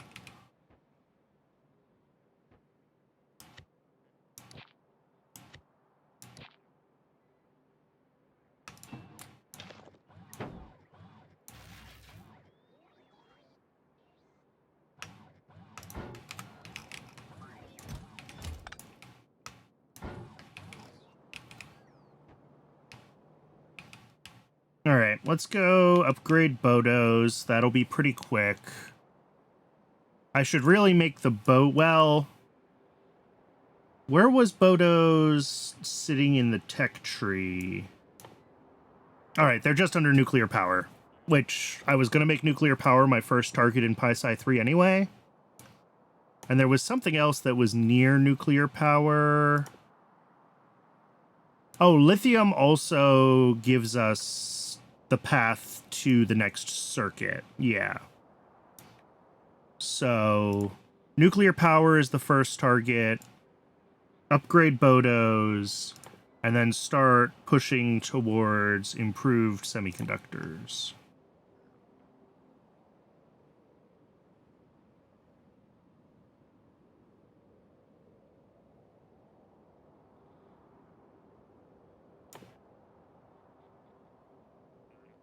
Methane sulfonic acid, printed circuit substrate tier 3, mounted circuit substrate, processors, processor cores. Ooh, these need chitosan. Interesting. We're going to have to scale a bunch of stuff up to scale up chitosan. That's going to be annoying.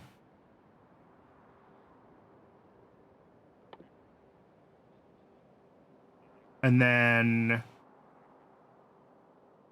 these are blue chips, I presume. Used in everything? Yes, these are blue chips. What is this?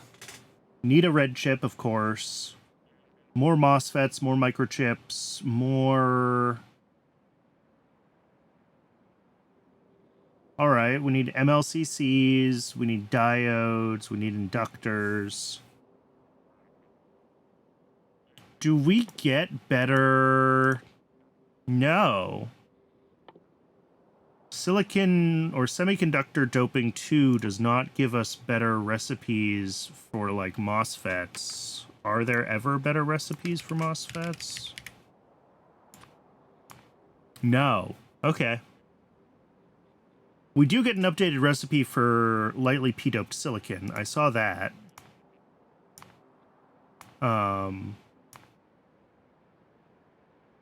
We don't get improved N-doped.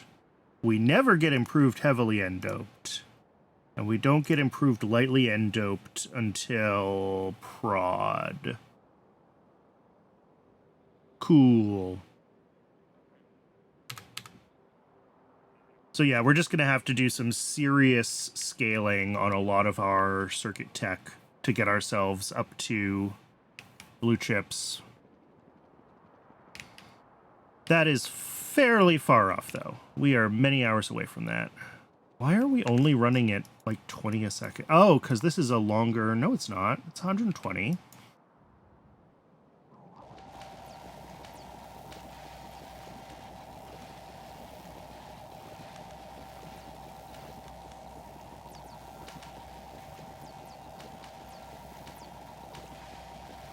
I wonder if these would work better if I...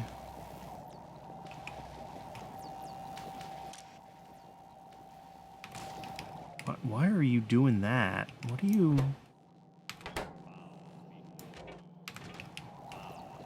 Interesting that this doesn't even, like, see some of these as options. I guess it doesn't scan the whole belt network when it does its check for what it can put in. Yeah, we're definitely having issues with...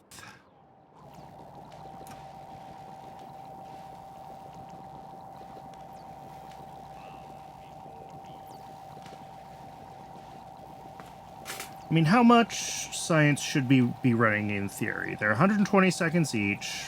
We have 8 machines. At 300 speed. At 60 minutes. Well, that's not right. Oh, plus our speed boost. Times 2.4.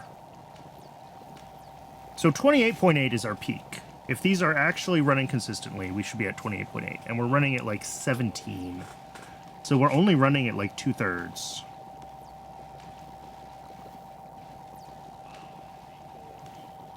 Which I kind of believe.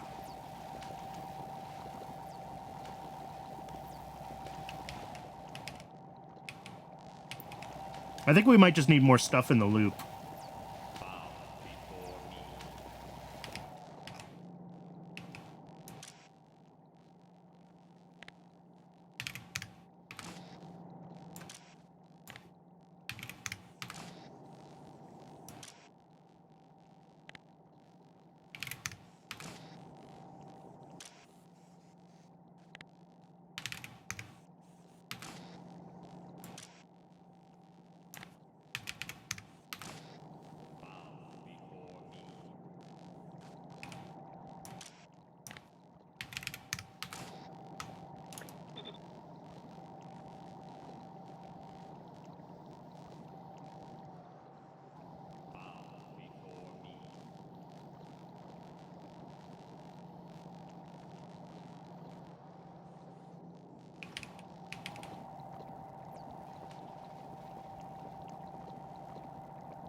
Yeah, I mean, there's still lots of empty space in this loop, even with everything scaled up that high, so that might be fine.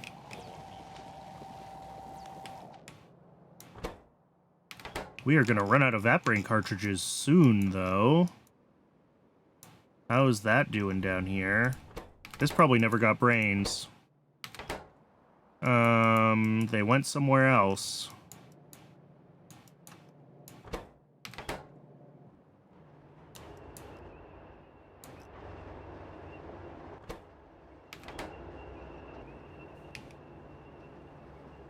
Yeah, fish are disabled because we're backed up on fish oil.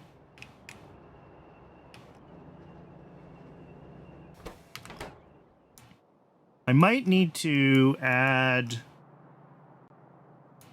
I think we need to have a brain threshold and turn on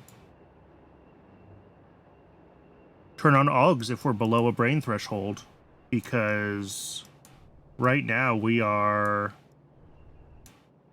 not slaughtering them, but we could really use the brains. So I think once I do Bodos, we're going to do that. We're going to go add a couple more combinators to the system over there and get AUGs running when we're in need of brains. Because I don't have anything else that I can slaughter for brains, so...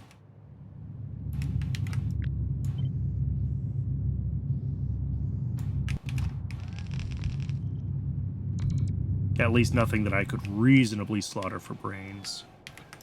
And now here's the real question. Oh no. I mean, it's fine because this is a red belt and it fits, but... Total 11 science, 5 tile lab, you can technically direct feed them. You can technically direct feed them.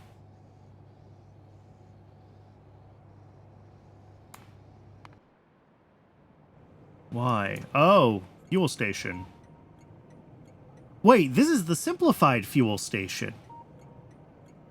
This isn't supposed to happen.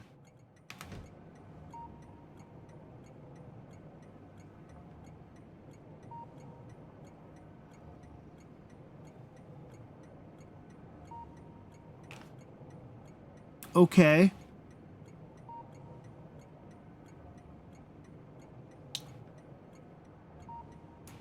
This is not my fault. This is a CyberSyn bug.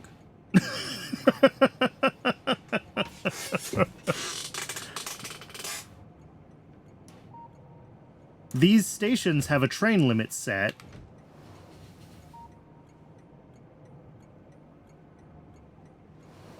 And somehow CyberSyn dispatched a second train when one was already either on the way or maybe when it was unloading.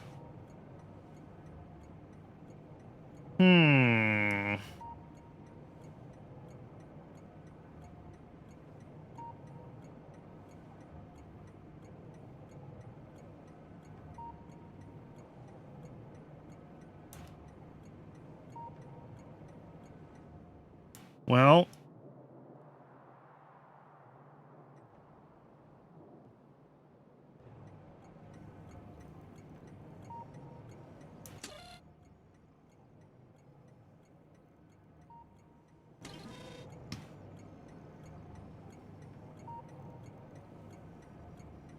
Yeah, this is the first time I've seen this happen in my base with CyberSyn sending extra trains like this.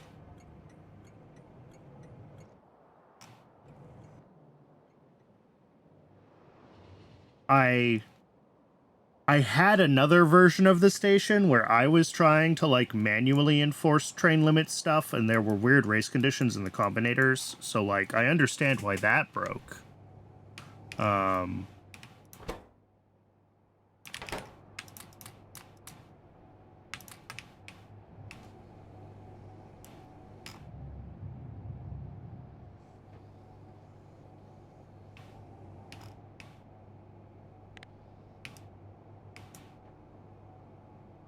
2.2, that should still be fine with a blue inserter. Yeah, once it figures out the hand limit. Well, I'm going to ignore that stuck train for now. It will eventually get itself unstuck.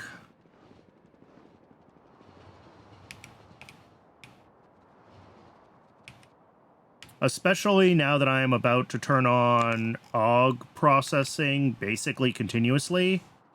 That meat void is probably going to be running a lot, so it'll drain the fuel. It'll be fine.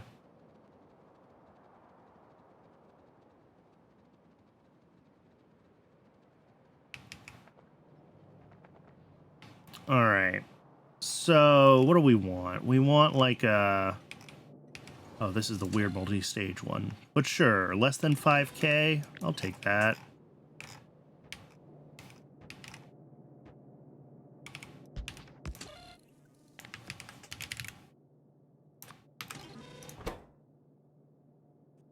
Yeah, 5K is like 2 deliveries worth.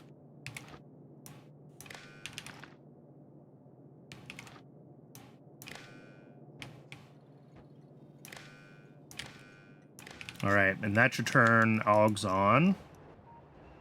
Yes. Well, they may have turned on due to something else, but whatever. Now they should stay on. Because I think producing brains is now their primary goal, and we're just going to be spitting out a ton of everything else. Which does mean that, like, and I mentioned this on Tuesday, I think, we probably have enough lard that we can look at recipes that we discarded due to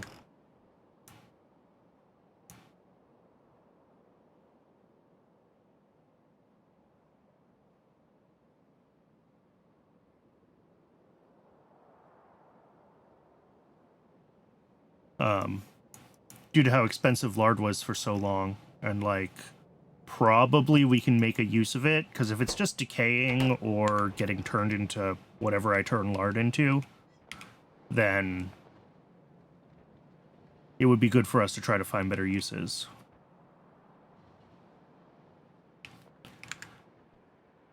All right.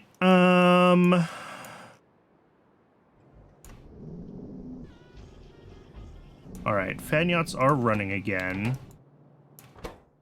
And hopefully we will now be making enough Bodos that they can keep up.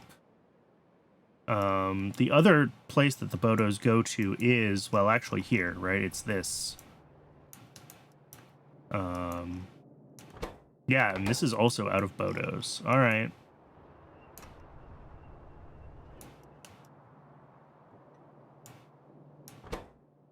Oh, you know what? I wonder if this has just been sucking down more Bodos than it normally would use while it's trying to buffer this. So I wonder if, well, it's still good to be able to handle the spike. Because, like, if we look, this is making 0.1 of this a second. And, like, yeah, mutant enzymes, quote-unquote, uses 0.1 a second. And Kaidasan, quote-unquote, uses 1 a second. We'll get to wherever we're going soon. Yeah, but here we go. Nanofibrils only uses 0.25 a second. But we're looking at like 4 layers of things that are going to want to buffer at 4 times their steady state demand. So it's just going to be very, very peaky while it works through all of these layers of stuff that has to fill up buffers. So I think it's fine to have some extra Bodos capacity. And hopefully it'll stabilize itself long term.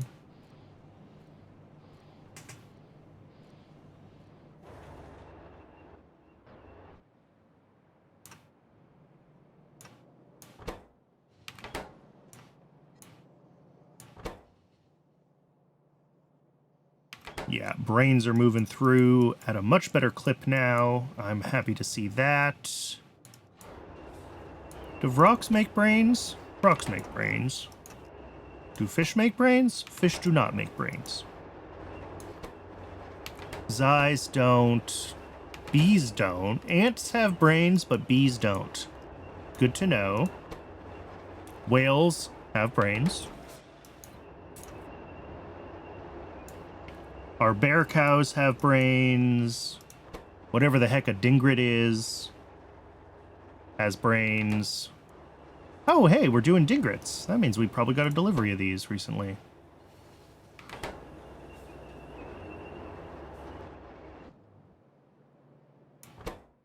Oh, we're so close. We're so close to our next delivery of dingret spikes to propeptides. Again, all of that stuff runs fairly slowly long term.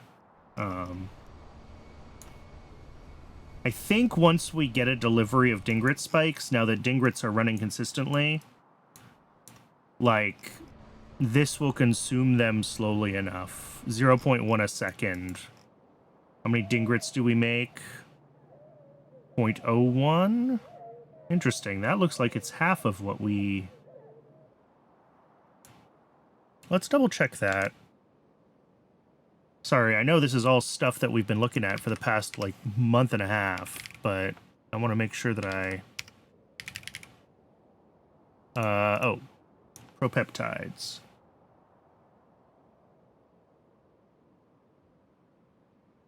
Why is this scaled at 2 gene labs? That's not what I built. Wait, yes it is. Sorry. Okay. So 0.2...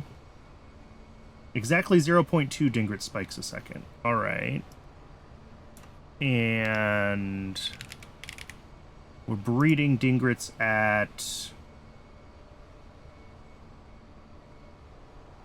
yeah, much smaller rate. Okay, 0.067. Which means that this is going to be running significantly slower. I think dingrets are one of those things where I just said, eh, screw it, and built them at... I think they are scaled for what science needs, not scaled to keep propeptides running consistently. I could be wrong about that.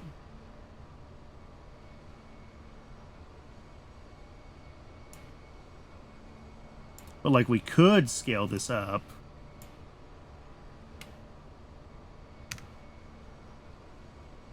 Yeah, it only goes up to 6 slaughterhouses. That's fine. Getting the dingrets scaled up 6 times, though, would be a much more ridiculous endeavor. Oh, no, it's only 3 times. Yeah, 15 dingret packs.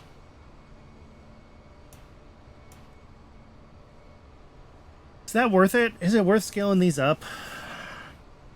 Problem is we need more Scrondrixes if we do that. Yeah. Mark II are not so far after Pi 3. Oh yeah, I literally have access to them right now. So maybe that's the better choice. is to plan to upgrade to Mark II.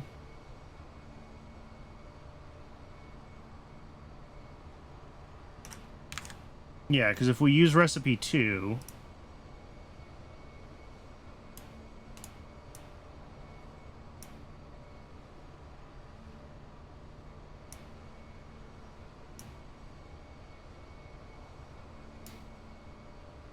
Yeah, we gotta do Yotoi leaves. That's fine. We gotta bring in Yadles. That's fine. Well, I'll have to double check if we can spare 0.8 Yadles. Yeah, that only adds...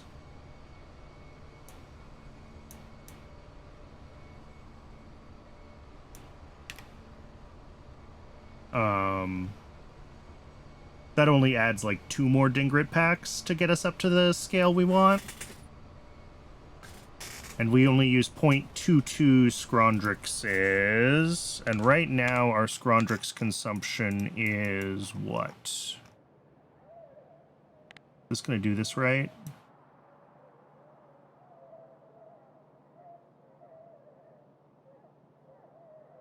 .033.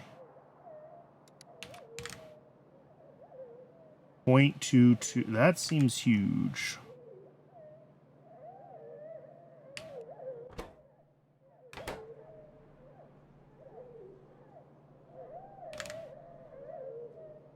Is that really significantly more than it was before? Here, let's reset this.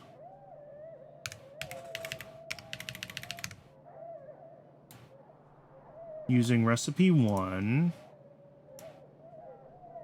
0.11. Okay, so we're going to, like, double our Scrondrix consumption.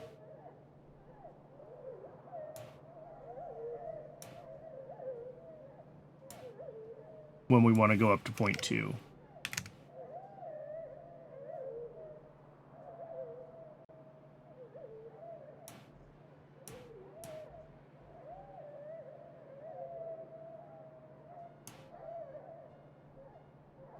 This says 0.24, but whatever. Okay. So yeah, I need an extra, like, 0.23 Scrondrixes per second. Which is... I mean, that's still, like, double... No, sorry. An extra 0.13 Scrondrixes per second. So, like... I mean, sure, we're gonna go up to, like, 5 pens worth, right? Whatever that is in...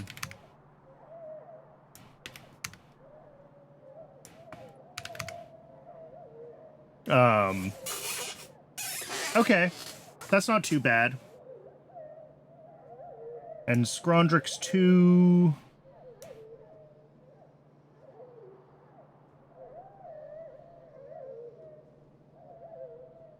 doesn't exist? Eh?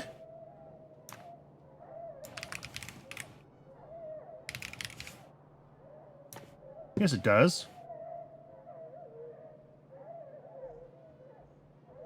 Okay, that's also immediately accessible, so we could also upgrade these. I just don't know why Yafsi isn't showing me the... It's this one, right? Yeah.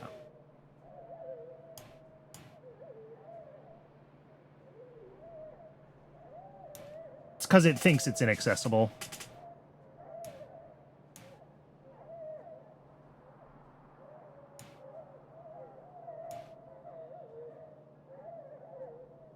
Alright.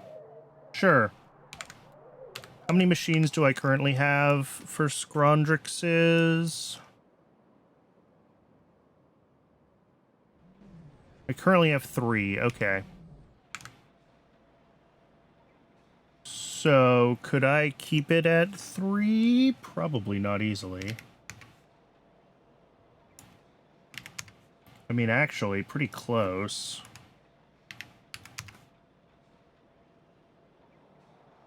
I think adding a 4th one is probably worth it, though. So, we'll do the, like, whatever the number ends up being. Very close. Close enough. So, yeah, that'll be the upgrade for Scrondrixes, and dingrits, salt and bedding. I should probably double check my like total bedding consumption and where we're at with that, but meh. Okay, let's start to put some stuff in the to-do list then, so that I am keeping track. Apparently that was fine. All right. Add to top. Upgrade Scrondrix. Add to top. Upgrade Dingrit. And we actually want to do the Scrondrix first. And both of those are waiting on us just running Pi 3 consistently. Once we're producing enough Pi 3, we can flip the switch on those researches. In the meantime,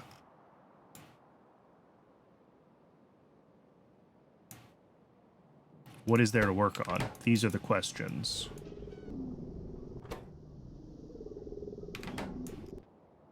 How are we doing here with Fenyachts? Okay, it did fully slaughter a batch of them, which means we should have, yeah, 1 row of gas bladders,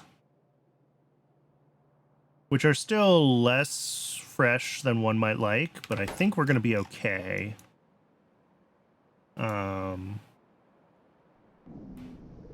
We just have to wait for another batch of these guys to be ready for delivery.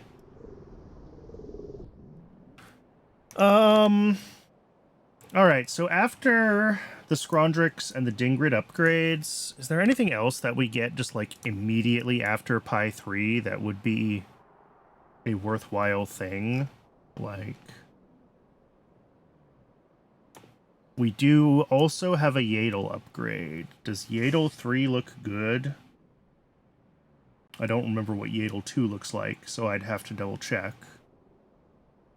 We have an Ulrich upgrade, but I'm not even using Ulrich. Well, maybe I'm using Ulrich 2? I don't remember. Biotech Stage 3.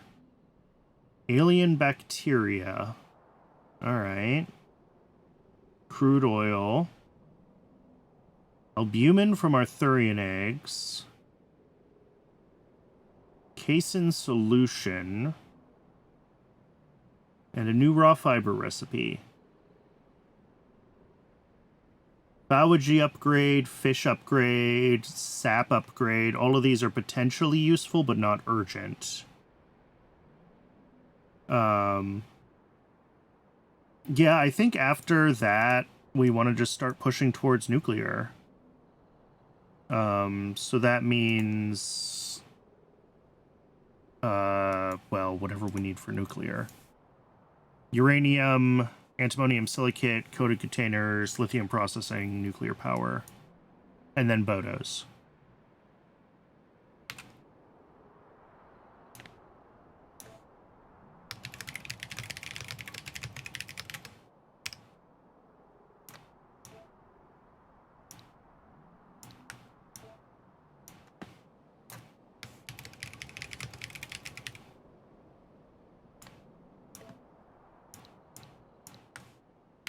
Okay.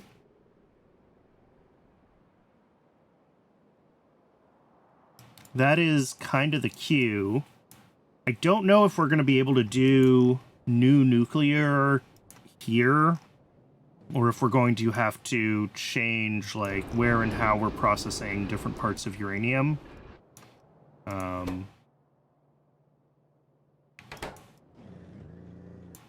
Also, is this working again? Looks like it. Yeah, there we go. We are accumulating the nuclear stuff.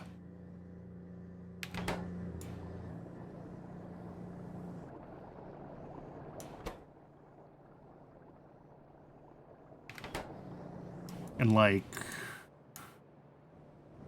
new nuclear is kind of spacey? Yeah. I was looking at it a little bit earlier this week, and it seemed like there's a lot to do.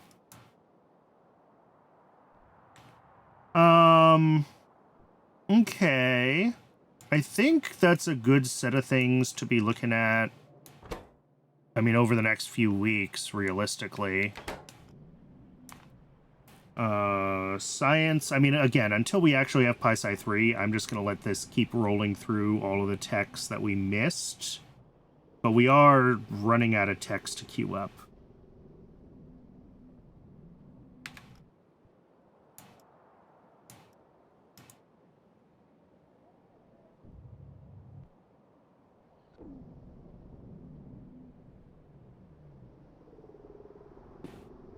Nuke power is like 5 different processes in one tech. You can opt in as much as you want. Yeah. Yeah, there was a lot going on with it, if I find it again. Like, alright, obviously we have to do this to get the uranium hexafluoride fuel. Well, if we want to run a real reactor.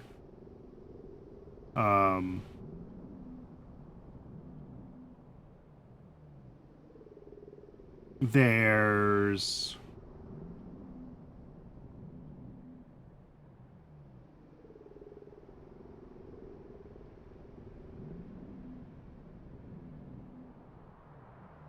Yeah, I haven't gone through all of this yet. The various...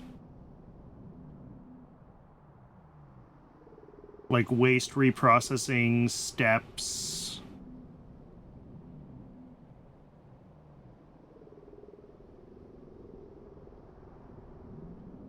Vitrified glass.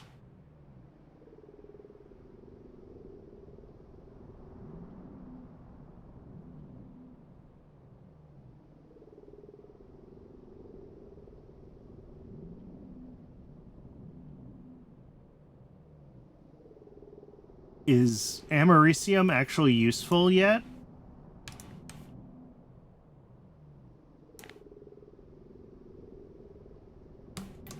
Yeah, hexafluoride, plutonium dioxide, Purex processing, neutron nonsense, and Mark II fuel rods.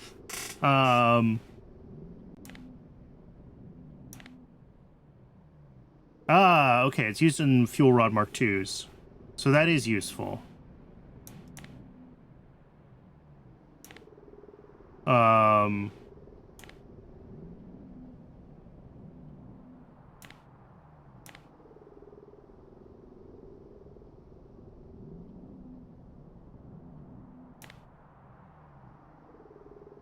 And then...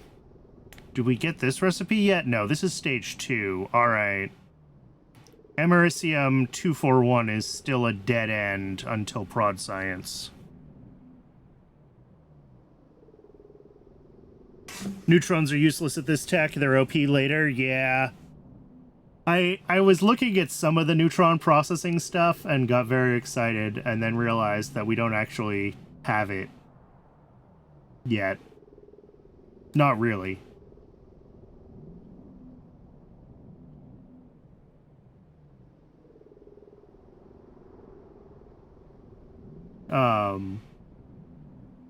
Because that's when you can actually just start screwing with your isotopes and build what you want to build. Which this doesn't necessarily give me those options, right? Like, yes, it'll give me ways to consume some isotopes in different ways.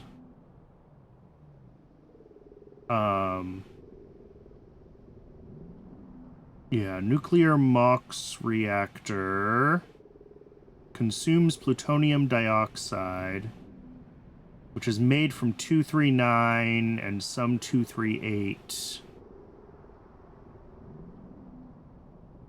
239 is... which one is that? That is this one. That is the good one. Ugh, that stinks. I don't need more demand for 239. I need ways to use up the other freaking isotopes. That's...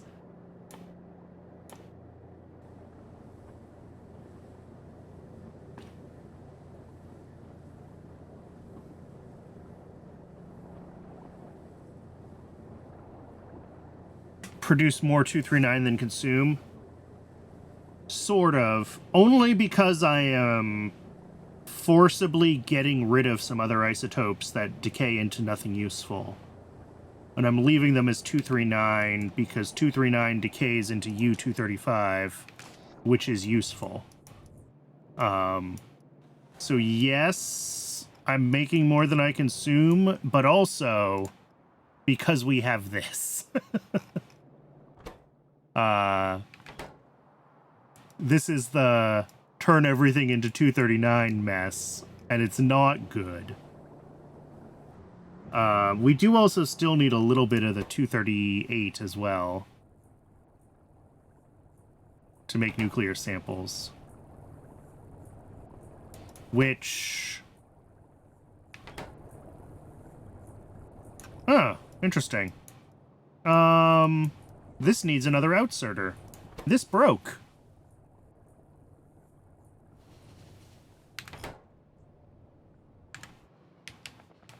Where am I?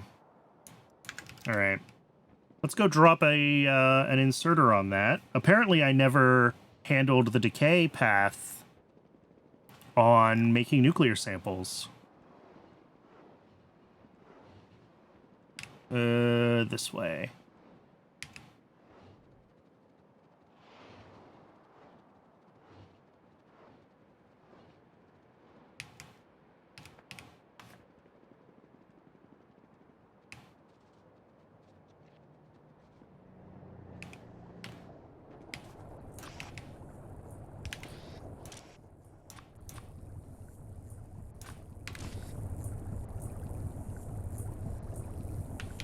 Actually, this one should be the same.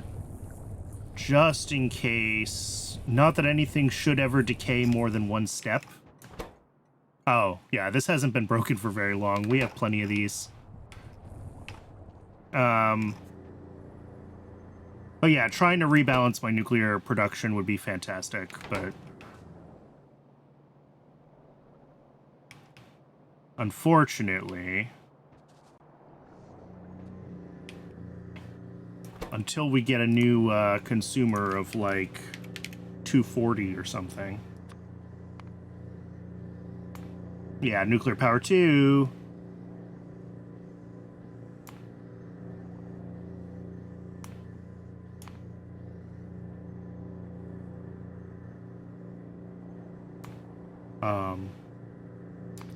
But we're just using a astonishing amount of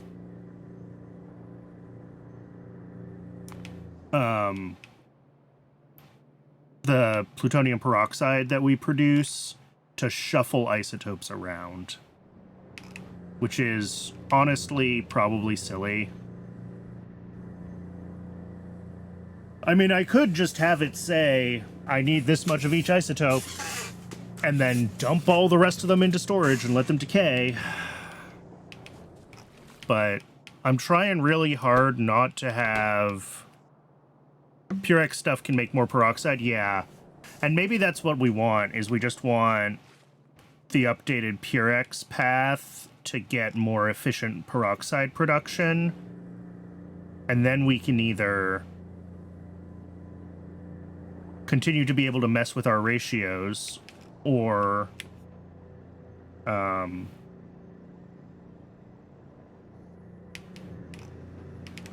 mean, honestly, one of the options for things we could do is just spit out everything and let it all decay down to... I mean, you can see I built these, and these are scaled for, like, our worst-case decay needs of plutonium-242 and plutonium-240. The only one that I really can't let decay is 241, because we end up with this americium that I can't use until nuclear power 2.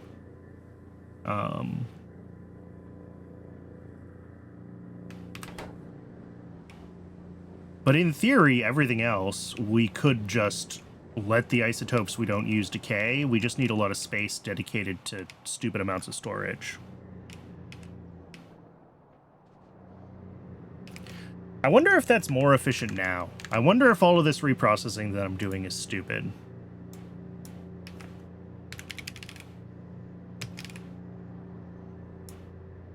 All right, I'm gonna save right now.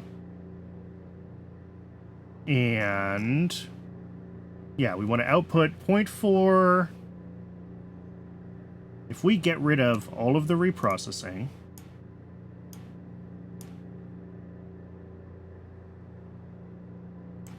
I want to use all of the 241 though. That's the important part. And I guess turn it into 239. And then everything else can spoil. The 238, the 239, the 240, and the 242. No 238 spoils. Interesting.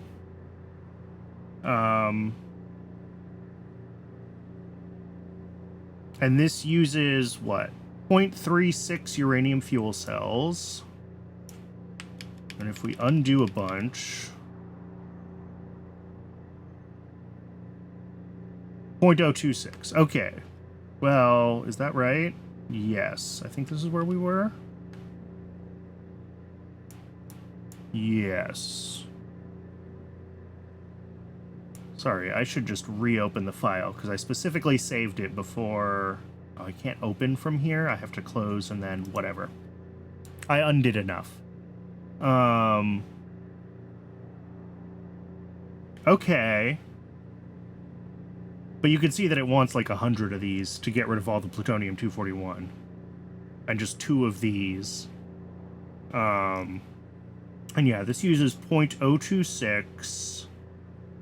And again, if we get rid of the...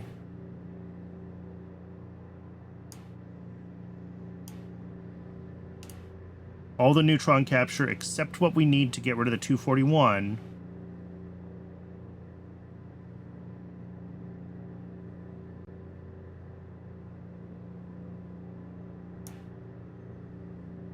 0.036. Okay, so it does use more if we just let it all decay.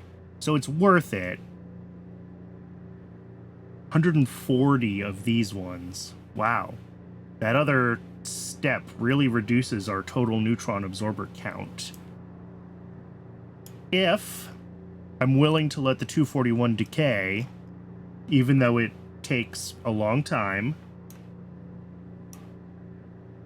and just accept that we're going to be buffering -9 million integer overflow amounts of plutonium.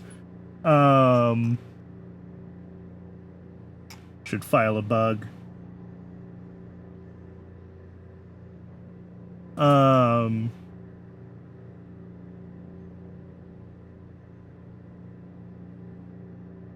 Then what? Yeah, then we are making extra... we are making extra 239 in that case. We're making a lot of the 240 and the 242 as well.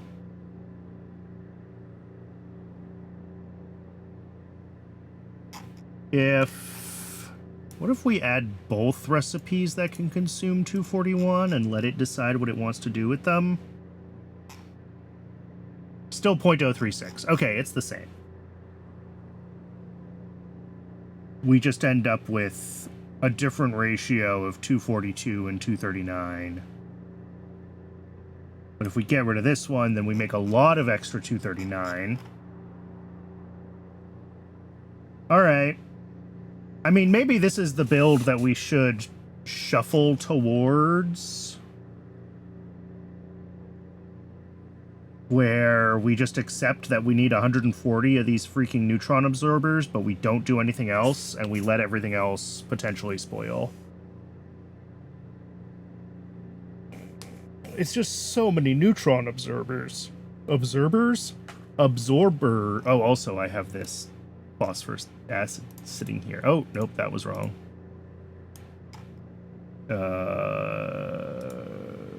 Normal prod modules, please. That does not affect this part of the chart. It was just wrong. This also looks like it needs a couple more particle accelerators, another scrubber, potentially some more centrifuges, because we are going up from 0.026 to 0.036 on the fuel cells. But yeah, if I give it every neutron capture recipe to work with, and let it try to balance itself out, this is what we end up with. And this is what I currently have built. And it does use less. Okay. Ultimately, that is what matters, is we want to be not wasting the plutonium peroxide. So if we are getting more efficient use of it by doing the neutron absorber stuff, then this is fine.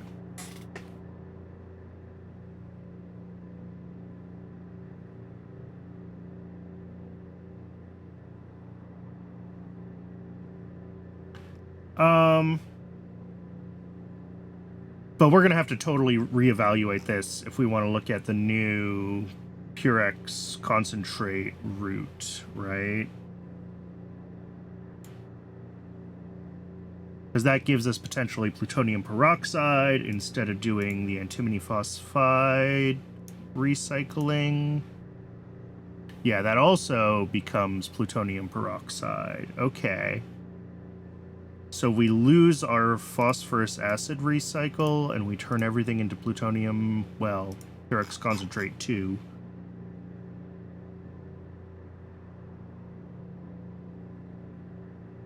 Purex waste. Purex waste. Into vitrified glass. Into space.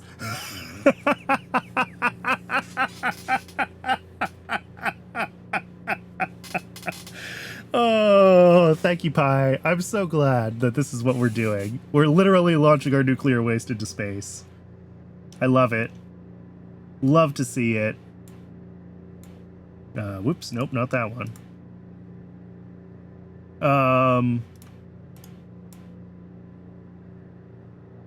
Oh, we can't do anything with this antimony phosphate 3, though.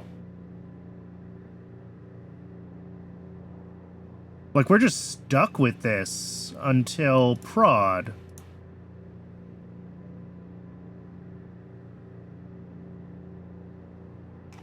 That's maybe not useful, then.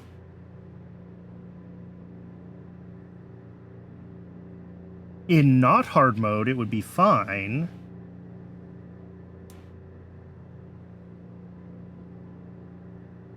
But, like...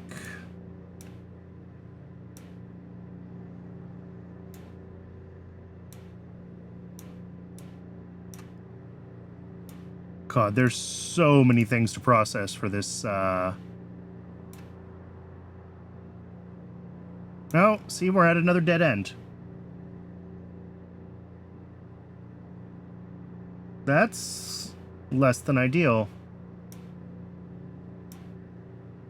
If we can't actually process anything fully until prod, we might not be able to use this effectively in hard mode. I'll have to see which of the paths actually hit prod, like...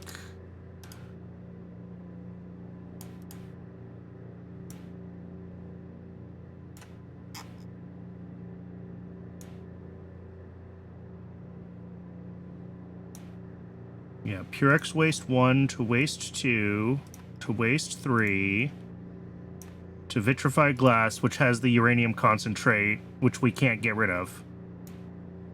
And, like, yes, it's reasonably small quantities right now, but... Alright, so that's a dead end, which I think means we just have to keep using the phosphorus acid chain. Which means there's no point in doing anything new with nuclear?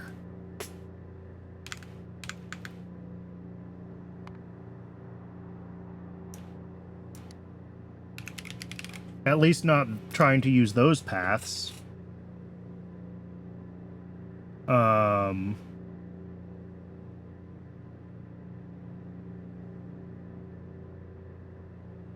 We do have the spent reactor fuel that we could potentially look into what that processing chain looks like compared to...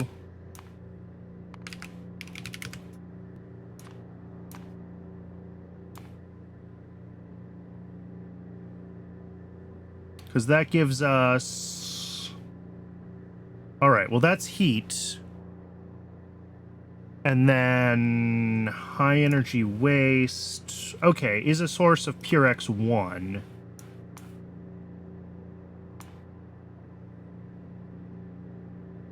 But that puts us right back where we were, right? Where pure X1 can really only be... I can't get anything useful out of it without bumping into byproducts that I can't process.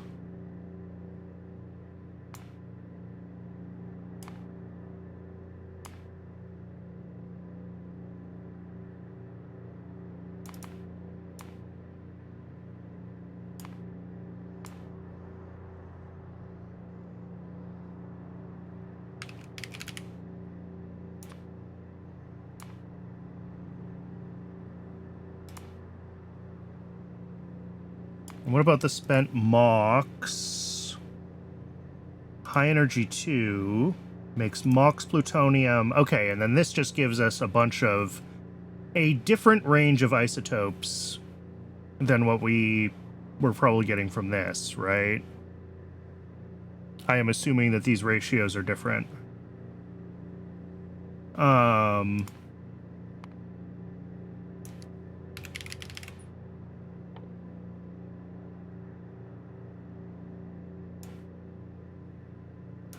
I could check in YAF in FNEI. Maybe something pops up in FNEI. MOX plutonium is just turbo 238. So yeah, concentrate 2. Up to concentrate 4. Up to concentrate 5. PU concentrate 1. PU concentrate 2. U concentrate 1. Nope. There's nothing that consumes it until nuclear power stage 2. I don't think it's made in huge quantities. We could probably stockpile it. But when we're talking about potentially stockpiling for hundreds of hours, even making just a couple of seconds adds up. And I don't really want to have stockpiles. I already have stupid stockpiles in my nuclear.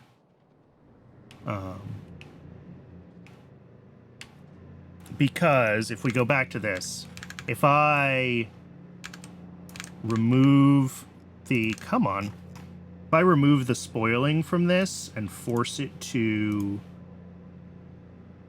figure out neutron capture, we're up to like 10 times as much uranium fuel used.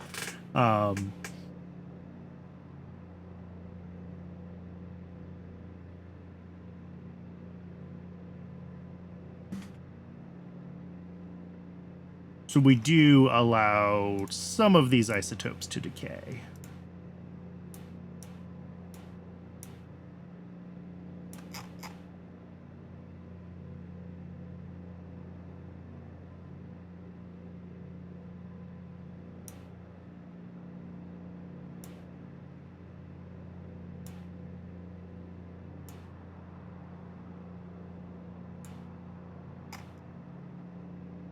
Just not 241. We don't want americium because it's never, well, not never, but it will pile up. Yeah, this is what we had before. 100 neutron absorbers, give or take. But yeah, if we can't get rid of the...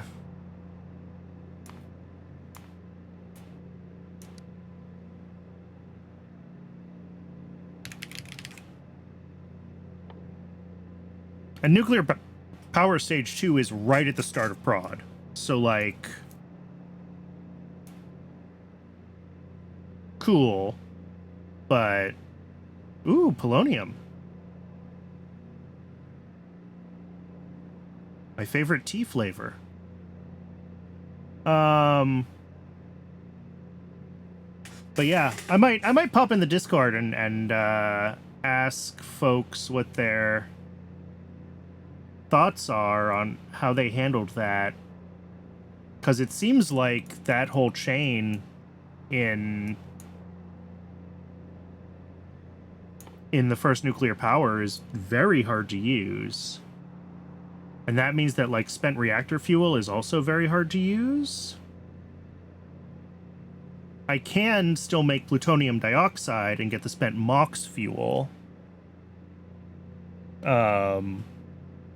And if that gives us, you know, better isotope ratios or whatever, then like we can look into it. But I think that is potentially the only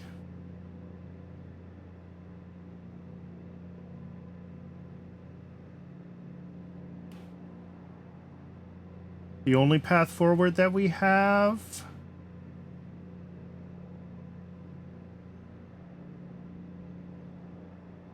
And then, yeah, fuel rod Mark IIs might be worth looking into, which means we need americium. So this is going to change our required, like, ratios of things. Now, here we go. Are these maybe the recipes that I needed to be looking at? We don't go as far down this chain. No, because even making the 3 from the 2, we're already getting U concentrate 1.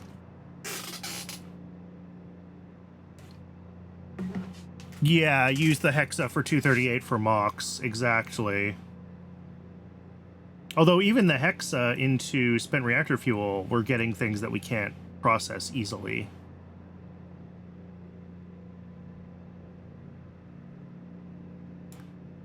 Right?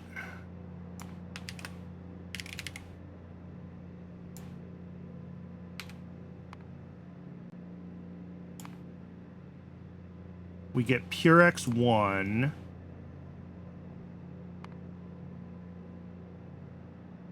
Yeah, but we need the antimony phosphate balanced with that to be able to use the phosphorus recipe. And that only comes from this.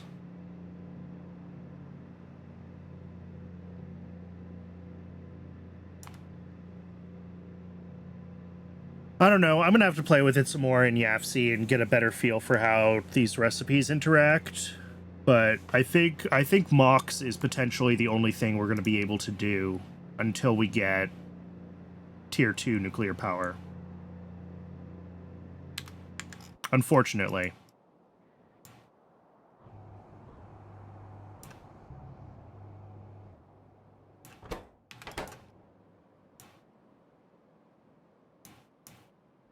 How are these guys doing? Ooh, ooh, ooh, ooh, ooh, ooh, ooh, ooh, ooh. Science might be turning on.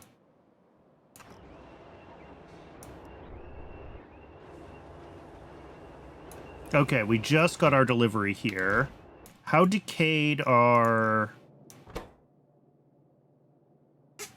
About a third. Okay. Okay, that's not bad. So these are going to have probably about, I mean, more than 2 hours on them when they get delivered to PySci 3 crafting. And we use a third per second.